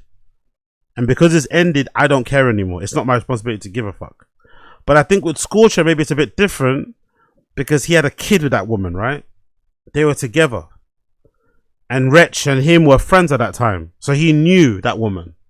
That was like his family, right? That's how it happens, right? If you got boys and you're with a girl and you got a kid with her, that woman ends up being your family. You end up kind of treating her kind of like she's your sister, because your boys with you. I mean, that's how you kind of look after her. And even if they end, you don't hook up with them, because that's your sis. So that's another level of betrayal, because you know my kid. You kind of were looking after my kid. You know my wife properly. Like, you know what I mean? You stayed over sometimes. She's cooked you food. We've hung out together. So it's another level of betrayal. But for me, I honestly would struggle to care. I'm not gonna lie. I'd struggle to care, because once I'm done, I'm done. Obviously, the best thing to come out of it is that he said he's got a really good relationship with his son, so there's no problem there. He's his ex or what, misses and stuff, and she's not trying to influence his relationship there or affect it, so it's a good thing. But I don't know. I don't think I would be bothered. I don't think I'll be bothered. But I'm saying this now because I don't have a kid. But I think maybe if I had a kid, it'll change it. But I honestly do think the way I treat relationships and the way I just move on, for better or worse, because it's not a good way. I'm not saying how I do it is good. How I just completely like cut people off and I don't remember them ever again. I don't think about them ever again. That's not a good thing. But what it does do is that it creates some separation, and it creates like a new chapter. It creates a new page, so you can move on with your life. So you're not holding on to things, and you're not thinking that you're owed explanations or this or that. Because, you know, I don't know. I'm not entitled to tell, you know what I mean? So who am I to tell her who she should be with, you know? Who am I? What role in her life do I have to tell her you can't be with my ex-best friend? If you want to be with him, be with him. Is it a little bit, does it look a little bit weird? Does it make both of you guys look a bit funky in the light? Yeah, of course it does. But it is what it is, isn't it? You're all grown. Continue doing your thing. I can't do nothing about it. So I don't know. I don't think I'd be angry. I'd be maybe disappointed. Maybe disappointed about it at most. But I wouldn't let it affect my everyday life, and I wouldn't give a dog's, I wouldn't give a fucking shit. I wouldn't give a single shit. I'm not gonna lie. I wouldn't really give a single shit. Because I'm no longer with the person. And one thing that I hate, and again, this is maybe like a personal preference, but one thing that I hate is people knowing that I'm pressed. It's a weird thing that I do. But I really dislike people knowing that I'm pressed, people knowing that I'm pissed, people knowing that I'm agitated. So I'd rather lie to myself that I'm not pissed off, so I could look a certain way and come across a certain way, so that you could never tell that it's affecting me. And then, of course, at night, crying to my pillow, you know? You know, absolutely drench my pillow in fucking tears. But I'm not going to let you have the satisfaction of knowing that I'm angry and upset. Because then that would make it seem like I still have feelings. It's like, nah. Once it's done, once you end it, or whoever ends it, there's no spinning the block. There's no coming back around here. It's over. It's done. Like, leave it be. So if you want to be with that person that was my friend, cool. It's going to hurt me, right? It's definitely going to hurt, I'm sure. But yeah, big up Scorcher though. He's dealing with it in a good way. 'Cause I think if this was maybe a few years ago, maybe he would have dealt with it in another way. So big up Scorcher for dealing with it in somewhat a mature way. So big up fucking Scorcher. And I'm sure how I'm describing it is a lot harder than what it actually is. I'm sure I'm describing it in a much more easier way than what it actually is. I bet in real life it's actually way harder to deal with what he dealt with. I'm sure it is. So big up Scorcher, man. Big up fucking Scorcher. Big up Scorcher. Absolute legend in the game. Cool. What else we got here? Big up everybody tuning in, by the way. Smash like, hit subscribe. I'm gonna finish a couple more of these things here. Then I'm gonna go straight into Taz. And then I'm gonna go gym, I think. That's what I'm probably gonna do. So I'm gonna do those two things coming up. So please lock in, tune in, smash like, hit subscribe, join the Become a Member, trying to hit 500 members at the end of the month, by the way. Become a member either on here, on the Taz channel, or even on the Kick channel. Become a member, help a kid out. Let's hit that target of 500 members by the end of the month. That'd be fucking amazing if possible. That'd be fucking amazing. Alright, cool. Let's get through I want to get through some random shit that I've got on here. Let's see what's happening on the No Jumper Twitter. And then we can move on and maybe do a little T5K Reddit shit. What? Oh yeah, cool. So what's this? YouTuber Jessie Ridgway and her wife revealed that they had an abortion after learning their unborn baby had Down syndrome. Ooh. I don't know why they filmed this. I'm not gonna lie. I don't know why they filmed this. This is a pretty heavy thing to film. But I'm also not gonna judge them. If this was me in this position, of course I'm not aborting her baby because his baby's got Down syndrome. You know what I mean? But every parent, every adult has their own way of dealing with things. Do you know what I mean? It's not for the internet to tell people how they should go about raising their child or decisions like this. But yeah, man, heavy shit to put on video. A very heavy video to put out there, man. Wow. Here we go. We're going to see the result. I have to download the official report. Abnormal insight result. Consistent with trisomy 21. No. What is it? Wait. Where are you seeing this? Oh. No. Let me see. I can't see it. It says abnormal insight result. Blah, blah, blah. Showed 3 chromosome 21 signals consistent with trisomy 21 Down syndrome. Damn. Genetic counseling is recommended. Pattern consistent with trisomy 21.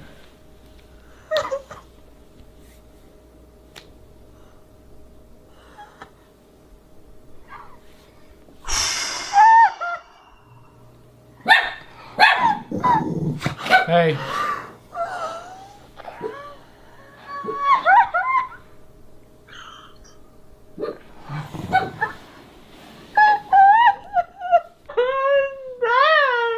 Not the result we wanted to see, guys. I started to get kind of a not good feeling just when the results were sitting here. That's why I didn't want to open them. I started to feel really uncomfortable about it. Just kind of in shock, like, truly. We talked before this, guys, about what would we do if we confronted this scenario. Because this was the more likely scenario. We talked about terminating the pregnancy. Damn. Obviously things could change because this is traumatic, like very traumatic. And I know you guys even watching this. Fucking hell, man. The things people share on the internet. The things people share on the internet. The things people share on the internet. Shit. It's traumatic for the whole community. I think now that we have a definitive result, we'll talk with these counselors and we're gonna have some hard conversations. Typically, if the initial FISH result shows trisomy 21, the final full karyotype or microarray analysis also confirms it in more than 99% of cases. It's just all very overwhelming and confusing to navigate. Ashley is almost halfway through this thing.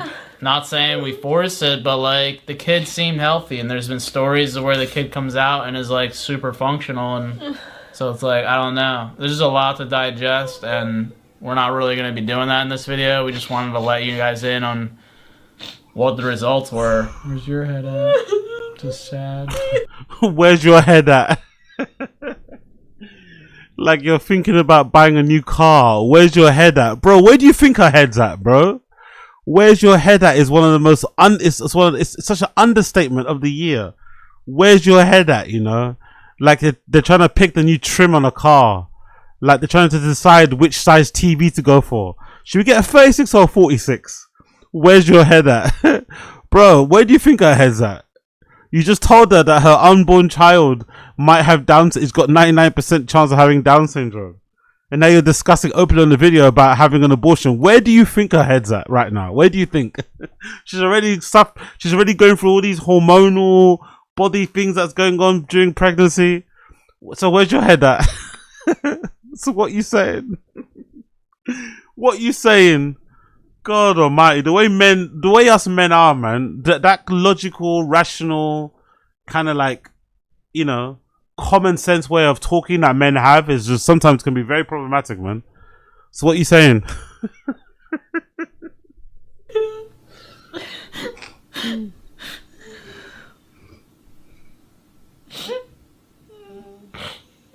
Just things have been pretty dark for a while for us, and we felt Hey yo, Gamebred. You know I got love for you, brother. Gamebred, please.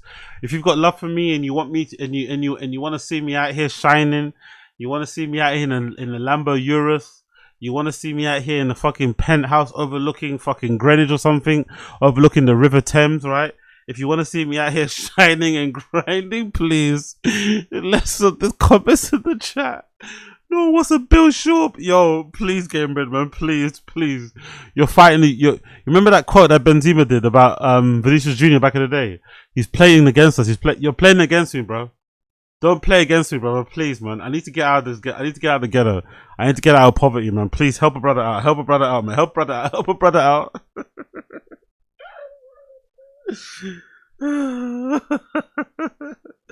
Gamebred, please, I beg of you, man. I need to get a Lambo Urus. I need to get a Tesla. I need to get my own studio. I need to get a new place. Please help me. If you help me, I can help you with more content. Please. Let's Billy Shaw slander in the street chat. Yo, Built Casual too. Putting that online is insanity. Exactly. I don't know why isn't this thing coming up sometimes. I don't know why super chats don't come up sometimes. I don't know what's going on right now. But big up Casual anyway. Big up Casual. Appreciate you. this was gonna be a nice little ray of sunshine, and it's not. Sorry to be crying, dude. It's a lot. Oh man. My ball fully closed. I was so sure that it was singing. I had the nursery picked out. I was ready. I was ready. I gotta start all over again. The start of our journey, you know, of just trying to start a family. This is how it starts. I know it's hard to look at like silver linings, but I mean the fact that you can get pregnant is good. We weren't sure, and it was instant. We don't know why this happens. Maybe it is a birth control over a decade. Maybe it is just random genetic sequencing and it glitches, you know, just like cancer cells. Like sometimes. She's been on birth control for a decade. God damn. Yo, men be putting their women through some shit. I know women also don't mind it, but like putting your lady on birth control for 10 years is fucking wild, bro. Like that's fucking insane. I think he means she's on birth control for 10 years while they were together, right? I think that's what he means. If that's true, that's fucking horrible, man. Like they should have decided they wanted kids super early. They should have decided quickly. You can't be putting your kid on birth control. You can't be putting your wife on birth control or your girl on birth control for 10 years. Wrap that shit up, man. If you don't wrap it up, have a kid. Simple as that. Wrap that shit up or have a kid, bro. You don't put your girl on fucking, or you don't, you know what I mean? That's a bit mad. That's a bit fucking mad. But it's also mad. It's also mad having this online. I appreciate their honesty, right? I think because weirdly enough, this video's probably helped a lot of people. There's probably a bunch of people out there going through the same thing they're going through. And the fact that they were brave enough to share this with the world is actually a good thing. I think it's a good thing they shared it. For them, obviously, it's not a good thing for them personally, but for the world at large, it's probably a good thing to see a young couple like this going through this, having to struggle with coming through this, you know, coming to this decision, which isn't easy. But a lot of people that are grown can understand their predicament because, you know, raising a kid with disabilities is not easy, bro. Like I've got, you know, a few disabled family members in my family, and it's not easy. It's not easy at all. It really isn't easy. People really underestimate how hard it is, especially if you don't have a fam. Like it's already hard when you have an extended family. Like, you know, I'm from an African family, and a lot of the people that I have are disabled. They have big families who they have a lot of help. I can't imagine what it's like nowadays in this modern era where no one really has help. You know, you don't really have, you know, a lot of people don't really have like help even from their families to babysit their kids. They always have to fucking hire nannies and shit and pay for it. They don't just have like a friend. They don't have a nephew. They don't have a cousin. They don't have a sister. I mean, they don't have anyone to really help. So raising a disabled kid nowadays when you probably don't have that much help around you in terms of family and friends and shit, it's not easy. So I'm sure this decision wasn't an easy one there to come to. But I just question the wisdom. I question the foresight in doing this in front of camera like this, because, you know, like I really do question it. It doesn't really make any sense. Plus the guy comes across a little bit callous. He comes across a little bit detached from what's really going on. I don't know, it just doesn't serve either of them that well that they're going through this on camera. But, you know, when you make your life content, you got a content, and the content has the content. As Wack, is it Wack 100 says that? Wack 100 says, here comes the content. We got the content. The content is the content. You just have to keep contenting. You have to keep delivering the content until the content doesn't stop contenting. So maybe this is part of it. But yeah, I don't know. Maybe this is gonna fall on flat ears or deaf ears. But if you're a guy out there and you've got a girl and you haven't settled down yet, don't put your girl through Don't put your girl through being on birth control for more than 10 years. That's really out of order. Step in and say, hey, I'm willing to wear protection for the sake of this if we're not decided yet on having kids, or let's just fucking roll the dice and whatever happens, happens. But don't have your girl be on birth control for 10 years. I don't even know much about that sort of stuff, but having, you know, had relationships in the past, I know that birth control, that stuff can really affect women badly, differently as well. And being on that for a prolonged period of time isn't good either. Isn't good for their natural whatever, you know what I mean? So if you do have a lady out there and you guys are locked in and you're not decided yet on what you want to do in terms of having kids, having a family, cool. Just wear a rubber, man. It's not that deep. It really isn't. I know it's not the best. You'd prefer to be fucking, you know, busting all over them sugar walls. I get it. But having your girl be on fucking, you know, morning up, like, it's just, nah. That's not acceptable either. 10 years of birth control is fucking crazy. 10 years of birth control is fucking insane, bro. But blessings to these guys, man. Absolutely wild. What are the comments saying? It's crazy how people will be pro 1930s Germany eugenics policies in these comments. I'm not mad. Who gonna care for the child when they die off? I understand. I'm all for this certain reasons, but they really should have kept this to themselves. Honestly, can you blame them? Me and my bae want a at least functional child. It's sad but true. I'm all for them. Clearly retardation runs in their family, as does no heart or brain. They should adopt. Actually, just get a pet, a small one, a hamster.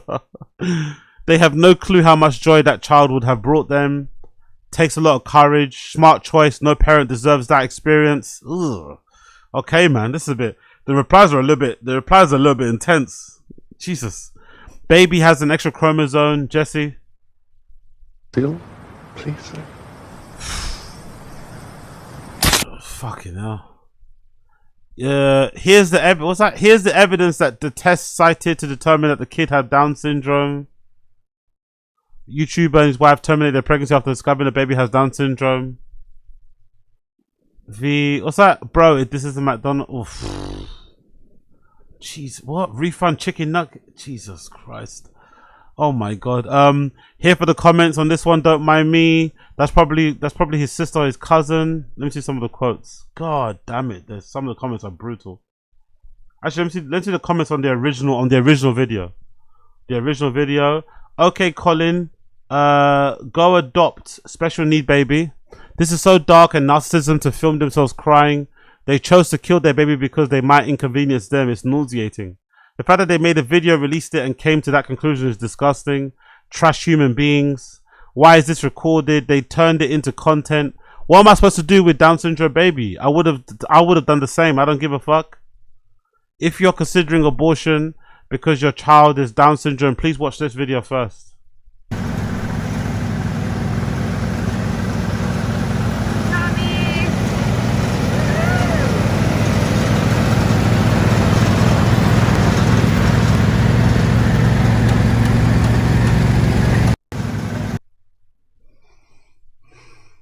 Support 100%. They were honest about wanting a ray of sunshine, but realized they couldn't handle it.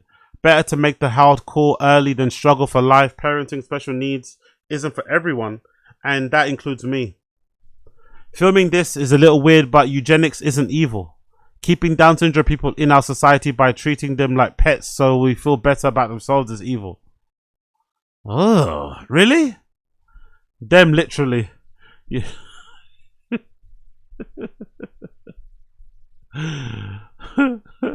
No, this is humane on both parties. Go adopt a Down syndrome kid if you want to make a change. Meet my Down syndrome baby. He's so happy and makes everyone smile. That alone is worth everything. I'm pro-life, but this is definitely one caveat for me. I'm not going to bring a disabled, parasitic child into the world that will never be able to meaningfully contribute to the workforce.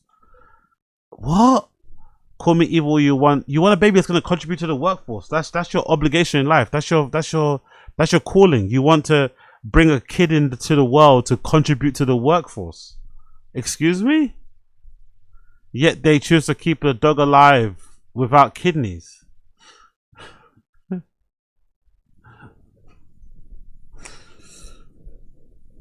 So yeah, they did that. Anyway, there's been an update. Here's an update. To no surprise, influencer couple Jesse and Ashley Ridgway say they're receiving non-stop death threats after their decision to abort their unborn child over Down syndrome diagnosis. I've never seen such hate and vitriol for two people grieving the loss of their unborn child and making an impossible decision. The last 24 hours have exposed a side of humanity that is deeply disturbing. Being called murderous pieces of shit, evil compared to Hitler, and receiving non-stop death threats. Seeing my 6-year-old dog with stage 4 kidney disease be used as a weapon. Manipulating my words and intent into a tweet of saying we'll regret this decision forever, must repent to God is absolutely insanity. If you ever wanted to marvel at the depravity of people online, just check the replies on my latest tweet. It's a shit show of epic proportions. This is reflective of the current world and the landscape we're all living in. Well, because you said it, I'm going to check it now. Mr. Jugger, what's that? McJugger Nuggets. Let's see. I'm actually curious to see the comments because you told me to look. Now I'm gonna look.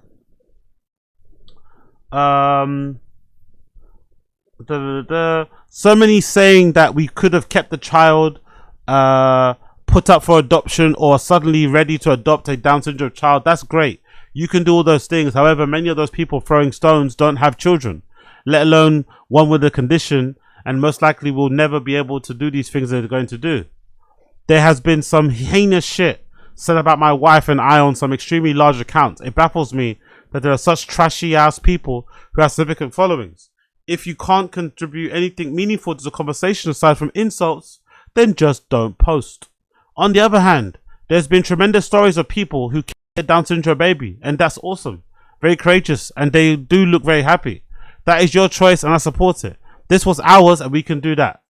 It's very easy to accept the differences between us when it has no actual bearing on your life. What shocked me most of all was that this story has become mainstream news. A couple's abortion is suddenly newsworthy in 2026.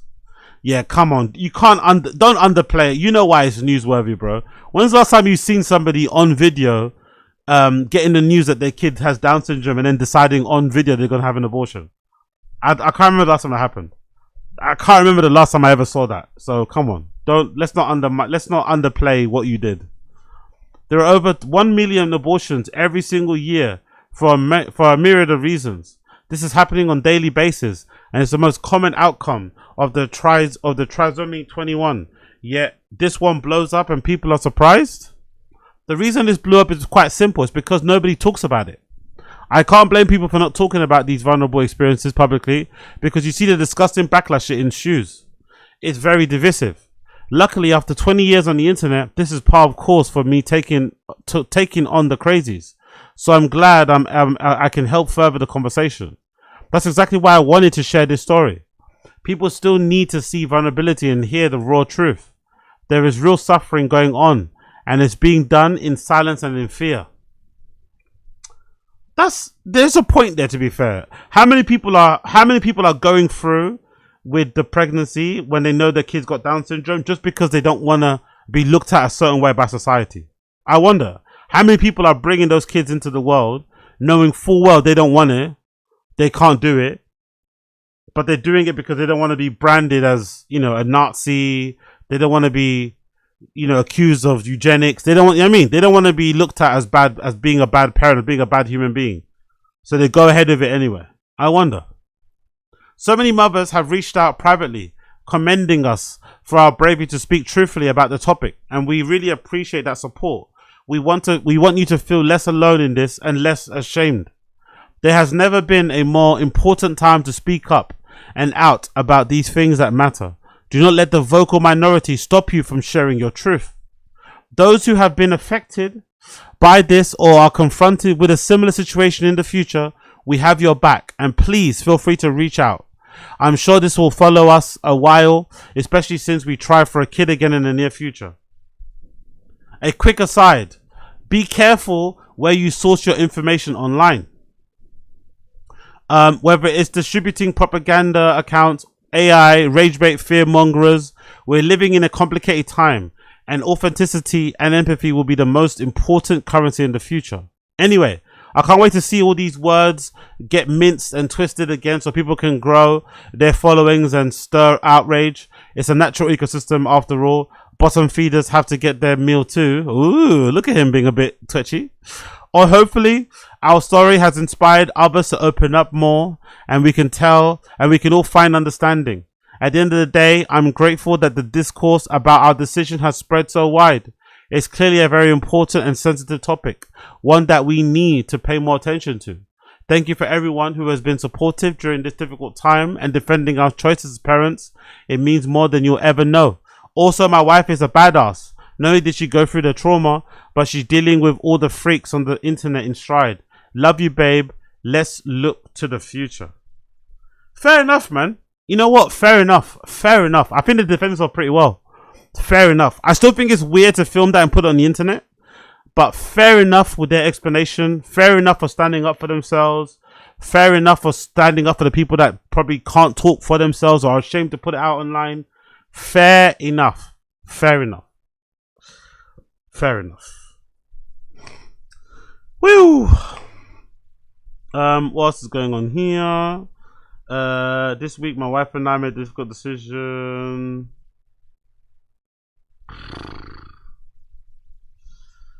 Yeah, I don't know.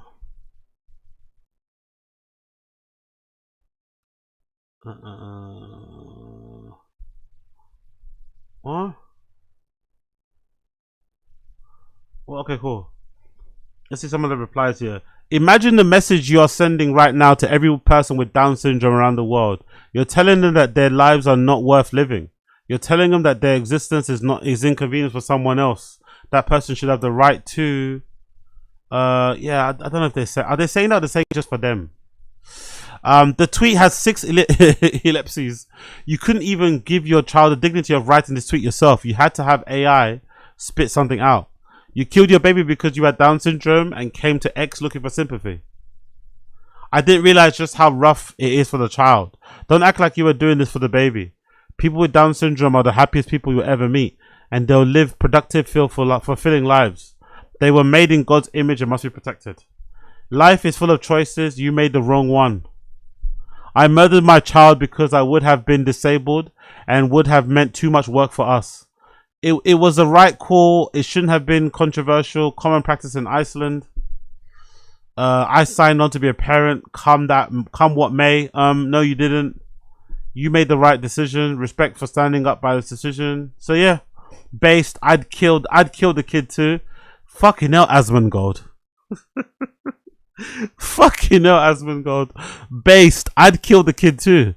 Down syndrome is lifelong impairment, and it would be better if no one had it.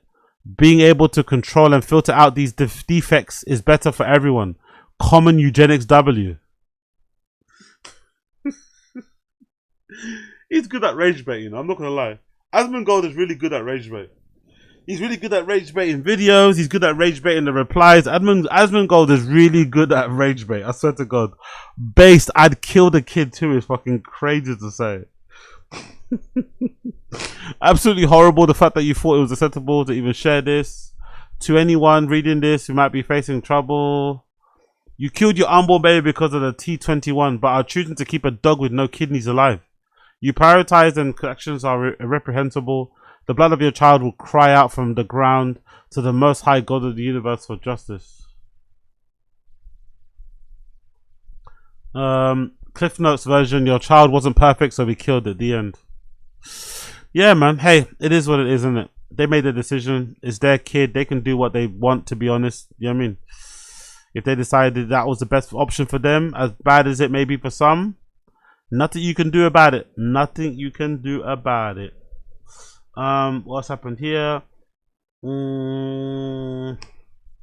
Internet users raised nearly $150,000 for an 85-year-old elderly AMC worker after a video of her working went viral.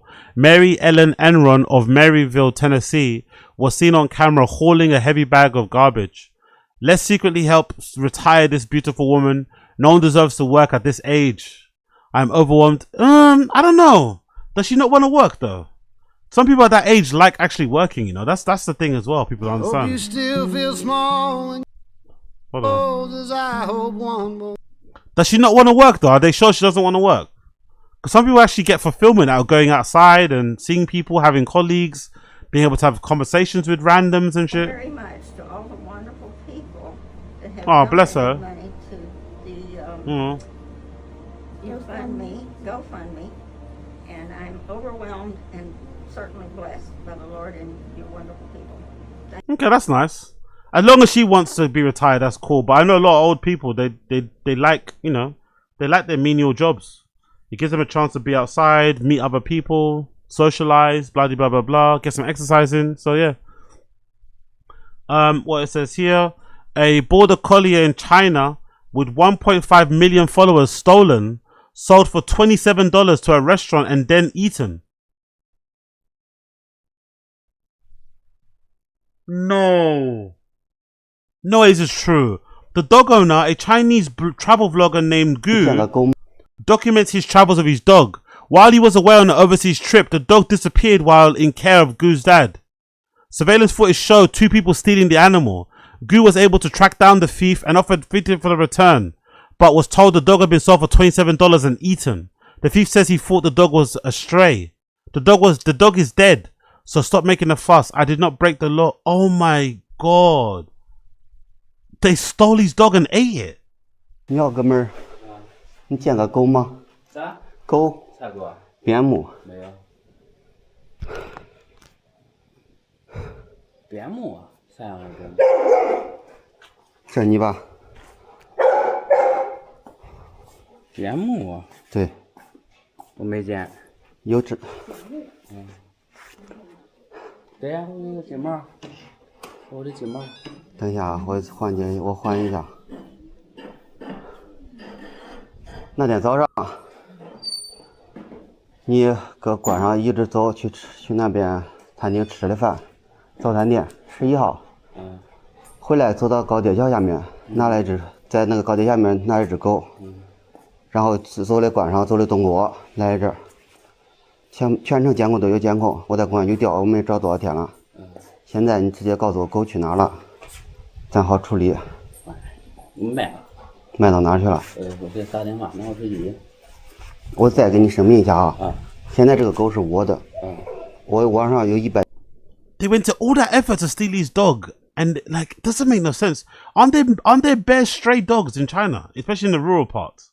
Why would they need to steal this guy's particular border collie? Like, usually when they steal these type of dogs, they steal them because they know they're valuable, they know they're expensive, and they sell them to, you know, someone else overseas. But to get that dog and eat it is just like, that's just evil, isn't it? Like, that's just fucking evil. There's plenty of stray dogs. If you want to do the whole dog eating thing, there's plenty of stray dogs you can eat if you want.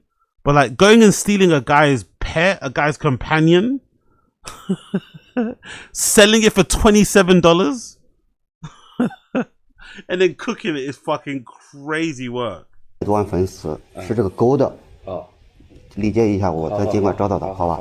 你不信我也可以给你看。好，没事。不好意思，我手有点发抖。啊。这我的狗100多万粉丝，现在网上都在找这个狗。嗯。这个账号都可以说是这个狗的。好的。我从国外飞过来找这个狗呢。好的。咱尽快，好吧？He knows the dog's dead. Wow. This is crazy. Oh yeah, that's them stealing the dog, isn't it? Oh my god, they ate his dog. He's crying in the car, isn't it? Right, he's crying. Oh my god, bro. Oh my absolute god. I don't know what I'd do in that situation. I don't know what I'm doing. I think someone needs to feel my pain. I think I'm running through that person's house in my car, bro. Crashing it straight into the side of his car. Crashing my car straight into the side of his fucking house. Fuck it. Someone's got to feel my pain, man. They stole your dog and they ate it. You're trying,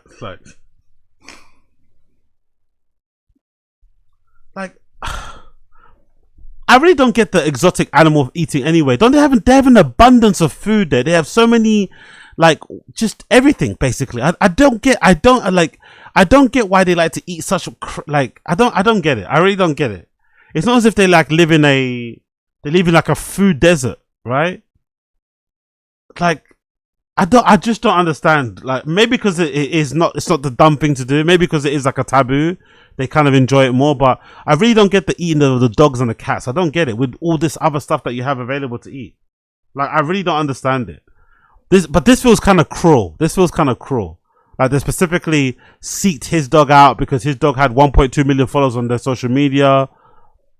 You know, this kind of feels like, or I don't know, or maybe as a border collier. If you're into fucking eating dogs, is that border collier meant to be more tasty or something? I don't know.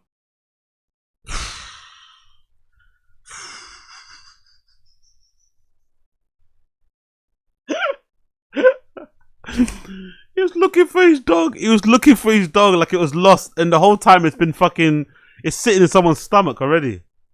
It's been fucking barbecued. Jesus Christ, bro. Whew. People's never seen John Wick. Exactly. I would be going to prison for a very long time. They actually have they actually have dog eating festivals where they boil dogs alive. People watch them as a form of entertainment. Filthy demon culture that eats dogs.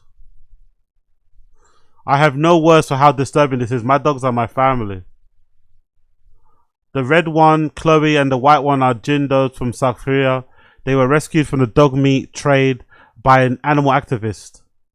Jesus Christ, man. These dogs were gonna be dog meat. Look how cute they were. So eating dogs things is actually real. If that were my dog, I promise you I would dedicate my life to finding anyone involved. I would tie them up and slowly feed them to themselves. Who steals somebody's dog only to eat them? Exactly. God almighty, man. Scary shit. Driver of a three-wheeler golf cart goes flying after T-boning an Audi in San Francisco. Where's the three-wheeler? Where is it? Hopefully the pedestrian didn't get hit. Oh! Thank God the pedestrian didn't get hit. Thank God the pedestrian... Did that man get hit? Thank God the pedestrian didn't get hit. Oh my God, the guy flew out. Boom. And then he's on the floor. Are they dead or not? Wow. That's a gnarly crash. Boom. To be fair, he was already out of the car, and he already flew out. So the guy at the front flew out, bangs his head on the ground, didn't it, right? Bangs his head on the ground, slides all the way down. God damn, that gotta hurt. Wish I had a sound though. Wish I had sound. Not gonna lie, not to be macabre, I wish I had sound. Holy shit. Holy fucking shit. Hopefully they're okay. Hopefully they're okay. Let's see the comments. Audi clearly at fault for turning on a red light. Jesus Christ, bro. New California officials are warning of the counting burst of primary. We don't care about that. What's that? A Chicago woman who detained by ICE agents back in October is demanding $10 million in damages, claiming she had severe emotional distress. Homeland Security says that Debbie Brockman, a former WGN employee, was throwing objects on ICE agents' car. Brockman is seeking damages, claiming that she was assaulted, falsely imprisoned, and falsely arrested, and she claims she has emotional distress. Agents accosted her, tackling her, and violently throwing her to the ground, battering her and exposing her buttocks, before handcuffing her and throwing her into a van, her attorney says. This woman wants $10 million. $10 million. Nazi prick! Fascist! That's what you are, dude! You're a fascist! You'll be proud of yourself, open mouth, now Where's the bum? Sir. Oh, wow. What's your name? What's your name? Debbie Brockman, I work for WG. Oh, he said sir. He said sir as well. He thought it was a man. He said sir. He said sir. Sir, sir. Sir, what's your name? What's your name? Debbie Brockman, I work for WGN. Let them know. I got you. Yep. Debbie Browning? Brockman. Brockman, WGN. Do you guys want to share your names too, or you're just going to cover your face? Could cover your face a couple years ago. Real thing. Okay, Mr. Condemnation. Yeah. Oh my God. This is ridiculous. Honestly. Yeah. Stop. Good job. I hope you learn yourself. Get the out. Fuck you. Get out of our... Hopefully your wife and children make it home. Ooh, chill out, right? Ooh, This is vehicle, honestly. Yeah.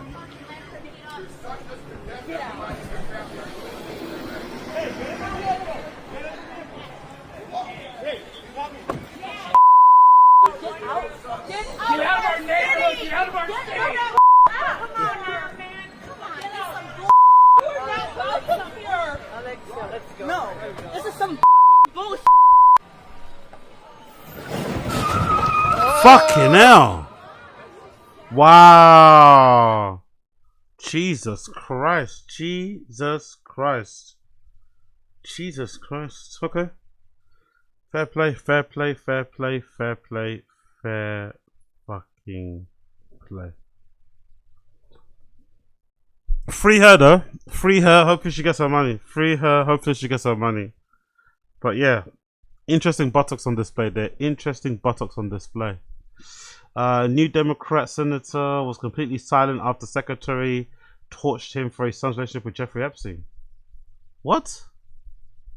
And I had hoped to keep this in terms of the economy. Senator Wyden has mendaciously slandered the Treasury building in an attempt to cover up his son having an investment meeting with Jeffrey Epstein to ask for funding. Thank you. Mr. Chairman, Yes. let's be clear here. Nobody is interested in the ramblings of a capo in the most corrupt regime in American history. We want to get some facts about this deal. That's what we're here for. Thank you. Well, thank you, and I will ask my questions first today. And we would like to hear what Adam Wyden and Jeffrey Epstein talked about. Your son's largest investment position was Rick's Cabaret. So did your son and Jeffrey Epstein talk about pole dancing as you using your limited credibility? Wow. Should I just proceed? Nothing to say. Nothing I'm to going say. to proceed with my questions, and Mr. Secretary. Big up Scott Bessent. Big up Scott Bessent. Big up the Honourable Scott Bessent. Brilliant, brilliant, brilliant. Absolutely torched him there. He had nothing to say. He had nothing to fucking say. Big up Scott Bessent. Top boy. Top fucking boy. A 45 million worth of... What? 45 million. Oh, wish that would have been me. $45 million worth of cocaine was seized under an underground tunnel between Mexico and San Diego. Was discovered under a Buy for Less store. Investigators say that they surveilled the store for months after noticing how little customers' foot traffic it had. Authorities found nearly 2,000 foot long tunnel that has 55 feet deep and 4.5 feet high with electricity and ventilation. 2,270 pounds of coke was seized from the store. 4 people were arrested. Giorgio Eugenio Hernandez, 29, Jose Jimenez, 32, Antonio Cortez, 18, Brandon Escalante Sandolova, 26 were arrested. They all faced maximum penalty of life in prison and $10 million fine. Jesus Christ, bro. They were running drugs under this store. From Mexico to fucking San Diego. Was it? From Mexico to San Diego. Under a Buy for Less store. Genius. Genius, genius, genius. That's the underground tunnel. Wow, that is so fucking smart. That is so fucking smart. They were smuggling bricks of coke freely under this tunnel. Imagine how much got through. Imagine how much must have got through. Imagine how many bricks got through that fucking tunnel. Easy. Smuggle it under the tunnel, put it in bags, walk out the fucking store, or put it in the van, keep it moving. And because it's a store, you're always receiving deliveries and you're sending things out. No one's going to suspect it, but I guess it was too obvious because the store, like I said, there was not enough foot traffic. It was too quiet. The store didn't do enough business for it not to be obvious. They should have had a store that actually was selling some things and looked fairly busy.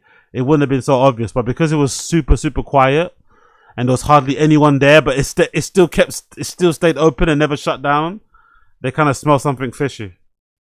Wow. Absolutely insane. So ingenious, man. So fucking clever. So fucking clever. But unfortunately, now they're looking at life in prison and $10 million fine. Cool. What's that? Plans released for a 15... Jesus. What's that? Is that real? Plans are released for a $16 million ship capable of carrying 80 50,000 people. The Freedom ship would be about 50,000 people with a space for about 10,000 tourists and 20,000 crew members. The Freedom ship is envisioned as a permanently mobile city on the sea, designed for long-term residency rather than short-term travel. The ship will be about 8 times the size of the current largest ship in the world. The plans include a 15,000-seat stadium, schools, colleges, shops, clubs and water parks, and a music hall. The ship would also be run on nuclear and would be too large to dock and would remain in international waters. That's insane. Living on a ship this big would drive me crazy. I don't think I could do it personally.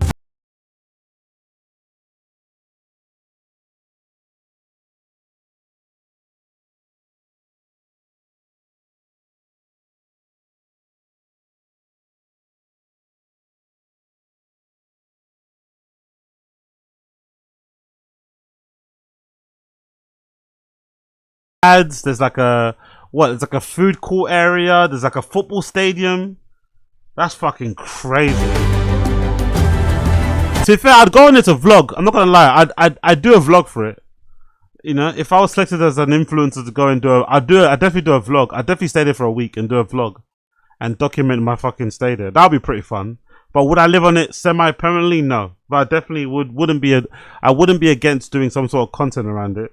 That'd be fucking cool to kind of see how it, you know, how it functions, how the people are. Talk to the people mostly that are there for long. Talk to people like, how is it actually living on here? What's your mental saying? You know what I mean?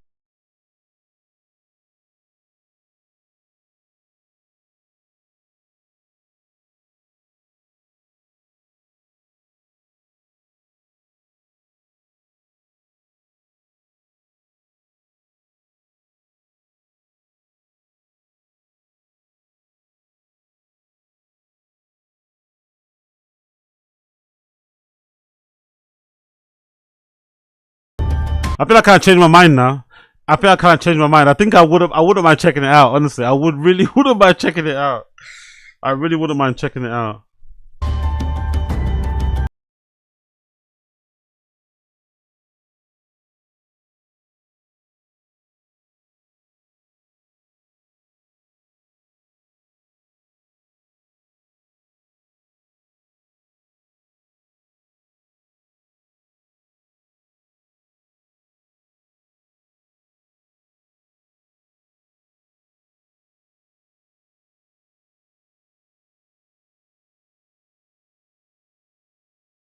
Could you imagine all the seedy stuff happening? Could you imagine all the seedy stuff? Because it always happens, right? But could you imagine all the seedy stuff that happen behind closed doors? There'll probably be an illegal gambling thing. There'll be drugs there. There'll be people pimping women. There'll be escort. I mean, the illegal. I would be interested to see how the illegal stuff happens. Like how quickly the illegal stuff starts to kick off. You know, how quickly all the bad actors.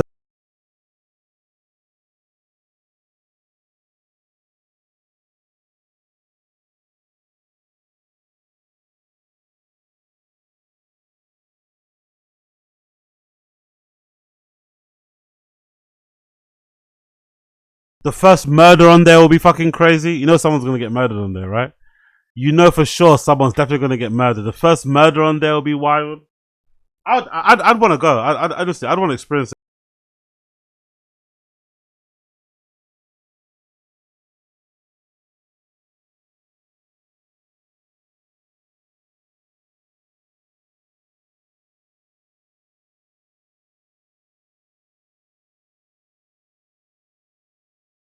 Like that. I'd go on it. I'd definitely check it out.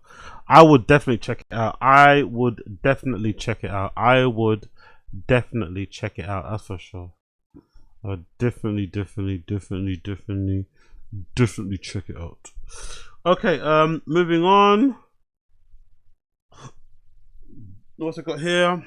Okay, bear with me a second. Let me check out the TFAT K subreddit. I haven't checked that in a while. Let's see what's happening. What's happening on the TFAT K subreddit? What's happening on the TFAT K subreddit? Oh yeah, what happens next? Let's do that. Let's do what happens next. Big up the TFAT K subreddit. What happens next? Part 34. What happens next? I am white as shit, Dallas. Yeah, I need a fucking. What happens next? Once a week.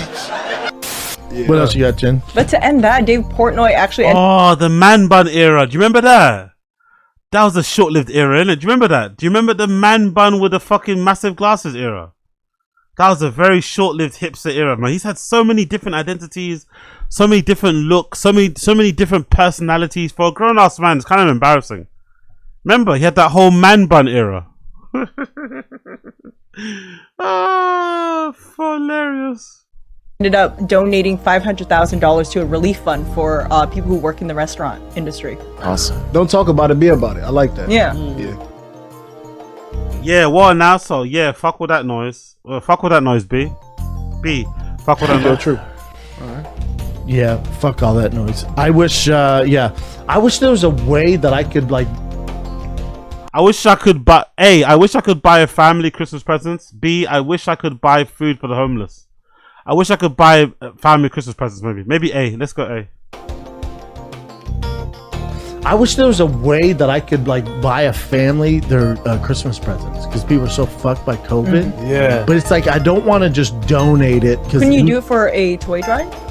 Like, those go to families. You do it. Yeah, but I'd rather just, like, a family, like, hey, we don't have any money and my kids need presents, and I buy them gifts. I don't we should set something up. Is there a way to do that? Finds reason not to donate. Finds, of course, it's gonna be both, isn't it? Do you remember this? This was an interesting period as well. Do you remember this was a thing that he used to always do? He used to always like jump out of the window and offer his services or offer a donation. Like if somebody was going through something in the media, if someone was going through something in the press or in the news, he would go out of his way to like offer himself up and be like, yeah, I can do this. Never follow through, but he'd want to get the headlines of offering to help. But then when the person would get asked later on, right, someone will follow up on the fucking Reddit and be like, hey, did Brendan actually follow through with this thing? No. You know? So it was a thing he used to do a lot. I remember back in the day. And I think that was his purposeful attempt to try to appear like a good guy. Because obviously back then he was still fucking hated as much as he is now. But he was conscious of it and he was trying to appear like, oh yeah, I'm actually a good dude though. I know the whole internet hates me, but away from the internet, I do this for people. I help people out. But he never actually followed through. Like, I think a couple of them he did, but most of them he didn't. He'd say, I'm going to do this for the person. I'm going to help them out with this and do this. And he never actually did it. Like, it's almost like donation stolen valor, if that makes sense. It's almost like donation stolen valor. I don't want to go through a government thing. I don't trust them in any facet. I don't want to go through some big organization. I want some family to email the fireandkidshop@gmail.com. Like, hey, we have no money. I have 4 kids, and I'll buy you gifts. I wonder who got the money, by the way. Who got the money? Who got the money? I wonder, because he loves getting scammed. Hopefully someone did scam him. That would be fucking hilarious. Hopefully someone did email him a picture of oh, back then there wasn't AI though, innit? Fuck. Back then AI didn't really exist. But hopefully somebody did email him and say, hey, I got a family, please help. And it really wasn't a family, just some person making it up. I'll put but the problem is, hold on, I'm talking, brother. But the problem is like, obviously people take advantage of that. We don't know if it's a real family. I don't know how you do it. There are a lot of kids that grow up without a father, that grow up with addiction, that crush it because. So I would say the majority don't though. Like it's a rare. 35% of African Americans don't have dads. 85% of African Americans don't have. Oh my god, he's definitely gonna say 85. He's definitely gonna say 85% of African Americans don't have dads. Of course, he's gonna say that. But it's a rare. But you look at crime; those are the exception. Like you look at crime in African American. Look, and 85% don't have dads. Listen, all of these points are absolutely true and valid, and they're all brought up. Like I was on a plane. There's this unruly passenger. Oh, here we go. And the flight attendant goes, "Hey, aren't you the ass kicker who tells jokes?" B. Flight attendant asks Papa to help fight a guy. B, I think, right? Hey, so if he keeps going, are you cool? Could we ask you for help? And I was like, sure. A, what is he gonna do? Volume punch me? B, if he goes stage 5 red terror level, I'll keep you guys out. Okay, B probably, right? What the fuck does that even mean? Stage 5 red terror level. What? If it gets like stage 5 red terror level here, I'll help you guys out. But hopefully I don't have to do anything. What does it look like when you get up and you have to deal with a guy? What's the take us through? I go through it in my head. I guess Yeah. because you don't want to. I don't want to get hurt. B, I don't want to hurt them where they're going to sue me. So yeah. A, I would wrestle them and choke them unconscious. B, I would Imanari roll them and go for the submission. Probably B. Let's see. What is that? Imanari? I would probably wrestle him to the ground and wrestle him into the seat and then choke him unconscious. Is it possible this story is true? I got asked once by a lady. These two guys were fighting. They were thinking about removing the guys from the plane because one guy had put his bag above this other guy's seat, and the other guy goes, "Hey man, that's for my." Ah, he stole the story from Rogan. Of course he did. He stole the story from Rogan. Of course, we should have known. I should have known. This story was stolen completely from Rogan. Okay, that makes sense. That makes all the sense now. My seat. And he's like, "No, it's first come, first serve." He's like, "No, fuck you." And then they were like, "Fuck you, no, fuck you." And then the lady had to come in and go, "Hey, like, I will fucking kick both of you guys off the plane." Yeah, this is before you took off. Before we took off. She goes, "We have an understanding?" And they go, "Yeah." And then she comes to me. She goes, "Hey, if anything goes down, you're gonna help, right?" She deputized you? She deputized me. I'm like, okay. Can you remember the tallest man you've ever seen? I love it. I fucking love it. I fucking love it. Honestly. Oh, God, I love Brendan, man. I love the just taking other people's stories and making them your own. That's like a quintessential thing you did as a kid. Remember that? When you were a kid, you used to do that. Like, when you, I think I remember it when I was when was it? Oh, there was a time in school where they made you share like a sad story. I don't know why I did that in school. Was it to show they had empathy, to weed out the sociopath? I don't know, but there was a time in primary school between the ages of 3 and 10 where they asked you to like name a time when you were really sad or something. And people would be writing these stories about, I don't know, the cat dying, grandmother passed away, something in it. And I didn't have anything. So I think I just made up. No, I think I just co-opted a story I must have saw on like Kenan and Kel or something and made it about myself and just lied about some auntie dying and started crying because everyone else was crying and get attention. I wanted attention too. So I just made up a story about something. I forgot, like, it was something stupid dumb. Everyone else had a story about something that they lost. At that time I was fortunate. No one in my family had passed away. So I didn't really have a story. Obviously, I'm black. We don't have pets and shit. So I just had to like. I think it was something I saw on TV or something that I just made into my own. I just pretended it was like my thing, and I just started sobbing in the class. The teacher came around, put her arm around me, like.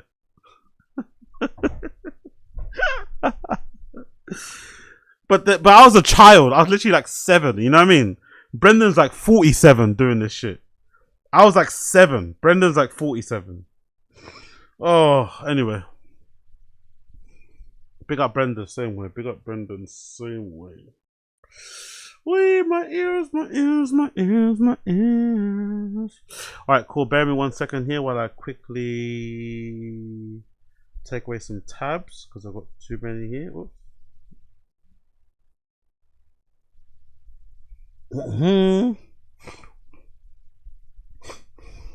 Let's get this out of the way.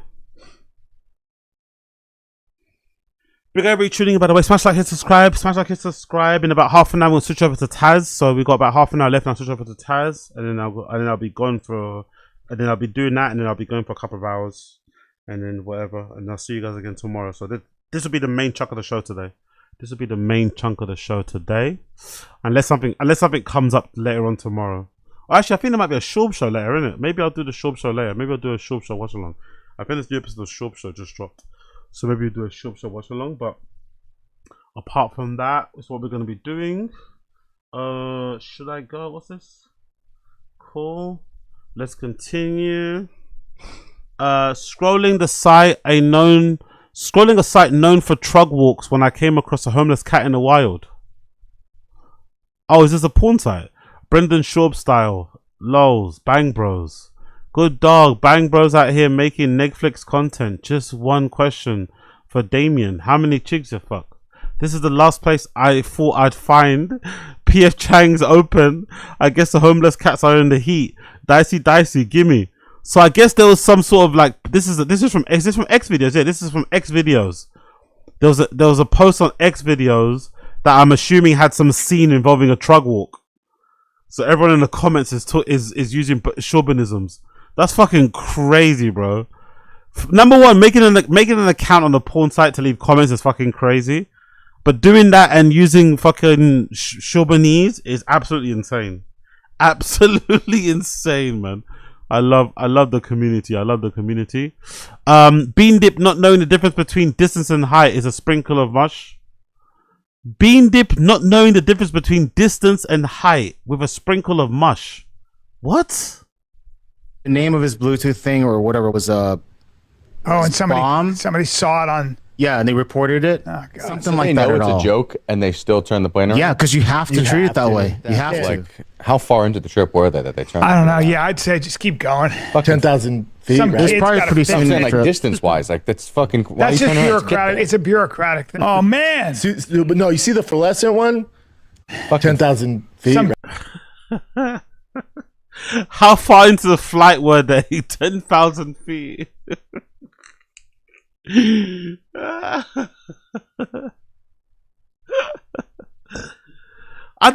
know what? I don't blame him when he's so pushy with his kids when it comes to fucking sports. I think he knows deep down when it comes out, you know, his kids are gonna get his genetics and whatever. Yeah, they're gonna get the genes passed down from his wife and him. He knows those kids don't stand a chance in the classroom. He knows with their genetics, you know. So maybe the whole pushing him to do sports is actually a good idea from Brendan. How far into the flight were they? 10,000 feet is crazy. His Bluetooth thing or whatever was Oh, and somebody saw it on. Yeah, and they reported it. Oh, God. Something like that. They know it's a joke, and they still turn the plane around. Yeah, because you have to treat it that way. You have to. Like, how far into the trip were they that they turned? I don't know. Yeah, I'd say just keep going. 10,000 feet. There's probably pretty soon. I'm saying, like, distance-wise, like that's fucking. That's just bureaucratic. It's a bureaucratic thing. Oh man! But no, you see the fluorescent one? 10,000 feet. There's probably. Oh, I feel so bad for him. Papa gonna be mad. Oh, is that BGL? Yeah, big up BGL. Is that BGL in the new Bebe Rexha movie? In the new Bebe Rexha video? BGL's in a new Bebe Rexha video. It looks like, right? That's the artist, isn't it? Bebe Rexha, BB Rexha. How you pronounce her name? That's pretty cool. Big up him. Big up BGL. New fucking work he's doing out there. He's getting a lot of work. It seems like, isn't it? For whatever reason, nobody remembered or cared that BGL was fucking jacked and shit. And for some reason, now all of a sudden, he's getting so many bookings being jacked.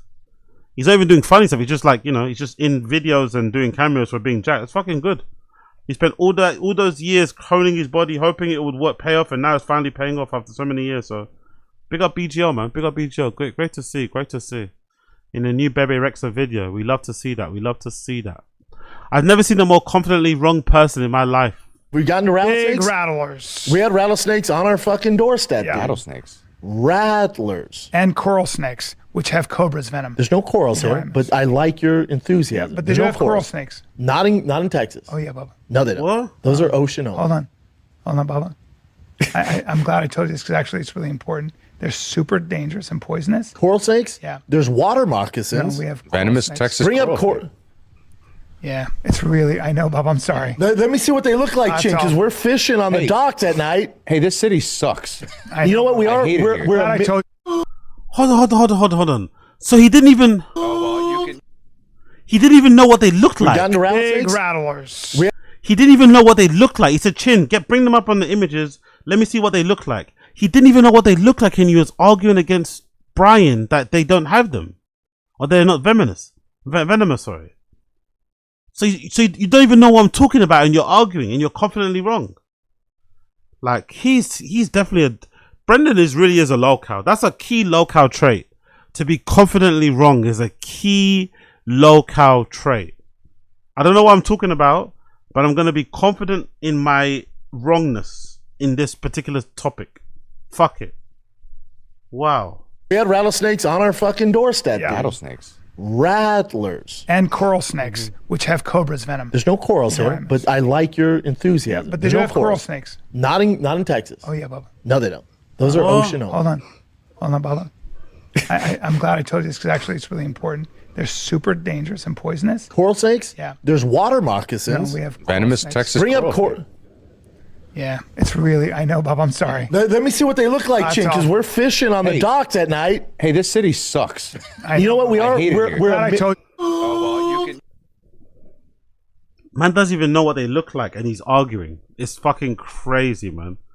Like, it must be an infuriating person to talk to in real life. We got into rattlesnakes? He must be infuriating to talk to in real life. He heard the word coral and just instantly thought ocean. I'm sorry for being right, Baba. Spineless rapist. Izaki trying to not upset his master. Coral equals ocean. Coral snakes are in the ocean. Way to go, Baba. He attempted to critical thinking in water. Almost always wrong, but never on shore. That's the thick boy way. Coral snakes are in fact in Texas. I'm in Texas. My great aunt was bitten by one years ago. Brennan's a legit idiot. He also is thinking of a scene crate. Also, I just can't stop laughing, thinking that this redact thinks coral snakes live in coral reefs. What a complete weed, dude. Also, -2 points for Brian because coral snakes are venomous, not poisonous. But he is a senior citizen, so I'll cut him some slack. He still thought it was a water snake. Let me see, because we fishing on the docks at night. Can't make this stuff up. Almost forgot when Papa was copying Delia every day. Hey, can we please blur Callan's flip-flops, please? The mural is kind of lousy, but I find it charming in a sleazy 80s carnival style way. But I can't imagine Papa running the Graviton. As a kid, catching snakes in California, we had a rhyme to tell the difference from a mountain king snake and a coral snake. If it touches yellow, it can kill a fellow. Has Brandon had a Survivorman era yet? Because it's 100% watch him on a survival guy out there on the water. Yeah, the whole red touches yellow, you're a dead fellow. Red touches black, he's a friend to Jack. Saying is a pretty common saying to let people know how to spot a coral and to stay far away from them. A tried and true Texan such as Bappa should know this. Yeah, but he's not tried and true, is he? He's not fucking tried and true. He's just tried. Let's see here. What married dad comedian tried to smash? What's this about? Getting hit on by a famous comedian and finding out he's married. Who's this? Honestly, sure, most of you know this comedian, but I'm not the type to out somebody. Not a first for me. This is just like, what is this like? Is this about sharing your story or about showing people your rack? Let's hear what she has to say. Who is this lady? Well, I had this pretty famous comedian slide into my DMs. Brie Del Toro. Bring up Brie Del Toro. Let's hear a Brie Del Toro story. And he's like, you know, hitting me up and telling me that he wants me to go to his show because he's coming to Denver and we should hang out after the show, blah, blah, blah. So we arranged stuff and we're staying at the same hotel. I go to this man's show and mind you, I'm not the type of person who cares or keeps up with celebrities.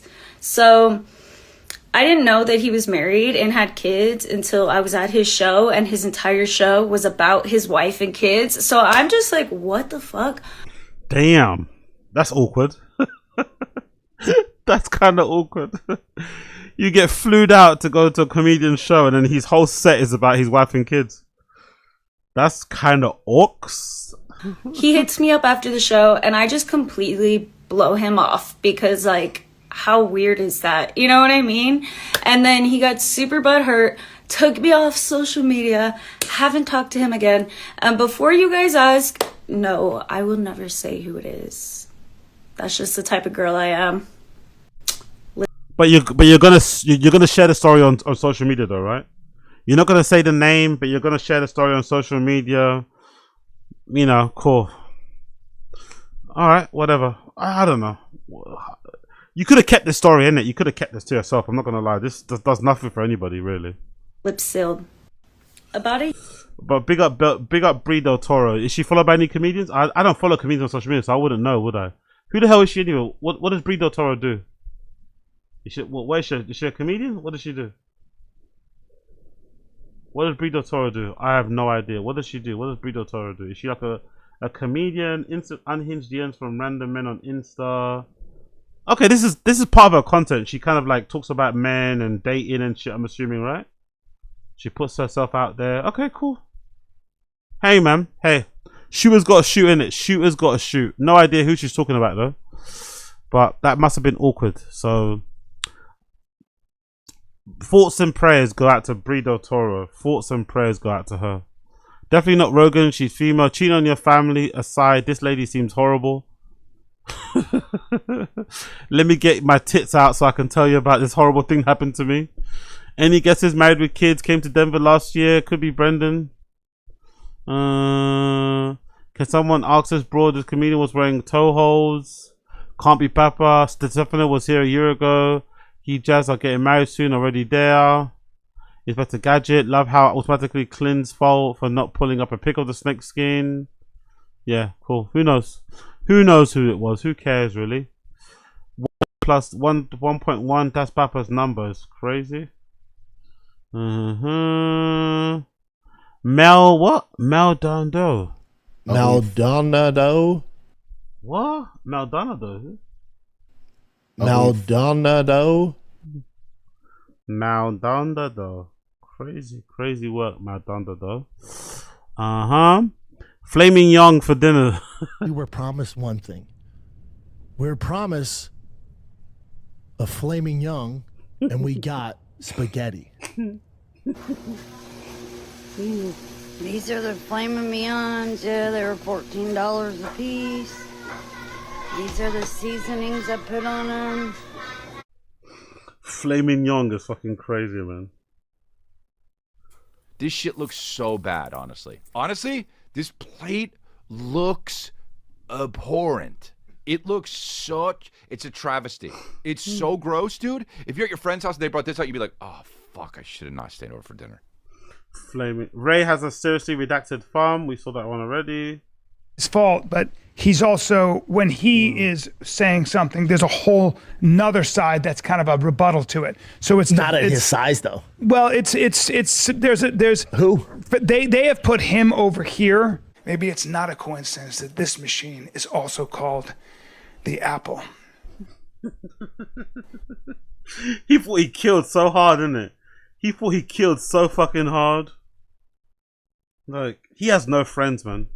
He really has no friends. He really has no friends, man. Like even probably his wife didn't watch it and give him the, just to kind of give it a once over, because that's cruel. That's cruel, man. He has no friends. No fucking friends. That's why it's called the Apple. One more time. Who? But they have put him over here. Maybe it's not a coincidence that this machine is also called the Apple. Jesus Christ, bro. What's that accidental papism?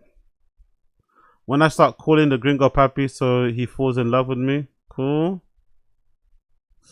4 social media couples. Maybe Papa ain't so bad. Leonard the Pearl, yeah. What's the most random homeless cat reveal you've encountered? Every week at work. Always training hard, mate. Yeah, ripping in. Misses away. Discipline. You seem happier since Sarah's been away. Not really, mate. You go home lonely nights. It's something you know very well. I'll pay that. I'll pay that. Brenny down in the tent. I'll pay that. He's bringing it, ladies and gentlemen. I'll pay you for that too. Brendan Shaw here. I've got a load of guns, brother. So bring the He did guns well. to the Like, your comedy is actually getting better. I'm starting It's to a laugh bit like more. Cooper Cronk's your comedy on a You're Super Brendan Shaw. Saturday. Put him on the Brendan You know Shaw. what? This is going to be a good podcast because our man is back. The Samoan chief is back. Attention MMA community. Papa's been improved definition of gatekeeper. And then Song Yadong, Figueredo. Yeah, Song Yadong's thing is, and I say this loosely, I hate the term gatekeeper, but I think my definition of gatekeeper is different. My definition of gatekeeper is a guy that can't crack the top 3 in world class level. Huh? Like he'll beat anyone That's not 4 and gatekeeper, under. Good fucking luck. And even those top guys, 3, 2, 1 champ, he's gonna give them a run for their money. But he's 1% off. He's just. That's not a gatekeeper then, brother. You can't just make up your own definition of what words mean. You can't make up your own definition of terms or phrases. They mean what they mean. My definition of gatekeeper is different. What? Then that's not a gatekeeper then, isn't it? That might be a contender. Might be somebody that's close. That's like the, what you call it? The groom but never the bride, or whatever people say, right? Like, what? My definition of a gatekeeper is different. How does that work? How do you just make up your own definition of words? To be fair, he's doing that for a while, to be fair. Brendan making up his own definition of words and how he pronounces them is definitely one of the things that he does well. And then Song Yadong Figueredo. Yeah, Song Yadong's thing is, and I say this loosely, I hate the term gatekeeper, but I think my definition of gatekeeper is different. My definition of gatekeeper is a guy that can't crack the top 3 in world class level. What? Like he'll beat anyone 4 and under. Good fucking luck. And even those top guys, 3, 2, 1 champ, he's gonna give them a run for their money. But he's 1% off. He's just 1% off from being super elite. That's not what a gatekeeper is, man. It's a completely different definition, completely different thing you're talking about. But yeah, I love it. My definition of gatekeeper is different. Okay, cool, man. That's not gatekeeper, isn't it? It's another word. Talks for a living. To be Jesus' burial shroud.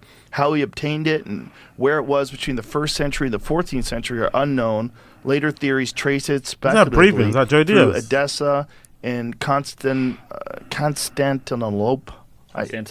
I can't never say that. Constantinople. That's all right. That's okay. Netanyahu. It'll be interesting to see what the crowd reaction is to Netanyahu.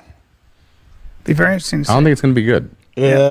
Have Netanyahu walk out at T-Mobile Arena. Have Netanyahu walk out at. Have Netanyahu.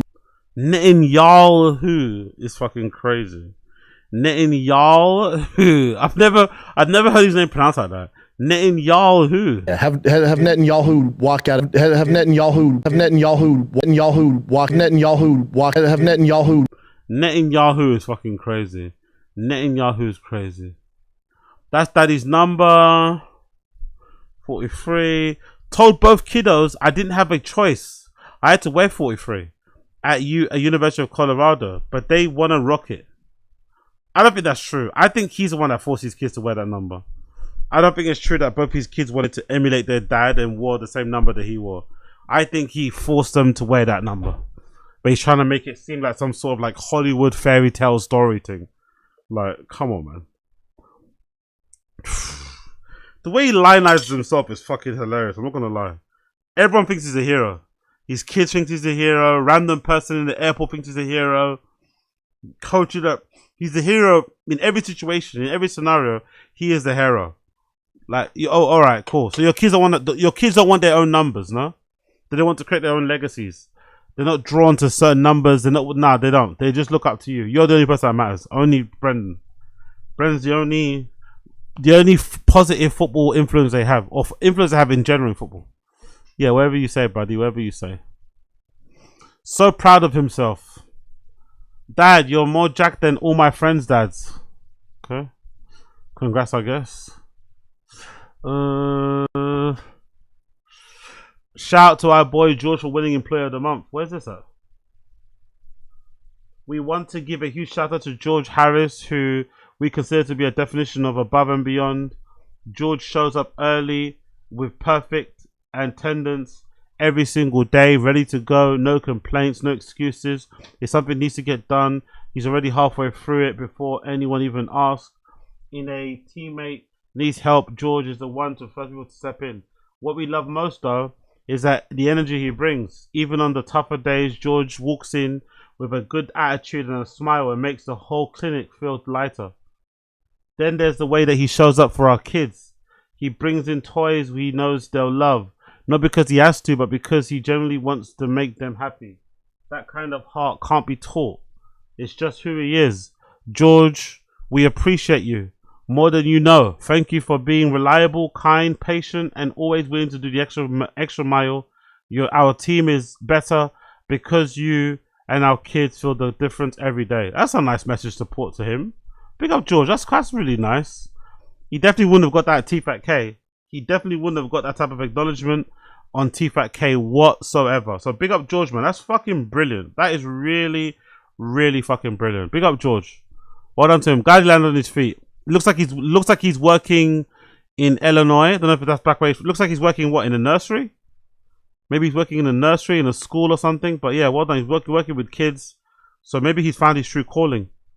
Maybe he's actually found his true calling. He thought maybe his calling would be working with podcast people and stuff, and people like Brendan he kind of looks up to. But maybe it's better to just separate it. I'm a big believer in that, by the way. I'm a big believer in not working in the industry that you really love. I'm a big believer in just enjoying the industry, enjoying the thing that you love on the side, but working a regular 9 to 5 has nothing to do with what you love. So if you love stand-up comedy and podcasting, forget trying to be a producer. Just work a regular job and listen to podcasts all day. Work a regular job and spend the money traveling to fucking see comedians and go to comedy festivals and shit. But you don't need to be in it, you know? You don't need to be in it, because when you get in it sometimes, it can ruin it for you. George got inside, he got in it. He got in the inner circle. He became friends with the TFAT-K guys, Brendan specifically, who he looked up to. And he quickly realized that, you know, the Brendan that he knew on the podcast and the Brendan that he got to know day to day working was completely two different Brendans, you know? And maybe it ruined him for him, you know? So this is actually the best way to go. Work in some way completely disconnected from the podcasting, stand-up comedy world, and then enjoy that, innit? Good idea. Good idea. Big up Boba Fett. You are my heroes. Crazy. But yeah, big up George, man. Good to see he's happy. Good to see he landed on his feet. I'm glad to see George land on his feet, man. Glad to see that.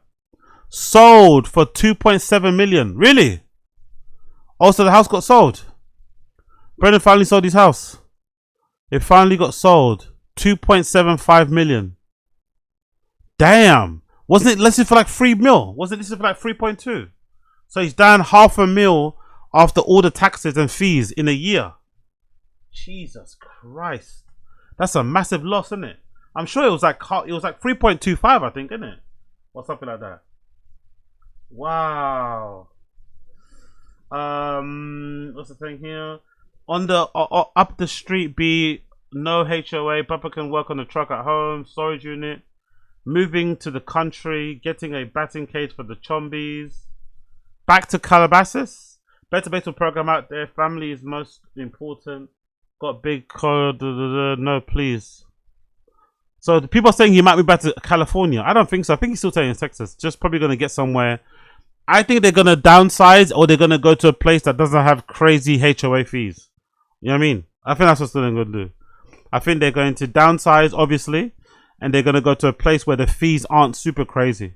Because he was never going to afford that house anyway, but the fees on that house were fucking, I think, were they like 60 grand or something crazy like that? Like, come on, man, too much. I don't understand. With good money management, 2 million is enough for a modest life. Could realistically withdraw 140k a year and be fine for life with annual growth. Genuinely curious, what's the math you did here? My understanding is that 5% principal. Sure, the 7% on a 2 million is 140k. Some years markets will do better. One could always draw out less than 140k. Okay, gotcha. Did Soja and Bean Dip strike you modest people? True. Why in God's name would anyone move to Texas on their own free will without guaranteed windfall of cash coming in afterwards? So fucking mind-blowing. There was definitely nothing to do. There was absolutely nothing to do in that sun-scorched shithole. And I lived in Plano, Frisco, sorry. It's either 110 degrees or -10 with 2 inches of ice. The property taxes are ridiculous. It's turning into a Handmaid's Tale state. Half the people barely have an 8th grade education, but they can own enough guns and ammo to invade Quebec. seas of pavement princesses or obnoxious Harley Davidson riders. I told my wife in the early teens that I'll live in a shelter or my car before I move south of the Mason-Dixon line ever again.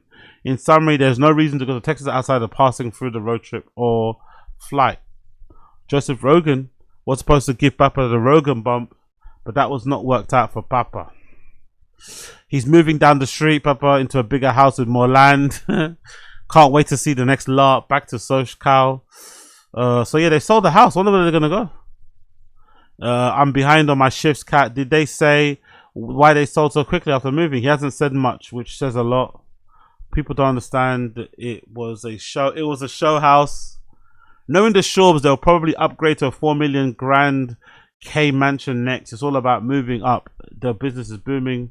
What was the initial buying price? He bought it for 2.9 last year. He listed it for 3.25 originally this year. He originally listed it for 3.195. Fucking hell. So definitely took a hit on it. Babacito, Necesito, Mr. Shaw, finally get off our lands. Actually, I can't wait to see what the next house is going to be. Because he keeps talking about having it more land. I cannot wait to see what the next crib is going to look like. I can't wait. But that's a huge loss they've taken. A huge fucking loss they've taken on that crib. A huge fucking loss that they've taken on that fucking crib. That's for sure. Massive loss. But yeah, everybody tuning in, by the way, smash like, hit subscribe, smash the like, hit subscribe if you're here, smash the like, hit subscribe if you're here. That will be greatly appreciated. And yeah, man, I'm gonna be off in a bit and I'll come back later for a bit of Tazzy.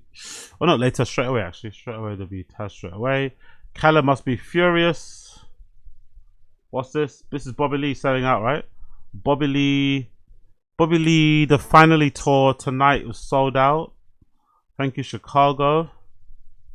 Chinty in the likes, and then yeah, that's him there performing live over there. Okay, big up Bobby Lee. I don't think Brian Callen be furious. They're in two different leagues.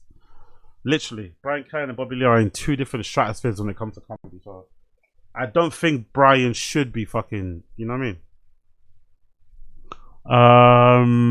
And what is fun is fun. 5 years ago, Game of Fun. I go, but football, it's just different. We don't really max out to that extent, you know? I go, our thing's 225. And he goes, oh, yeah, you guys do 225. At the Combine Pro Day, we do 225. I go, you ever done 225? He goes, yeah, what's so much you did? He goes, I think he said a few months ago he did 40. Or I think maybe 36. I go, oh, cool. He goes, what's so much you did? I go, last summer I did 40. And his face changed. He goes, you beat me? I go, yes. I mean, dude. No, you get that. Your answer is, well, you have longer arms. No, I was like, you know, you're so much heavier. It's not a big deal. But, you know, right? So I'm so much lighter. But the thing is I said it's a conditioning thing. It's a rep thing. I was training for it. And I said, now, at the Combine, we count all those reps. I wasn't fully extended. And he goes, well, I was fully extended. I go, yeah, so yours probably better. But I did 40. No matter what you say, I did 40. He goes, cool. Do it now. We'll film it. Me and you go. We'll do it now. I went, he got competitive. Yeah, I went, I'm not doing that now. I go, dude, I just got done deadlifting and pulling a truck. I'm not going to do it now. He goes, no, do it now. I go, Thor, I'm not doing it now. And then I have to get strong. I go, Thor? Games of Thorn? Right? Not happening. Games of Thor? It's not happening. And he goes, okay, that's fine. I go, yeah, dude, we're not going to do this. This is stupid, dude. And then he goes, all right, tomorrow morning, meet me here. We'll do it. I went, all right, dude. I got his face. We're friends at this point. I got his face. You loved him, right? He's a great guy. I absolutely fell in love with him. I got his face. I went, Thor, I can't emphasize enough. I don't give a shit how strong you are.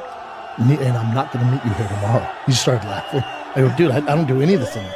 So I don't care. I want to meet him. He sounds great. We got to get him on the podcast. I go, but football.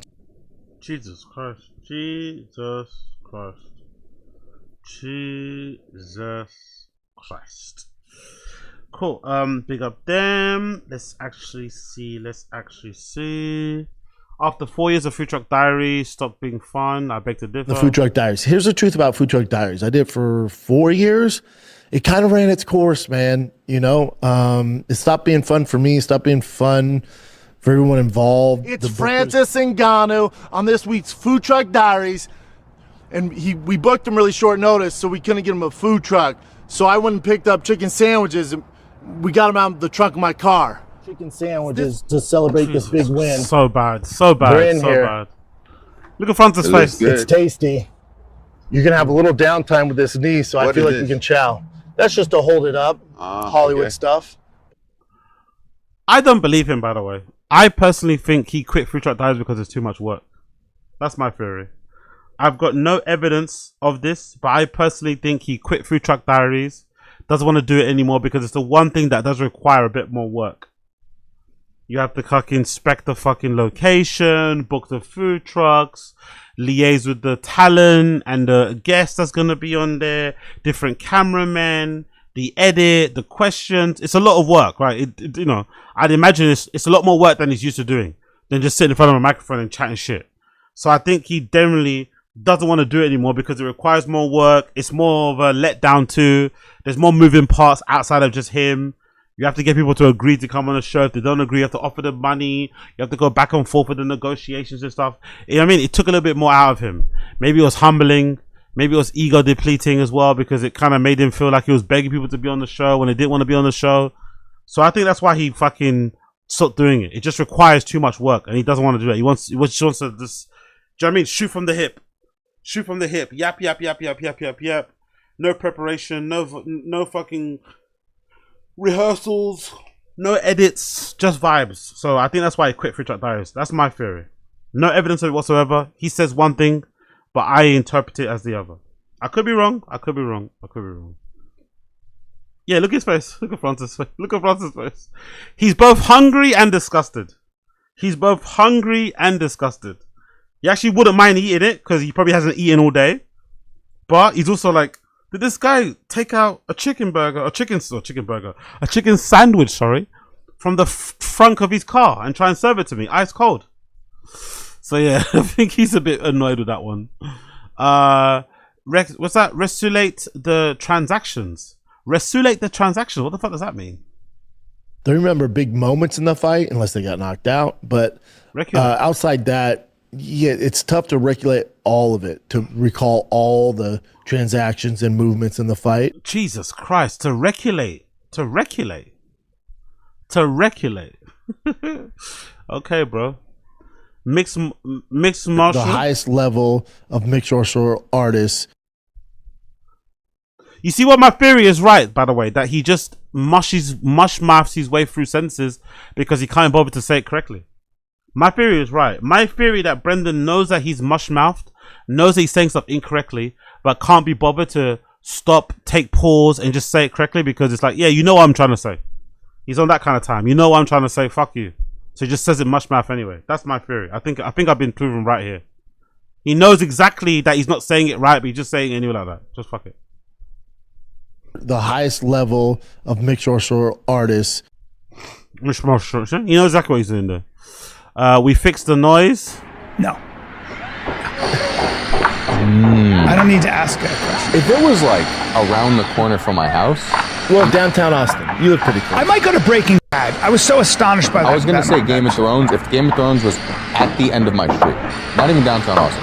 Yeah, it'd have to be super If they're close. doing like right on the corner, I'd be like, I'll go. The Wire and Breaking Bad were shows I was astonished by. I couldn't figure out.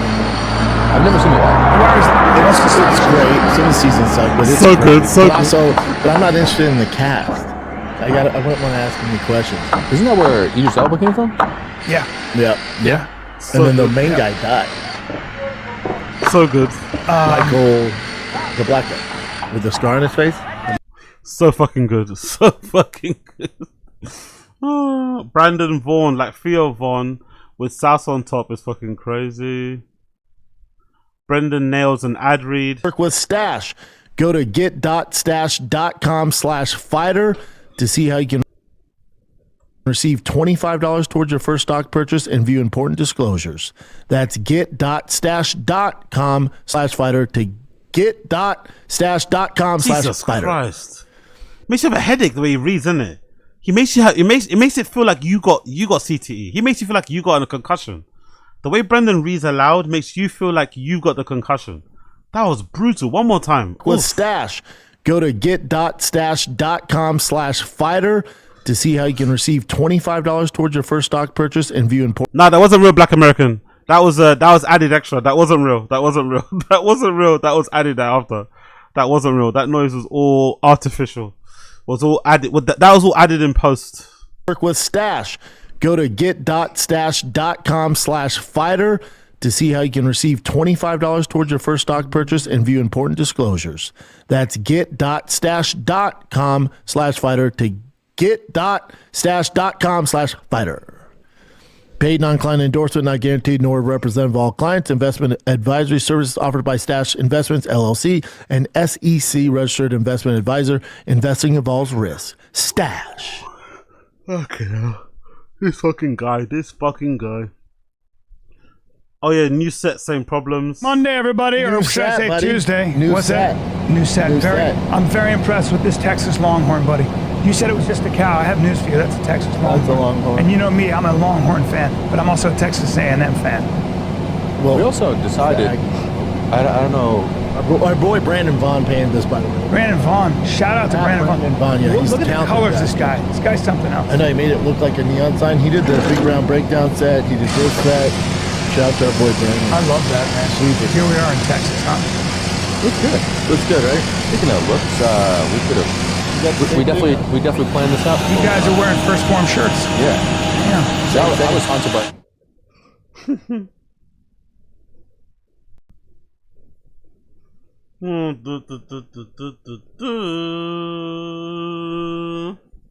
Cool people. On live podcast. Oh, Brendan is doubling down on himself and doing live podcasts on and Latreons. What? The way we're gonna make it special, obviously you get all the shows I do ad free, plus bonus content. Okay. The bonus content is every Tuesday, and I'm thinking about the Friday before the White House card. We're gonna go live. We're gonna go live on Patreon to answer your questions live. Why not on YouTube? Why is he doing the live shows on Patreon? Is it because he's afraid of getting trolled or something? I know you can do live streams on Patreon, but I wonder why he's not doing them on YouTube. Just make it members only, innit? Like, if you're that worried about the chat going crazy, just make the fucking chat members only. Live and just interact live. That's what we're gonna do. We're gonna try and pull it off the week of the White House card. So we will probably go live our first time on Patreon on June 10th. I will keep you guys posted because the White House card is the 14th. I have a special outfit for that too. It's gonna be litty as a special outfit for the White House card. That sounds kind of GAY. That sounds kind of lame. With a capital L or all caps lame. But I'm curious to see what he's going to do. I'm curious to see. It's a titty. So look forward to the Big Brown Breakdown Patreon. That's coming, fam. I'm going to do some fun stuff on there. Thank you guys for watching this. Thank you for your questions. This show's as much yours as it is mine. You guys make this possible. So I love you guys. Enjoy your Sunday. Nice bit of parasocial pull there just to get them on board, right? I love you guys and all that shit, all that nonsense. Nice little parasocial sprinkling in there. You don't give a fuck about his viewers. Come on, man. You don't give a fuck about his viewers. Let's be for real. You don't give a fuck. But he knows where his bread's buttered. He doesn't give a fuck about his viewers or his fans, but he does know where his bread's buttered. To the baseball dads out there, hopefully you're watching this on Monday morning because your team's in the championship during the tournament this weekend. Love you guys. I'm out. Interesting, isn't it? So we're gonna get watch. So it's a watch along. There's a watch along. That's what he said, right? A watch along on Patreon. One more time.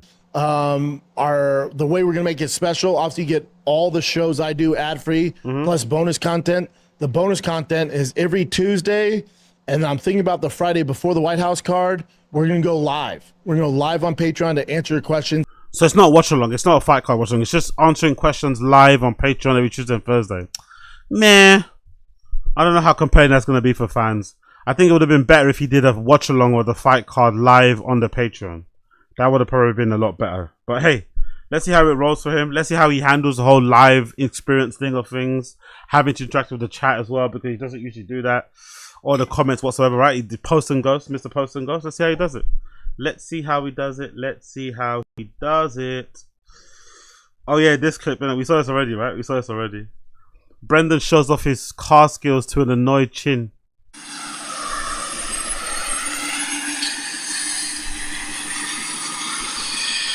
Oh, this is where it gets tricky.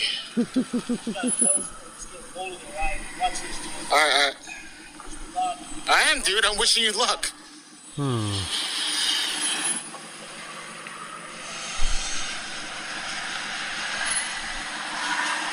for you guys, by the way, to film an episode. This is for you guys, by the way. I wouldn't be here watching this guy roll slowly down this ramp if it wasn't for the Patreon. I would be doing other things. Chin, relax. You got nothing else better to do anyway. You might as well be filming this. Let's be real, Chin. You have nothing else better to do. You have nothing else better to do, Chin. So it's better that you're here.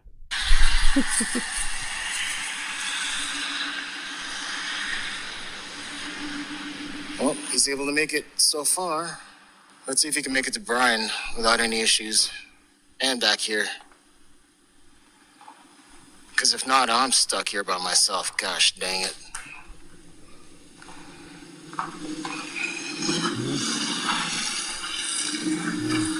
Yep, sliding right there a little bit.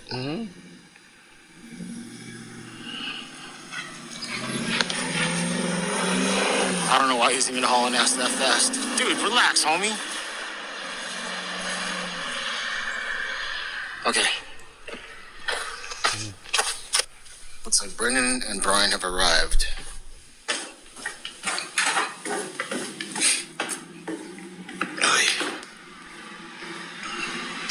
What a downgrade, isn't it? It's wild thinking about it, isn't it? It's wild that they had like a HQ, like an actual legit Thick Boy HQ with like rooms, different studios and lights and the reception area and the vending machine and, you know, all of this cool shit. And now they're in like a converted storage unit with like a car lift in it. God damn, bro.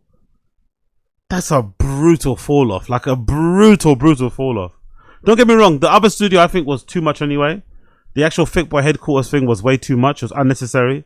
That was another like image thing, right? Brendan trying to look like the big dog, trying to look like he's all accomplished and he's got a big media empire. They didn't even need that anyway. That was also excessive, but it's just interesting optics wise, seeing them be in one place where they had like, you know, all that shit to this is kind of like, oof.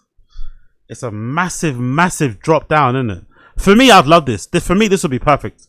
I'd fucking kill this. You know what I mean? I'd probably put the DJ setup live stream underneath the fucking mezzanine and cover it in curtains so it looks like a club and it's all dark in there and shit. You know, I'd love it. If this was me, I'd fucking love it. But for them to go from that big fancy pants studio to this, it's a huge fall off, man. Huge fall off. But you know, Sarah, whatever will fucking be. Delphia's making a comeback. Okay, that's fine. Joke around all you want. When I walk in the room, I'm gonna get a bunch of tattoos. I'm gonna vape a little bit. I'll get out there on the lake, vape a little bit. Dude, joke all you want. Probably drink some Monsters. Joke all you want. This is totally I know what you did last summer. Joke all you want. Get the laughs out. Go ahead, get the laughs out because when I walk into a room, the atmosphere is going to change, and that's just at a minimum. First of all, you don't tan. Well, no, I will though. Yeah, that's not for you. No. Anyway, I'll leave it there. Thank you people for tuning in. I'm going to start Taz in about 20 minutes. I'm going to get the topics prepared, but I'm going to start Taz in 20 minutes. If you like Taz, you like that sort of stuff, you know where to find it. If you like Taz, this is all ripped up in it. I need to get a new do-rag. My stuff is all ripped up already. Ooh. Looks like Tiger Strikes, doesn't it? Tiger, I don't know. So yeah, big up everybody tuning in. Appreciate you. Smash like, hit subscribe. And yeah, like I said before, we're doing a stream every day on here, every day on Taz for the rest of the month. So subscribe and become a member. Help me hit 500 members. I think the max I've had on YouTube in terms of memberships on random show was like 169, 172. I think I had 172 was my highest amount I've ever had. So if I could get 500 this month, that's going to be fucking incredible. And that will change everything. As soon as I get 500 members, I'll be able to get my studio setup done. And I'll be able to really let loose. I'll be able to be my big, loud personality that I actually am. You know, now I have to kind of neuter myself due to my current living situation, right? Which is fine, because it gives me time to save and whatever else may be. But if the 500 members happens before, I can go back to shaking my ass, you know? I can go back to shaking my ass and flapping these gums in a loud way. And also, I want to set up the DJ thing as well. That'll be the dream. So let's get this happening. Let's get this cracking. Appreciate all of you. Thank you for tuning in. Always a pleasure, never a chore. And I'll see the rest of you guys. If I don't come back again tonight, I'll see you again tomorrow. but don't come back again tonight because I've got to do ties and I've got to go gym and shit. So, and I also got to make clips. I haven't done clips in like 5 days, so I've got so many clips to kind of put out there. So big up everybody tuning in. I appreciate you so much. Like the stream, subscribe to the channel, become a member if you can. If not, that's okay. Just like and subscribe to the channel. Leave me a comment. That will also go a long way. And also join the Discord, man. There's a good community of people on the Discord. Join the Discord. Join the Discord. There's people on there usually attacking me every day. But apart from that, there's a good community of people on there. So join the Discord. I'll see you guys again very soon. Take care. Be well. It's been a pleasure, not a chore. Thank you for tuning into The Random Show. Peace.